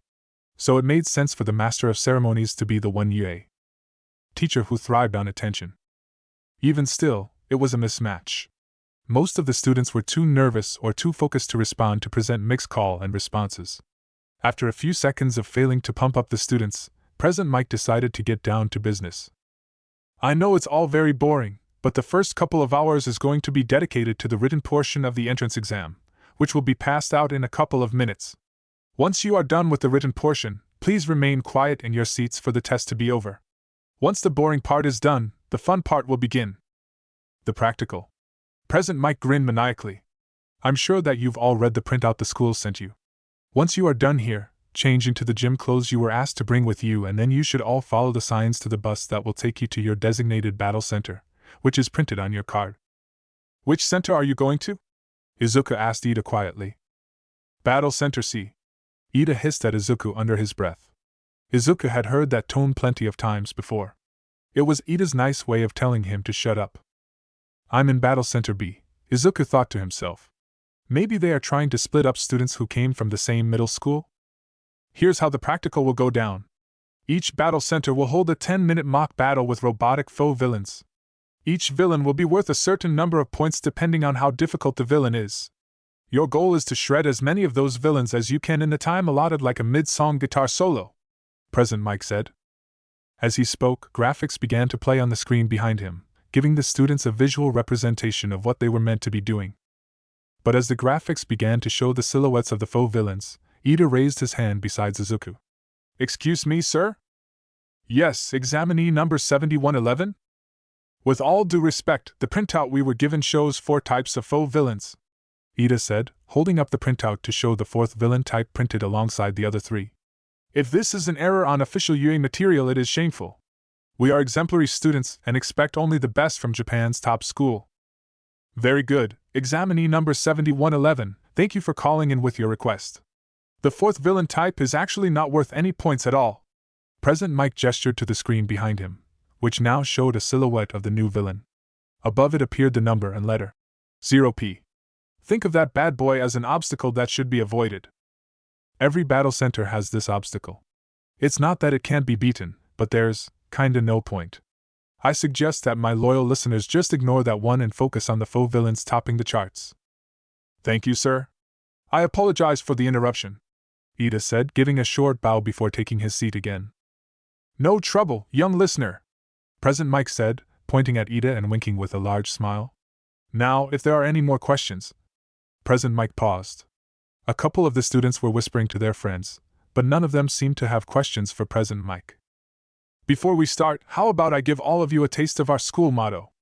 As the General Napoleon Bonaparte once said, true heroism consists in being superior to the ills of life. Go beyond. Plus ultra. President Mike held up the stack of written exams. Your written test starts now, but I hope that you've been hitting more than books. At the end of the written exam, Izuku was relatively sure of himself. Most of the questions were ones that he knew the answers to, and the rest he was able to make relatively good educated guesses. All of the students took 5 minutes to change into gym clothes before heading to the bus. Before he stepped onto the bus, he gave Ida one last good luck, and then boarded the bus along with the rest of the young teens headed off to Battle Center B. It was only a short drive to the Battle Center, and Izuku unloaded along with everyone else. Okay, calm down, Izuku muttered to himself. You've worked for this for years. You've done as much as you possibly can. You've got this. He slapped his own cheeks to get his head back in the game. It was almost time. Chapter 19. A quick glance around at the other hopefuls revealed a group of about 24 young teens who seemed on the outside to be more confident than Izuku felt. Maybe that was because they had all had their quirks for many more years than Izuku had to learn his. It took several moments of deep breathing for Izuku to feel like he could fake confidence as well as they could. He could tell that everyone was sizing each other up, but Izuku could have no way of knowing what the others thought of them. Truthfully, to the other examinees, the only thing that really stood out about Izuku was his above-average height for a 15-year-old. There were probably only 2 other hopefuls in their group who might have stood taller than Izuku. His gym clothes were a little too good about hiding how muscular he was. Izuku looked around, and to his shock, he spotted the same girl that had stopped him from tripping over himself in front of the school. In that moment, he realized that he never took a moment to introduce himself to her. He had just started rambling on about her quirk, and then rushed off. Thinking that it would be rude not to say something, he began to take a few steps towards her before he faltered. She was one of the only examinees who looked as nervous as Izuku felt. Her eyes were closed, her hands clasped to her chest as she took deep, calming breaths. I should leave her be, Izuku realized. I could always properly say hi to her afterwards. Without any of the examinees noticing, the large doors to the battle center opened up with surprisingly little noise. After a few seconds, the loud voice of President Mike suddenly yelled down at them from above. Go! Go! Go! In real battles, there are no countdowns. What are you doing, listeners? You're wasting air time. For a few seconds, everyone just stood in shock, and then almost as one, everyone rushed into the battle center. Okay, what first? Izuku thought to himself, as he trailed slightly behind the others. The way Izuku could see it, he had 2 options. The first was that he could rush into the center of the battle zone.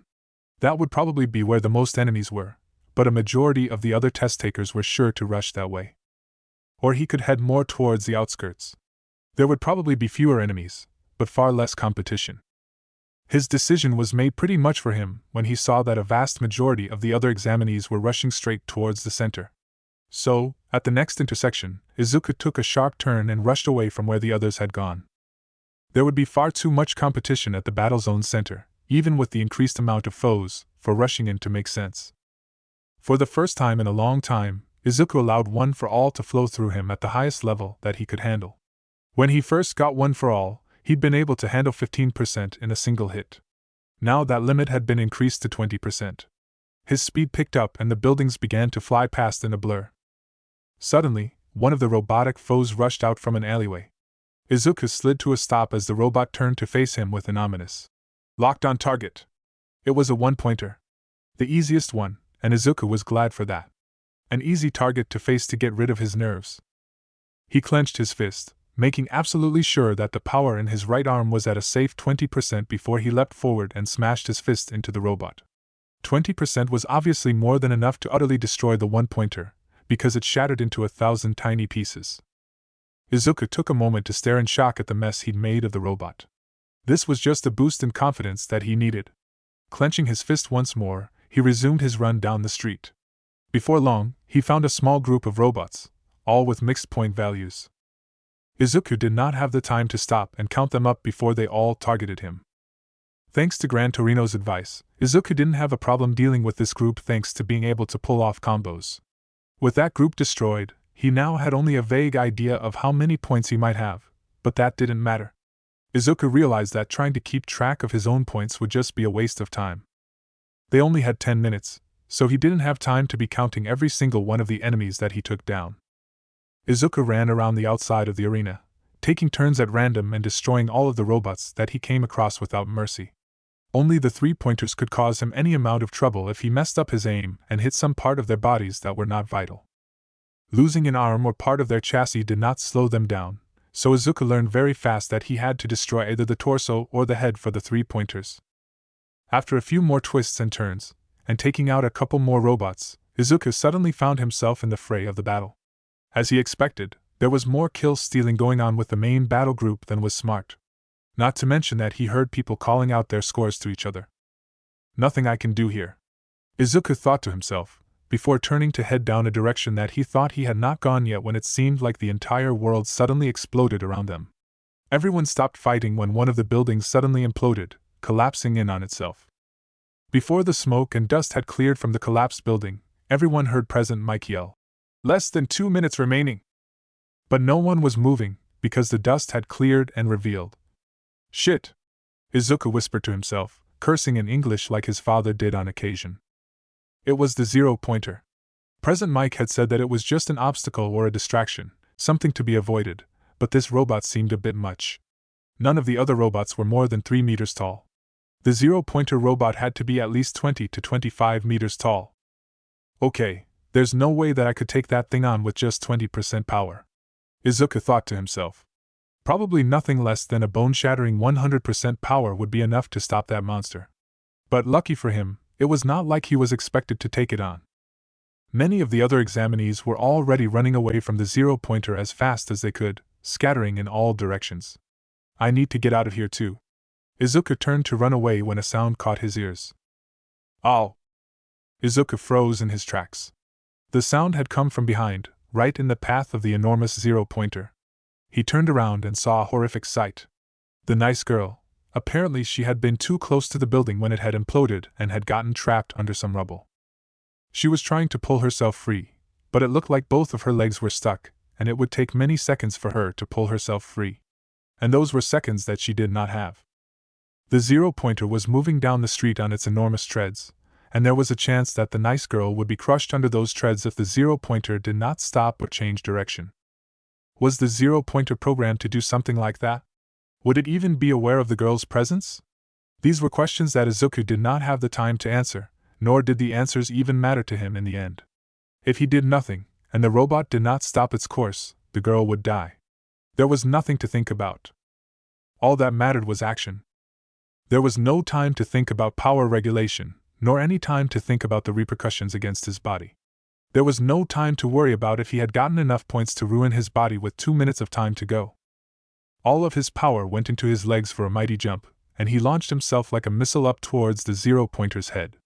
Just like the 3-pointers, that would be one of its vulnerable spots. He felt both of his legs shatter from the force of the jump, but that didn't matter. He was airborne and right on target. As quickly as he could, he transferred that power from his broken legs to his right arm. A full power smash would hopefully be enough to take down this foe, because if it wasn't, the girl would die. Izuku clenched his fist, drew back his arm. Smash! Izuku screamed, throwing his fist forward with all the power he had received from his father, and his fist made contact with the metal chassis of the robot's head. There was an explosion of sound, like a bomb had just gone off, and the front of the robot's head caved in as it was knocked back and over. The entire robot was compromised and starting to explode from the inside. But most importantly, it had stopped moving forward, and it would not crush that girl. She was safe. Izuku only had a couple of moments to feel a sense of relief before his upward momentum ceased and gravity took hold of him once again, pulling him back towards Earth. It was only in that moment that he realized what trouble he was in. Both of his legs were broken, as well as his right arm. In his haste to save the girl, he had pushed himself far past his limit and broken his body. And now he literally didn't have a leg to land on. There was very little time to think. His father had told him that one for all could increase his durability, as well as his strength. Perhaps that was his only chance of survival. To flood his body passively with one for all in order to increase his durability. It was not much of a plan, but it was the only one he had. He flooded his body with one for all of his power, evenly through his whole body.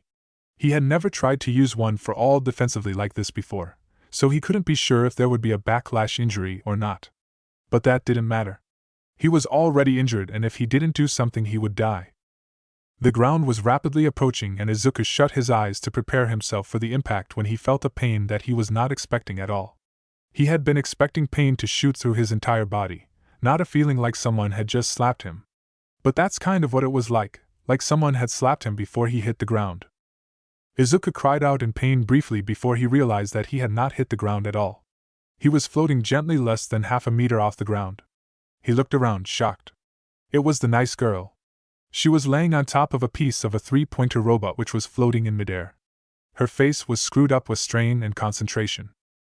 And then, after a few seconds, she pressed her fingers together and whispered in a strained voice. Release.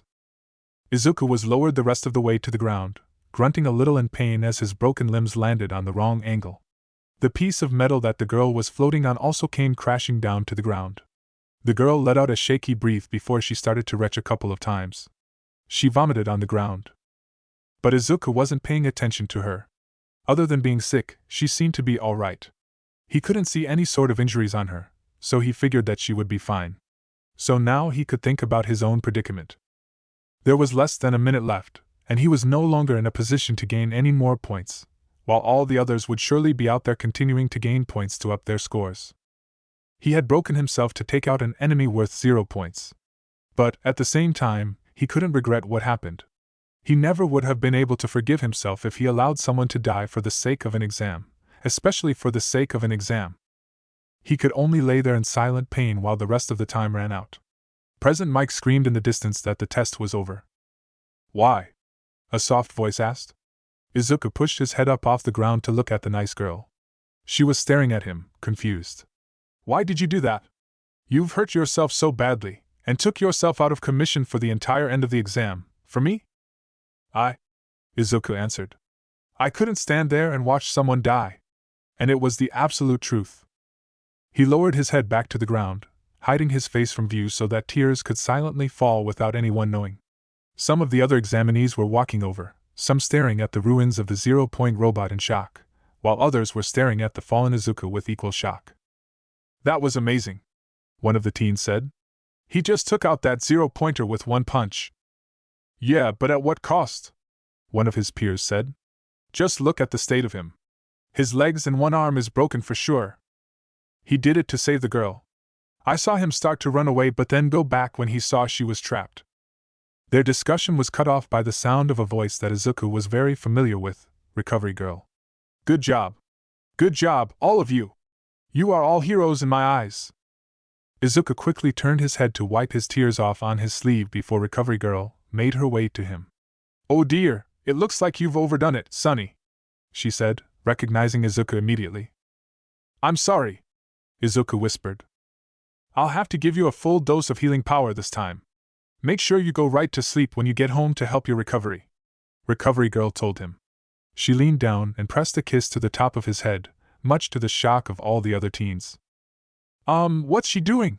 One boy asked. You're watching a school nurse at work, another boy answered with a French accent. That was a little odd, but Yui was no stranger to international students. There were always a few students from other countries every year. The youthful heroine, Recovery Girl. Her quirk is a awesome boost of healing power. Look! Izuku could feel Recovery Girl's quirk working on him, twisting his limbs and bones around into proper alignment. She's saving him months of recovery time. But the stamina drain was too much for Izuku. He had never had to heal 3 broken limbs before. And he immediately passed out from the stamina drain and remembered no more until he woke up the next morning in his own bed. Several minutes earlier, the Battle Center control room. Toshinori could help but grin proudly at the pandemonium that filled the control room, as most of the other teachers from Yui stood up and cheered in amazement. Even Principal Nizu was standing up on his seat, cheering with his paws raised in the air. Out of all the battle centers they were watching, only one examinee had turned back to face the massive zero-pointer. Toshinori had been keeping an eye on Izuku as much as he possibly could, and he knew that it was a good thing that Principal Nizu had asked All Might to recuse himself from the selection process because of Izuku's presence in the test, because Toshinori had not been able to stop watching his son. Sure, there was much room for improvement, but that did not surprise Toshinori at all. Because of the law, he had not been able to train Izuku properly for combat.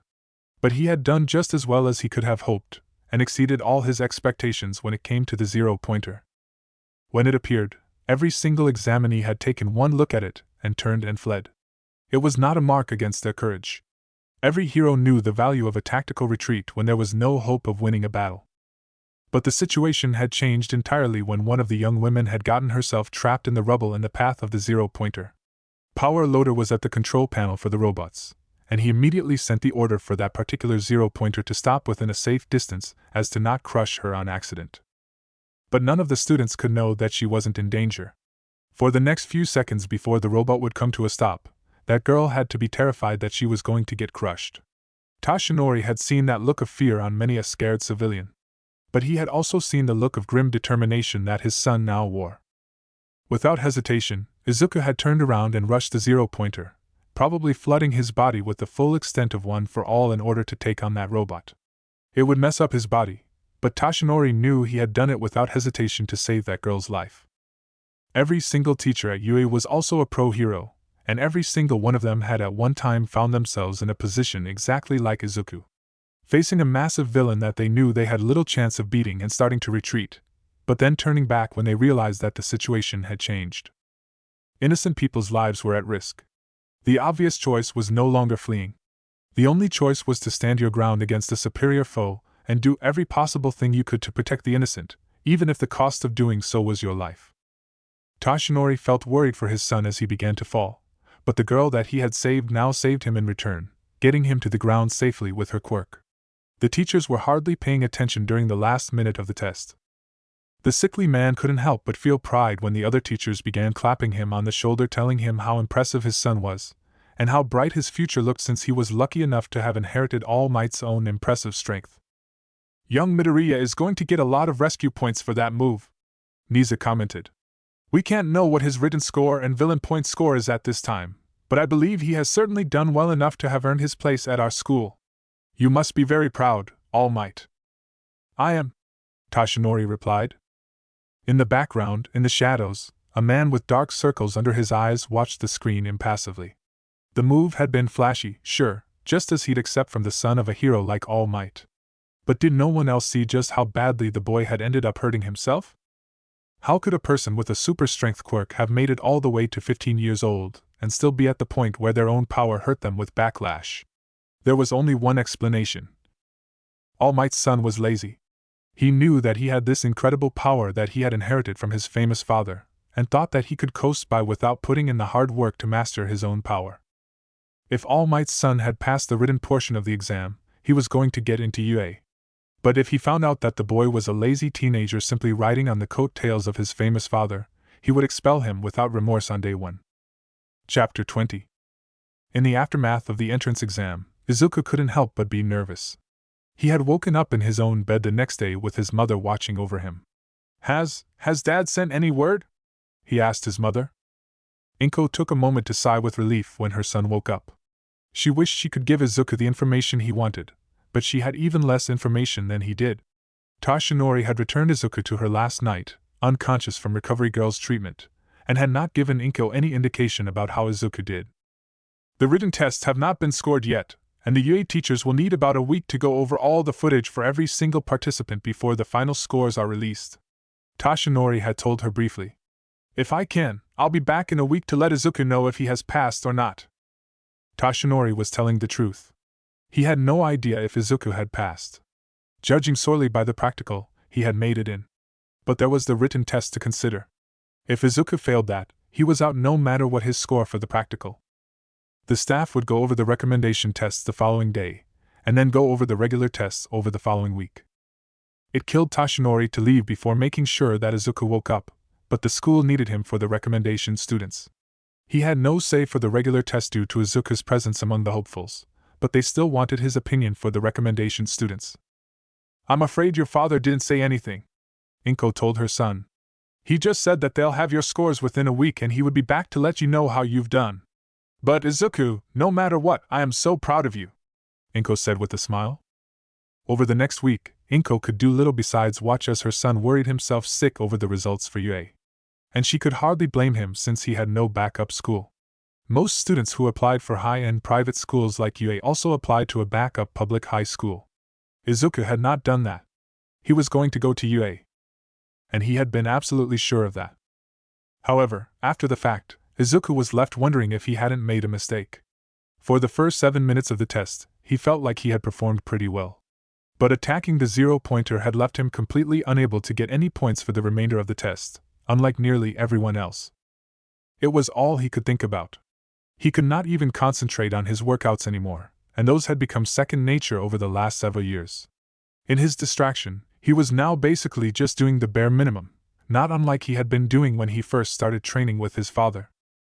Within about 5 days, Izuku had gotten an excited text from Momo saying that she had been accepted into UA. Izuku had immediately called Momo to congratulate her on her acceptance. Have you gotten word about your scores yet? No, not yet. I am a little worried though, Izuku said. Why? What's wrong? Yaoyorozu asked. I think I messed up in the practical exam, Izuku confessed. We had a 10-minute mock battle, and I overextended myself and took myself out of commission for the last couple minutes of the battle. How were you doing before that? Yaoyorozu asked. I suppose I was doing okay, Izuku said. But the acceptance rate is so low and I wasted whole minutes of my time when almost everyone else was increasing their score.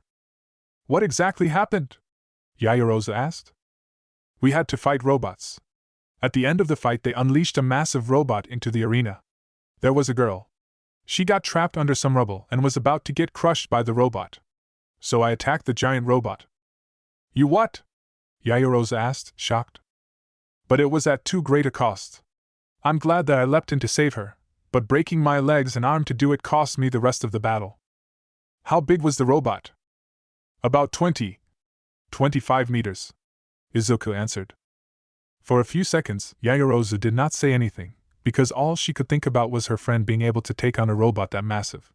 And you took on this robot alone? No one else stopped to help? No, Izuku answered.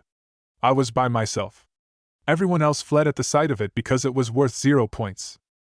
But why would they have something like that in the test? Yaoyorozu asked. To show that you know how to run away? That seems highly unlikely. Do you think they might have lied about the giant robot being worth only 0 points? I can't see how you won't get some sort of reward for taking on such a massive foe by yourself. He must have an extremely powerful quirk, Yaoyorozu thought to herself. She had always thought that he had a pretty highly rated father. But with a quirk powerful enough to take on a robot foe that big by himself, even if he hurt himself in the process, his father had to be incredibly powerful too. Top 10 hero, maybe even top 5. Do you really think that Yui would lie about something that important? Izuku asked. Well, you were the only person who turned back to attack this massive robot, Yaoyorozu said. I think that proves how brave you are. He trusted Yaoyorozu and knew that she was much smarter than him. She was also very good at working out people's true motivations. That came naturally from years of people just trying to be her friend because of her wealth, or who her parents are. A part of him thought that she might be right, but he was too worried to believe that he had actually managed to pass with his performance in the practical test. Compiling the scores at Yuri was happening at a decent pace. To get all of the scores, they pulled up each student's ID number in order and used the cameras placed all over the testing area to follow that student, making a mark of every kill that student made, while a group of impartial pro heroes watched to award rescue points to that student. Toshinori made absolutely sure that he was in the room while they were scoring Izuku. He was absolutely not allowed to be involved with keeping track of the villain points or to be among the pro heroes awarding rescue points, but he had to be there at least. Before taking down the zero-pointer robot, Izuku had gotten a respectable 36 points. It was by no means the highest number of villain points awarded to the students. Going to the edges of the battle zone had lowered the amount of robots that he encountered. But then came the zero-pointer. After the zero-pointer was taken down on the screen, the group of pro heroes began to talk among themselves about the rescue that they had just witnessed. After about a minute of talking among themselves, each one of them held up a paddle with their score. From his place in the back, Toshinori couldn't see the score, but it was clearly impressive judging by the reaction of Present Mike, who was recording the rescue point scores. They ran down the rest of Midoriya Izuku's footage just in case, but there would be no more points for him. Examining Midoriya Izuku, 60 rescue points. Present Mike called. Altogether, it was an incredible score, the highest they had seen thus far. 96 points total shot him to the top of the board.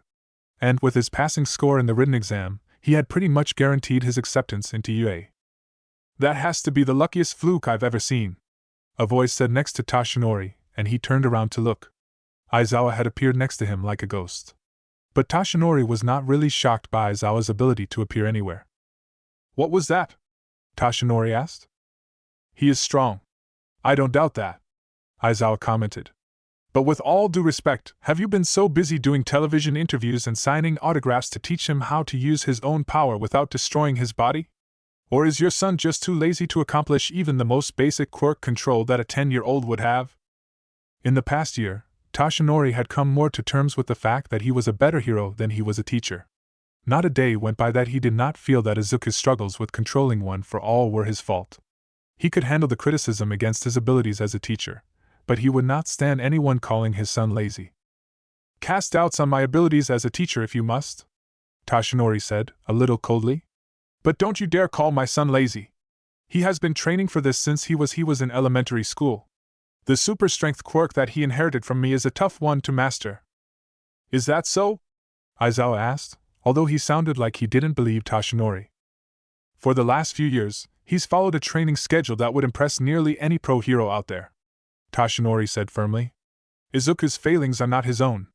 They are mine for being unable to recognize the trouble he was going to have with my quirk. Aizawa shrugged. Perhaps you are telling me the truth. Perhaps not. I'll give you fair warning, All Might. Aizawa met his eyes with a level gaze. Toshinori couldn't help but be impressed. Very few people had the courage to do that, especially now that his eyes were so deeply shadowed. Hope that your son does not end up in my homeroom class, because if he does end up there and you are lying, I don't care who his father is, I'll expel him. That's a little harsh, don't you think? Toshinori asked, a little shocked.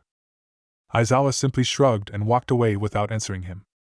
Present Mike, who had heard the whole conversation, walked over to All Might. Sorry about that.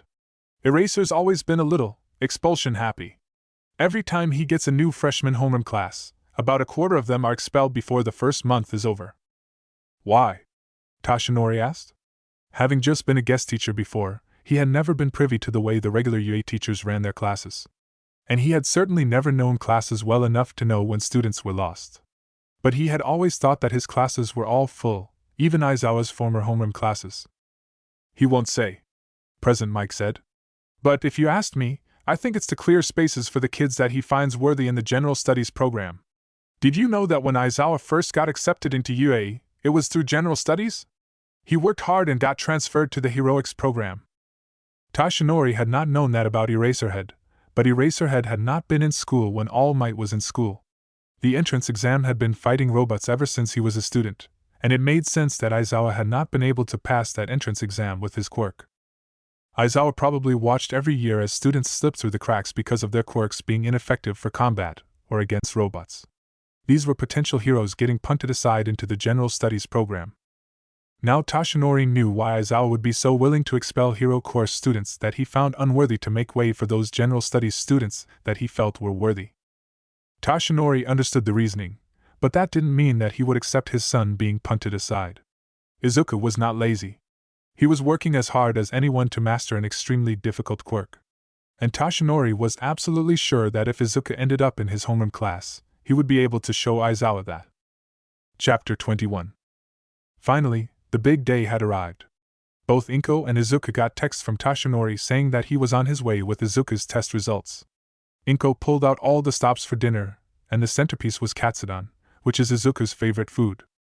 Despite the smell of the food causing his empty stomach to rumble, Izuku wasn't quite sure if he could stomach the food without knowing if he had passed. The 20 or so minutes that it took for Toshinori to arrive felt like an eternity. Izuku couldn't help but hover by the front door, waiting for his father, despite how rude it was. But Toshinori didn't seem very surprised to find Izuku at the front door waiting for him. Izuku's eyes immediately trained upon the thin envelope in his father's hand. No matter what sort of school you were trying to get into, a thin envelope is never a good sign, and Izuku's heart sank. Toshinori could see the shame on Izuku's face, and he placed his hand on the top of his head. He had no desire to prolong Izuku's uncertainty any longer. "It's not what you think," Toshinori told him with a smile. "Principal Nizi gave me permission to give you your results personally. These are just a copy of your scores." He placed his hand on Izuku's shoulder and led him through to the living room. "Your mother made katsudon?"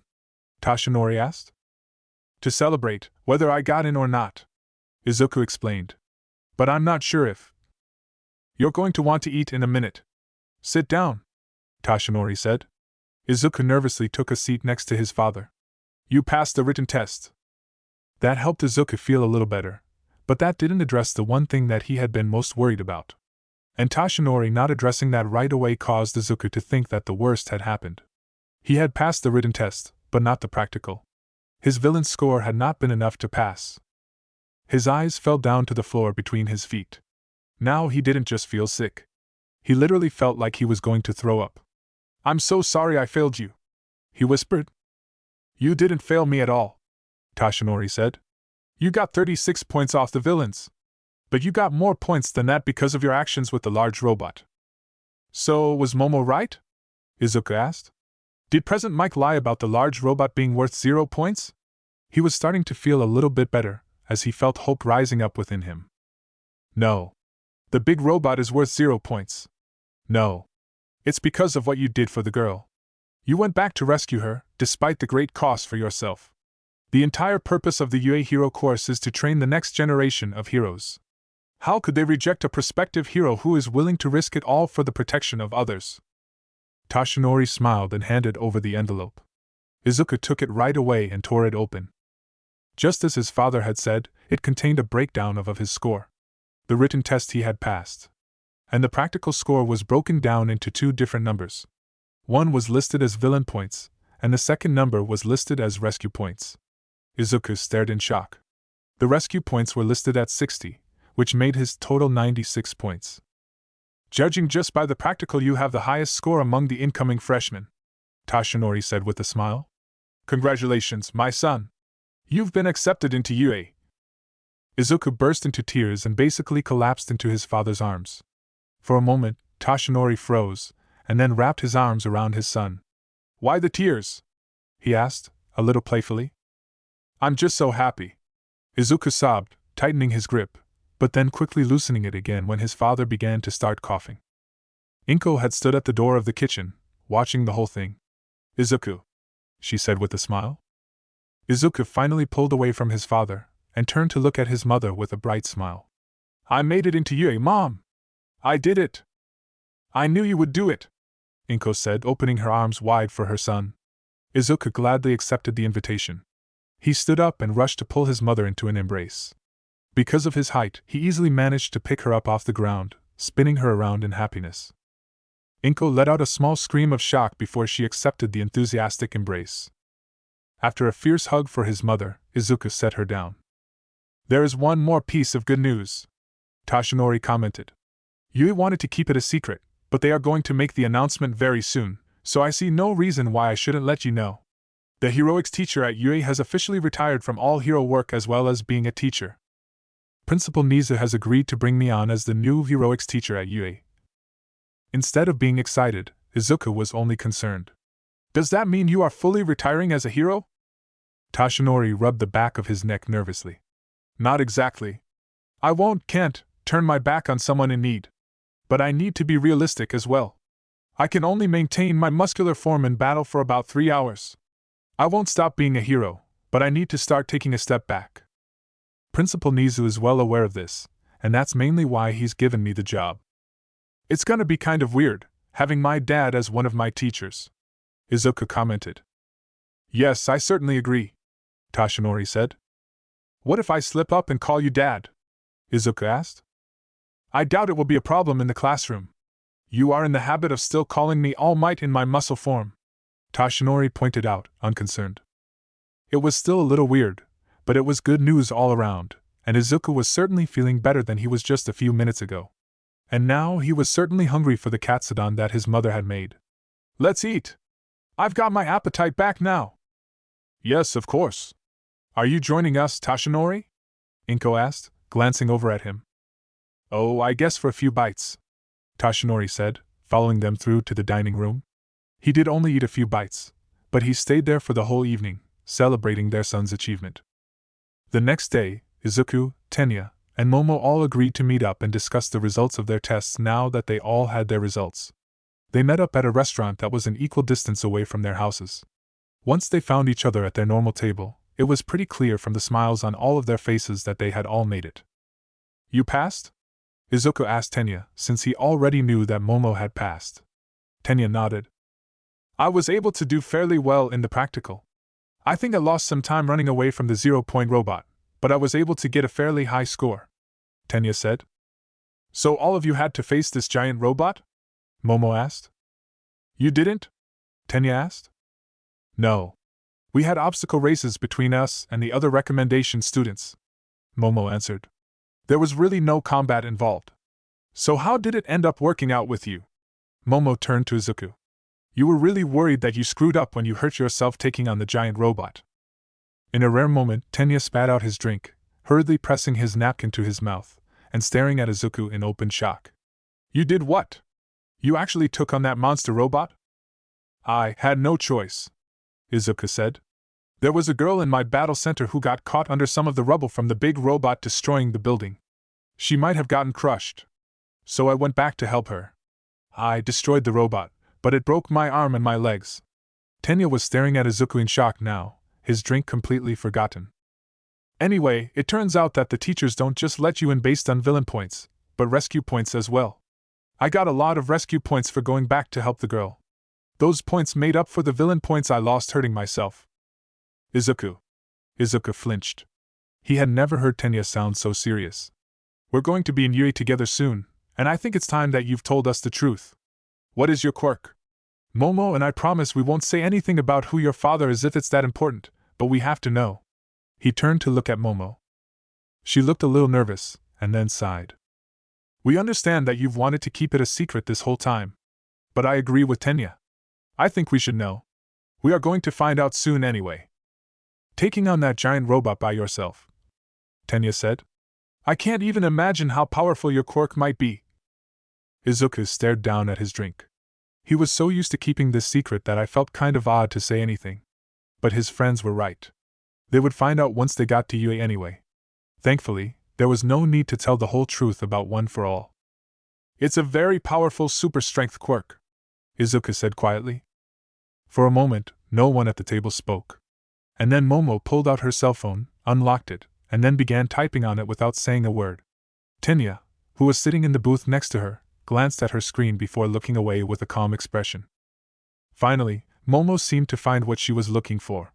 But her hands were shaking a little as she showed Izuku the image on her phone. It was a picture of All Might. She put the screen to sleep as soon as Izuku saw the picture and put her phone away. Is that your father? She asked, lowering her voice to a whisper. Both she and Tenya were staring intently at their friend. Izuku glanced around, to make sure that no one was paying attention. He really wished that they were somewhere more private. So he just gave a small, silent nod. Tenya seemed to be a little more shocked than Momo was. I almost can't believe it, he whispered. You are really the son of... Sure, Izuku shushed him. If you really want to talk about this, can we please go to my house where we can speak about this privately? Of course, Momo said, dropping some money on the table to cover their drinks. All three friends stood and left. Inko started in surprise a little as Izuku and his two friends came into the house. Good afternoon, you two, she called, giving them a smile. Did the two of you get into Yui just like my Izuku? Yes, we did, Momo answered. Both she and Tenya couldn't help but stare at Izuku's mother a little more than usual. Midoriya Inko was a fairly pretty woman, but she didn't really fit the mold of any of All Might's other known former lovers, nearly all of which were heroes. Congratulations. I already made some of Izuku's favorite to celebrate his acceptance, but I'm sure that I can whip something up for dinner tonight to celebrate you two getting in as well. If you would like to stay for dinner, that is. I would love to, Ms. Midoriya, Momo said, and Tenya agreed with her. Then all three friends went up to Izuku's room. They all knew that Izuku's room was covered in All Might merchandise. So do you get all this stuff for free? Momo asked. Well, yes. Almost all of it is gifts from my dad. He thinks it's a little weird, but I've admired him from the time before I knew that he was my father, Izuku said. I just don't see how any of this is possible. How could All Might hide having a child? Tenya said. He hides his real name, doesn't he? Izuku asked rhetorically. It's not like all of the records say that my father is All Might. My father is listed on those records under his real name. Someone would have to find out All Might's real name in order to find out about me. How many people know? Momo asked. All of our teachers, Izuku said. A couple of the people who work for or have worked with All Might in the past. The staff at Yui. How do the staff of Yui know already? Tenya asked. I've been there several times over the past couple of years, Izuku said. I've had a really hard time trying to learn how to control the quirk that I inherited from my father. My body just can't handle my full strength. If I put more than 20% of my total power into any one attack, I often break my bones. My dad is friends with the school nurse, who has a really powerful healing quirk. So he took me to her when I hurt myself. You were able to take on that giant robot by yourself. Are you as powerful as your father? Tenya asked. To be honest, if I use all of my power, I'm just a little bit more powerful than he is, Izuku said honestly. This seemed to be most shocking information. All Might was considered, far and away, the most powerful human being on the planet. Perhaps even the most powerful super-strength quirk holder to have ever lived. To hear that their friend was even slightly more powerful, even if it broke his bones. All bodies eventually adjusted to their quirks. Sure, it seemed that their friend was taking much longer than normal for him to adjust to his, but when he did, the amount of power he would have could be nearly unimaginable. So, your mother and All Might? Momo began nervously. Izuku stared at her and blushed. Oh no! They are not together or anything like that. I've never lied to you about what sort of relationship my parents have. They are two friends who happen to have had a child together. I've had many years to come to terms with the fact that my parents didn't mean to have a child. But both my mom and my dad say that they don't regret that they had me. Yes, of course, you've told us this before, Tenya said. I'm sorry that we have brought it up again. Like I said, I'm not bothered by it anymore. My parents don't resent me, and I do have a relationship with my father now. So, wow, you actually really know All Might, Tenya said. And you probably know him better than almost anyone. Do you know his real name and everything? I do, Izuku answered with a small grin. They have no idea the sort of secrets I know about my father. But please, you have to promise me that you will not say anything about who my father is at school. We both want to wait until I'm skilled enough with my quirk to defend myself before that secret becomes public knowledge. But won't others figure it out like we did? Tenya asked. But we have always known that Izuku is related to a high-ranking hero and that he has his father's quirk. Finding out that quirk is super strength is all we needed to narrow it down to All Might. It wouldn't have been very easy if we just knew about the super strength quirk. That is by a large margin the most common quirk for a hero to have. There's about 50 Japanese heroes with super strength that I can think of off the top of my head right now. I suppose that makes sense, Tenya said thoughtfully. Very well, Izuku, we promise that we will keep your secret. And perhaps, could you introduce us to your father sometime? He added nervously. Oh yes! I would love to meet the #1 hero, Momo gasped. Don't worry about that. You'll meet him soon enough, at UA, Izuku said cryptically. It kind of felt good that his friends now knew a part of his secret, and were still accepting of him, even with a small amount of All Might hero worship. Izuku remembered long ago how Momo had told them that people started treating her differently after they found out who her parents were, and he had always worried that his friends would treat him differently. But they seemed to be accepting, if a little shocked. And in about 2 weeks' time, they would be starting at UA. It was a dream come true, and terrifying at the same time. But one thing was sure. All 3 of them were on the right paths to become heroes. And Midoriya Izuku was well on his way to one day taking his father's place as the world's greatest hero. And that's a wrap, Chrono Crew. Did that alternate reality leave you shook or what? Smash that like button if you want more mind-bending scenarios, and don't forget to hit subscribe and ring that notification bell to join the coolest time-traveling squad on YouTube. I appreciate each and every one of you for hanging out, sharing your theories, and being the absolute legends you are. Keep those comments buzzing with your thoughts. I love reading your take on these wild what-ifs. Until next time, my time-traveling comrades, stay epic, stay curious, and remember, the real adventure is just a click away. Catch you in the next video. Chronos out.